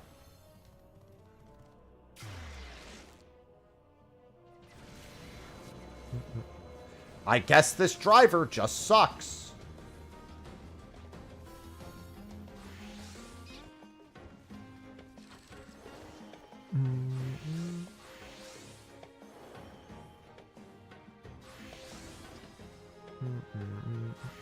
Oh no, it looks like there is one. Yep. Okay. Yeah, I just have to do that later. I'll do it when I end stream, before I head out.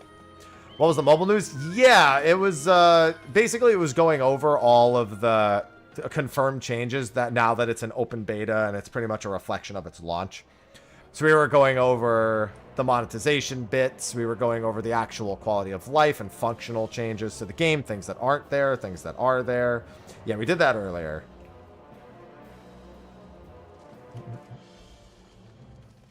Then I helped some people with a PALS 50 clear, and now I'm doing some Occult Crescent.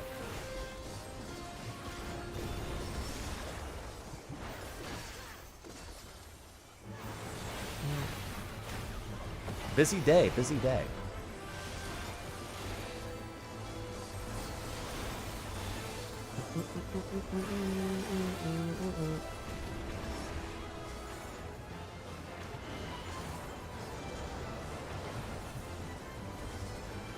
And now I'm shooting giant cannons at a bird.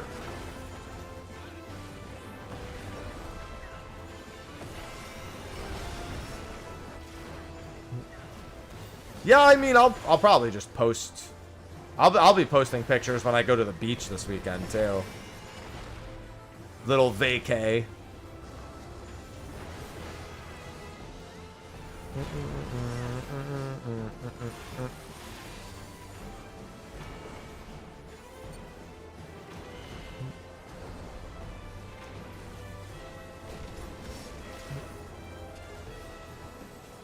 I've got some more plans later this summer too.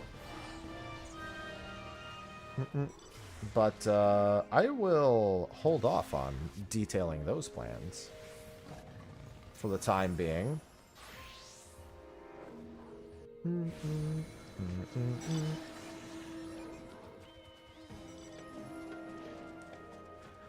I love barbecue.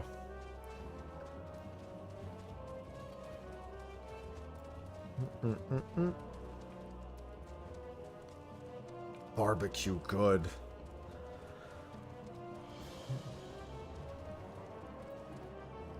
If I wasn't going out to dinner tonight might have been another 30-piece Chick-fil-A nugget night for dinner. I love 30-piece.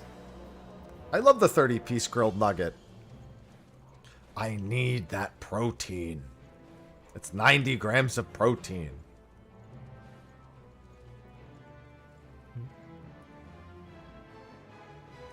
That's so much protein.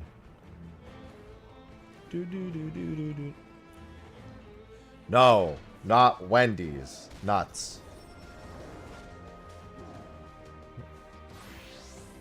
It's a lot of nuggets. Yeah, but they're grilled nuggets.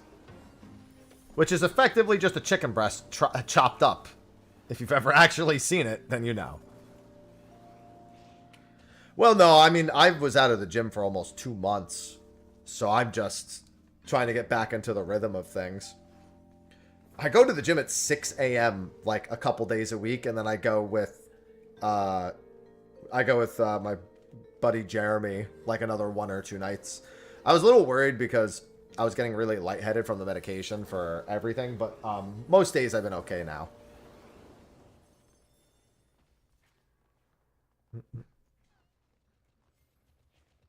My first day back at the gym, I had a hypotensive attack, which was my cue to go back down to my original dose. I love grilled chicken sandwiches.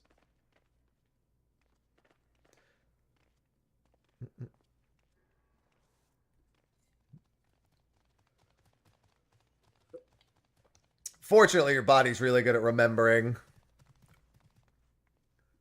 your strength. Like, not going to the gym for 2 months and then getting back into it, your body's usually like, okay, I just need a few, like a couple warm-up weeks. I will be A-okay again.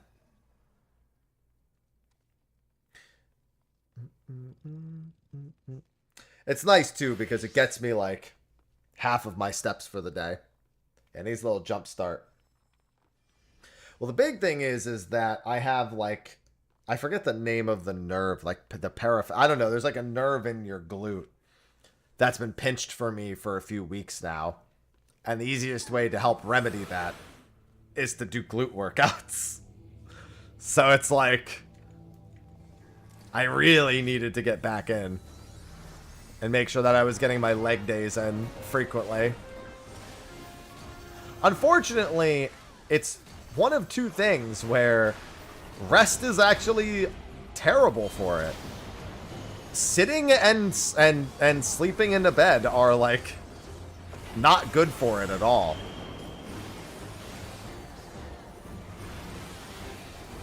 Airship Mountain New?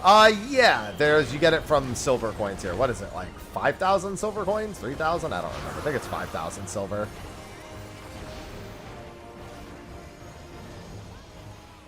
Kind of. It's just a pinched nerve. It's like the paraphallis nerve. I don't remember. Some nerve.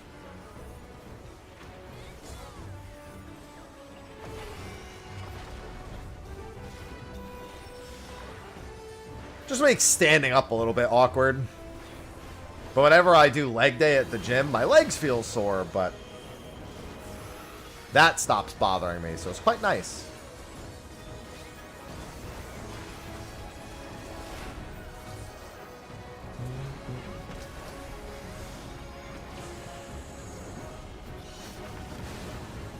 Well, that didn't work entirely for you. It worked until it didn't work.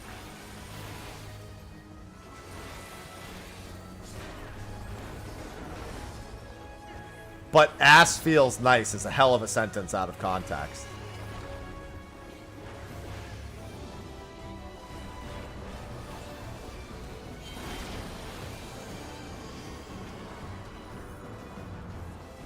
Listen, sometimes you just don't want to drive places. I get it. I don't drive at all, so I know exactly what it's like to not feel like driving places.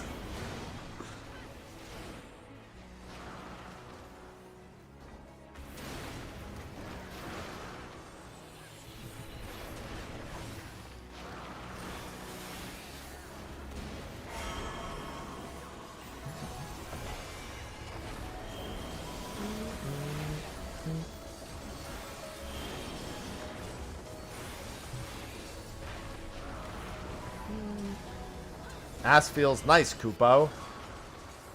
Thank you, Moogle. That's exactly what I needed.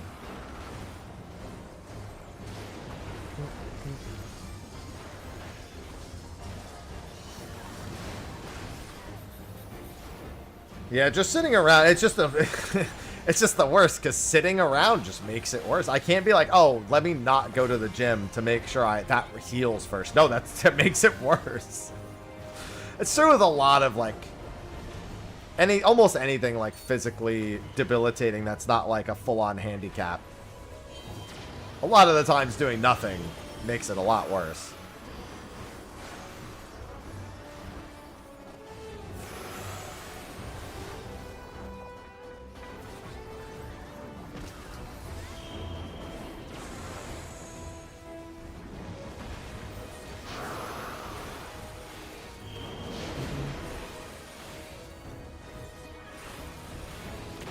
Moogles are wholesome.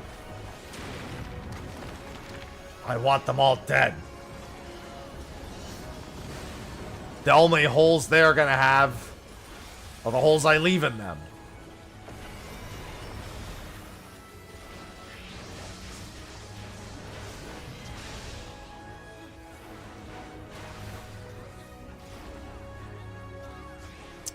You what?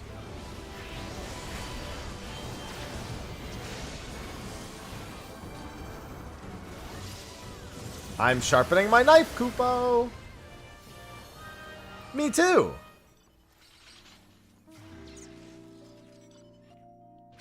Hi, sausage.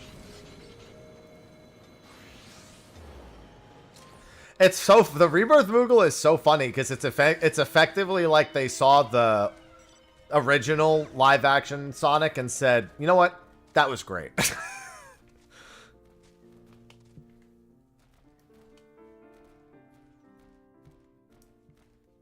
Let's do that.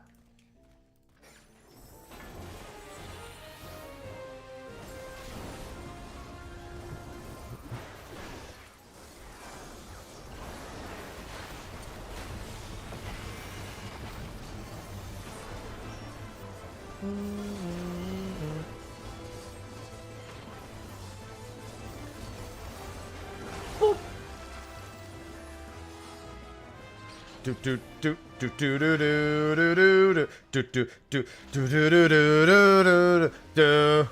Man, I just finished a Final Fantasy V playthrough, but whenever I come back in here, it makes me think of Final Fantasy V.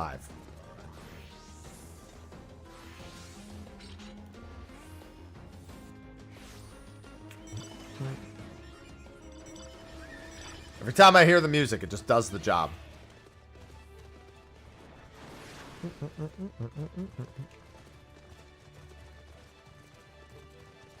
Gee, I wonder why. Big mystery.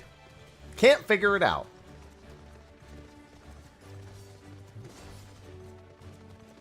Absolutely clueless.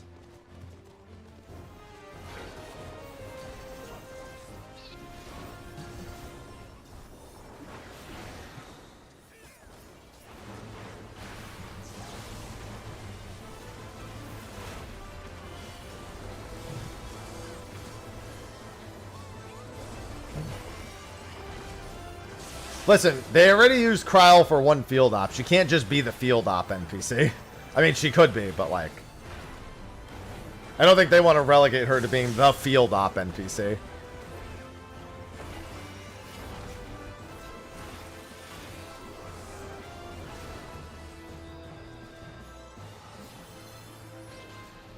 I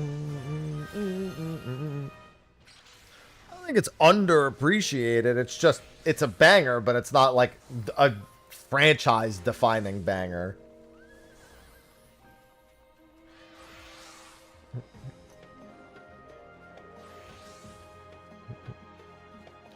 Being good and being that good are not inherently the same thing.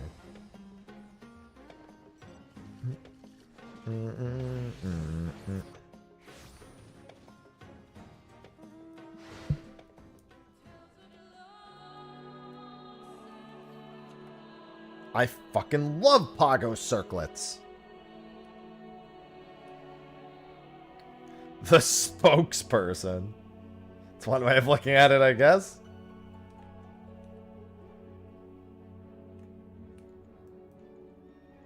Oh my god. That's what I get for looking down at my phone for 5 fucking seconds, I guess.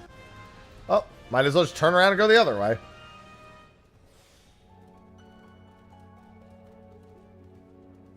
Yep. A little bit less than that, Keyblade. Got a haircut appointment to get to. And I want to just, like, nibble on something real quick before I go.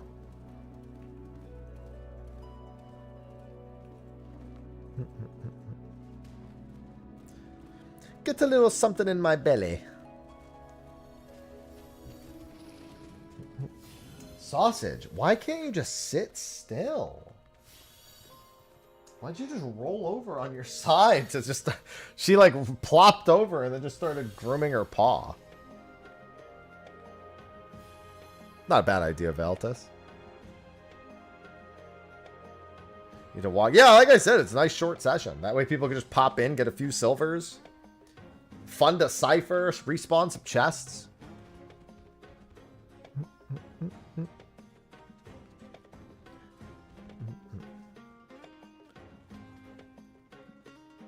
Listen, that's fair. That's not slash twirl, Marissa. That's slash ring hands.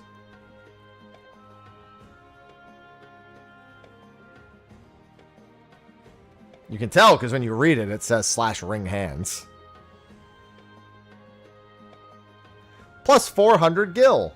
Wow. You're right. That is indeed plus 400 gil. Or plus 1 discard. That'd be minus 1. What do you mean minus 2, chat?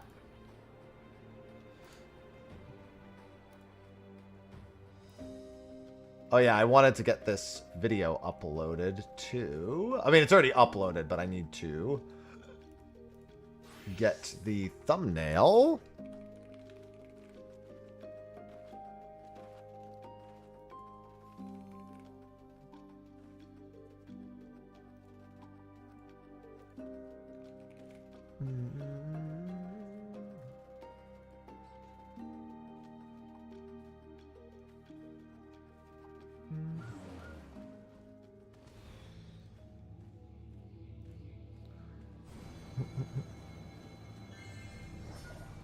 Where is... Alright, I don't need my help with this. No vault. I mean, I can if you want me to. That would be simple enough.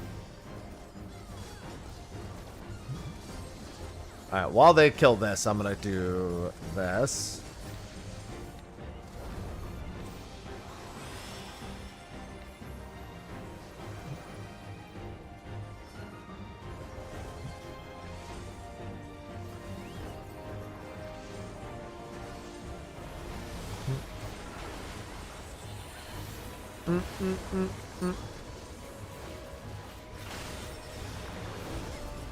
Unless you're referring to the fact that I was going to do crowd control today.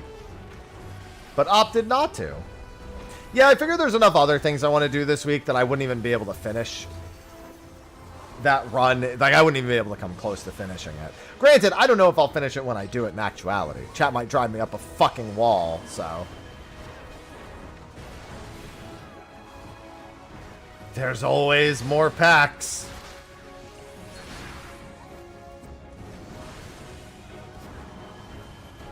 I can always do more packs. I just got my card shop sim going.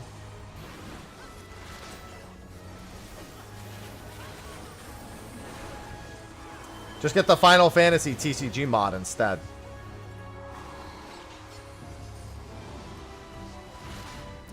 Oh, you're dead.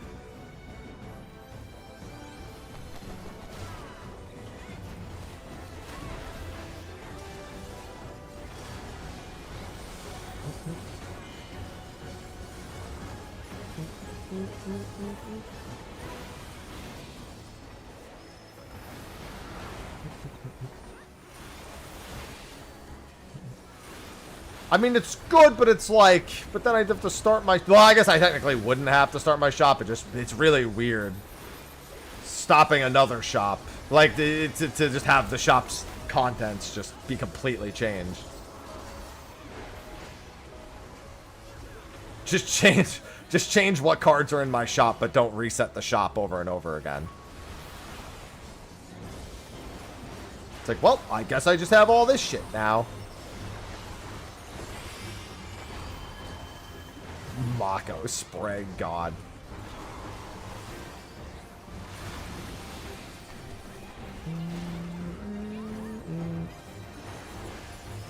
Yeah, I'll probably catch a few more fates after this, and then that will be it for me.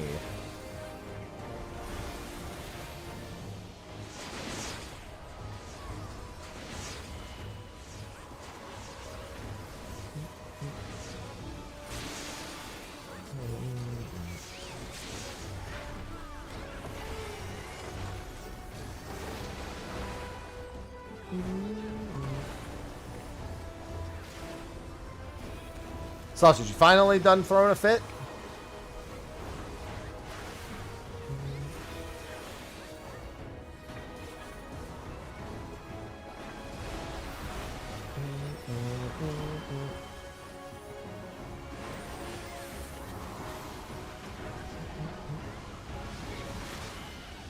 Maybe I shouldn't jinx it at this point.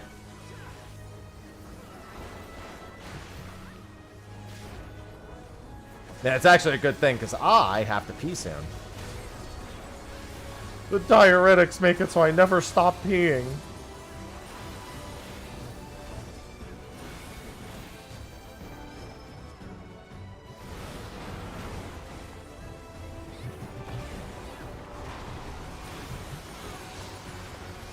One day. Well, I mean, I can't say one day I'll pee, because even when I don't drink water, I have to, like, my body just does it. It's just like it's just how my body works now.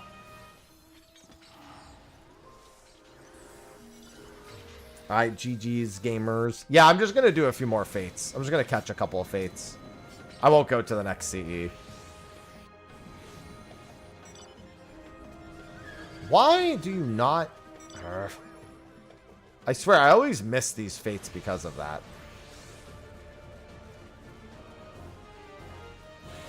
Nope. Because my mount just doesn't mount up mounty enough.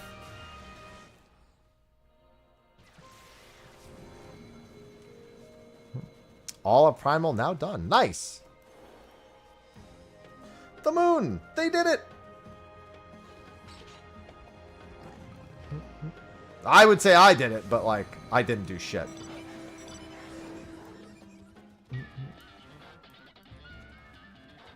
Moon content.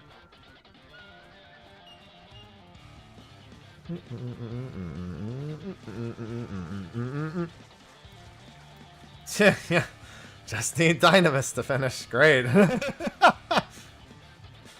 They'll get there. Eventually.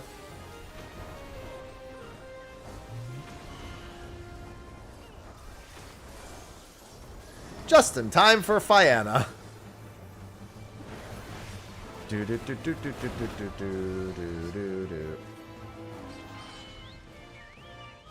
There's dozens of us. Yeah, you just have to fail it 3 times in a row enough times, and it'll eventually be done. I'm pretty sure that people on Dynamis told me that if you fail it 3 times, that it just gives you the advancement on the 3rd time. They're just like, all right, fuck it, we get it, right?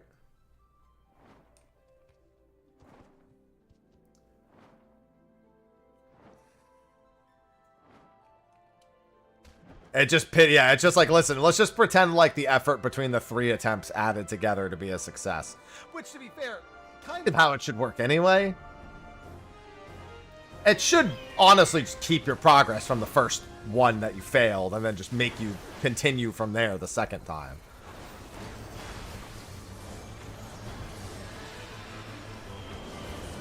Not start you all over. Especially since it will pity you eventually.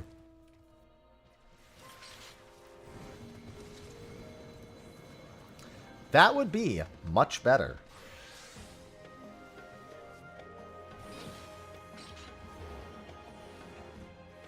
That's what I mean, to be fair, they did say they were making a follow-up to the failed ones. I wonder if that's just what they meant. I wonder if they just meant, like, if you fail, then it'll save your progress. That might have been because that was the unofficial translation, so it might be what they meant. I'm going to do this Fate, and then that'll be it. I'm not doing Berserker. I mean, I could, but, like, I'd rather give myself a few minutes before stream end.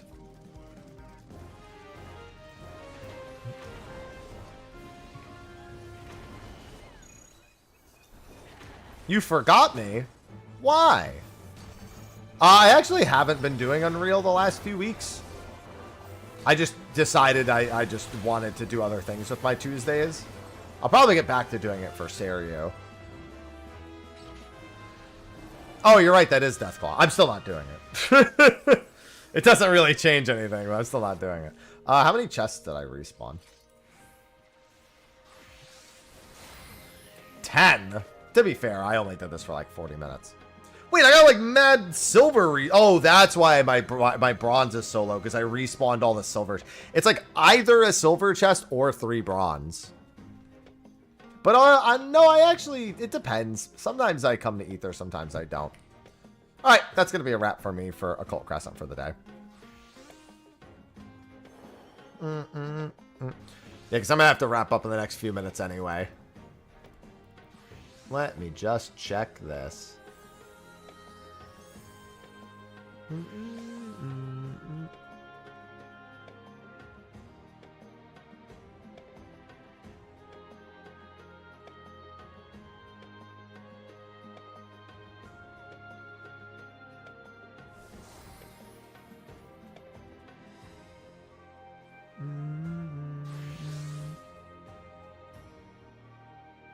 All right.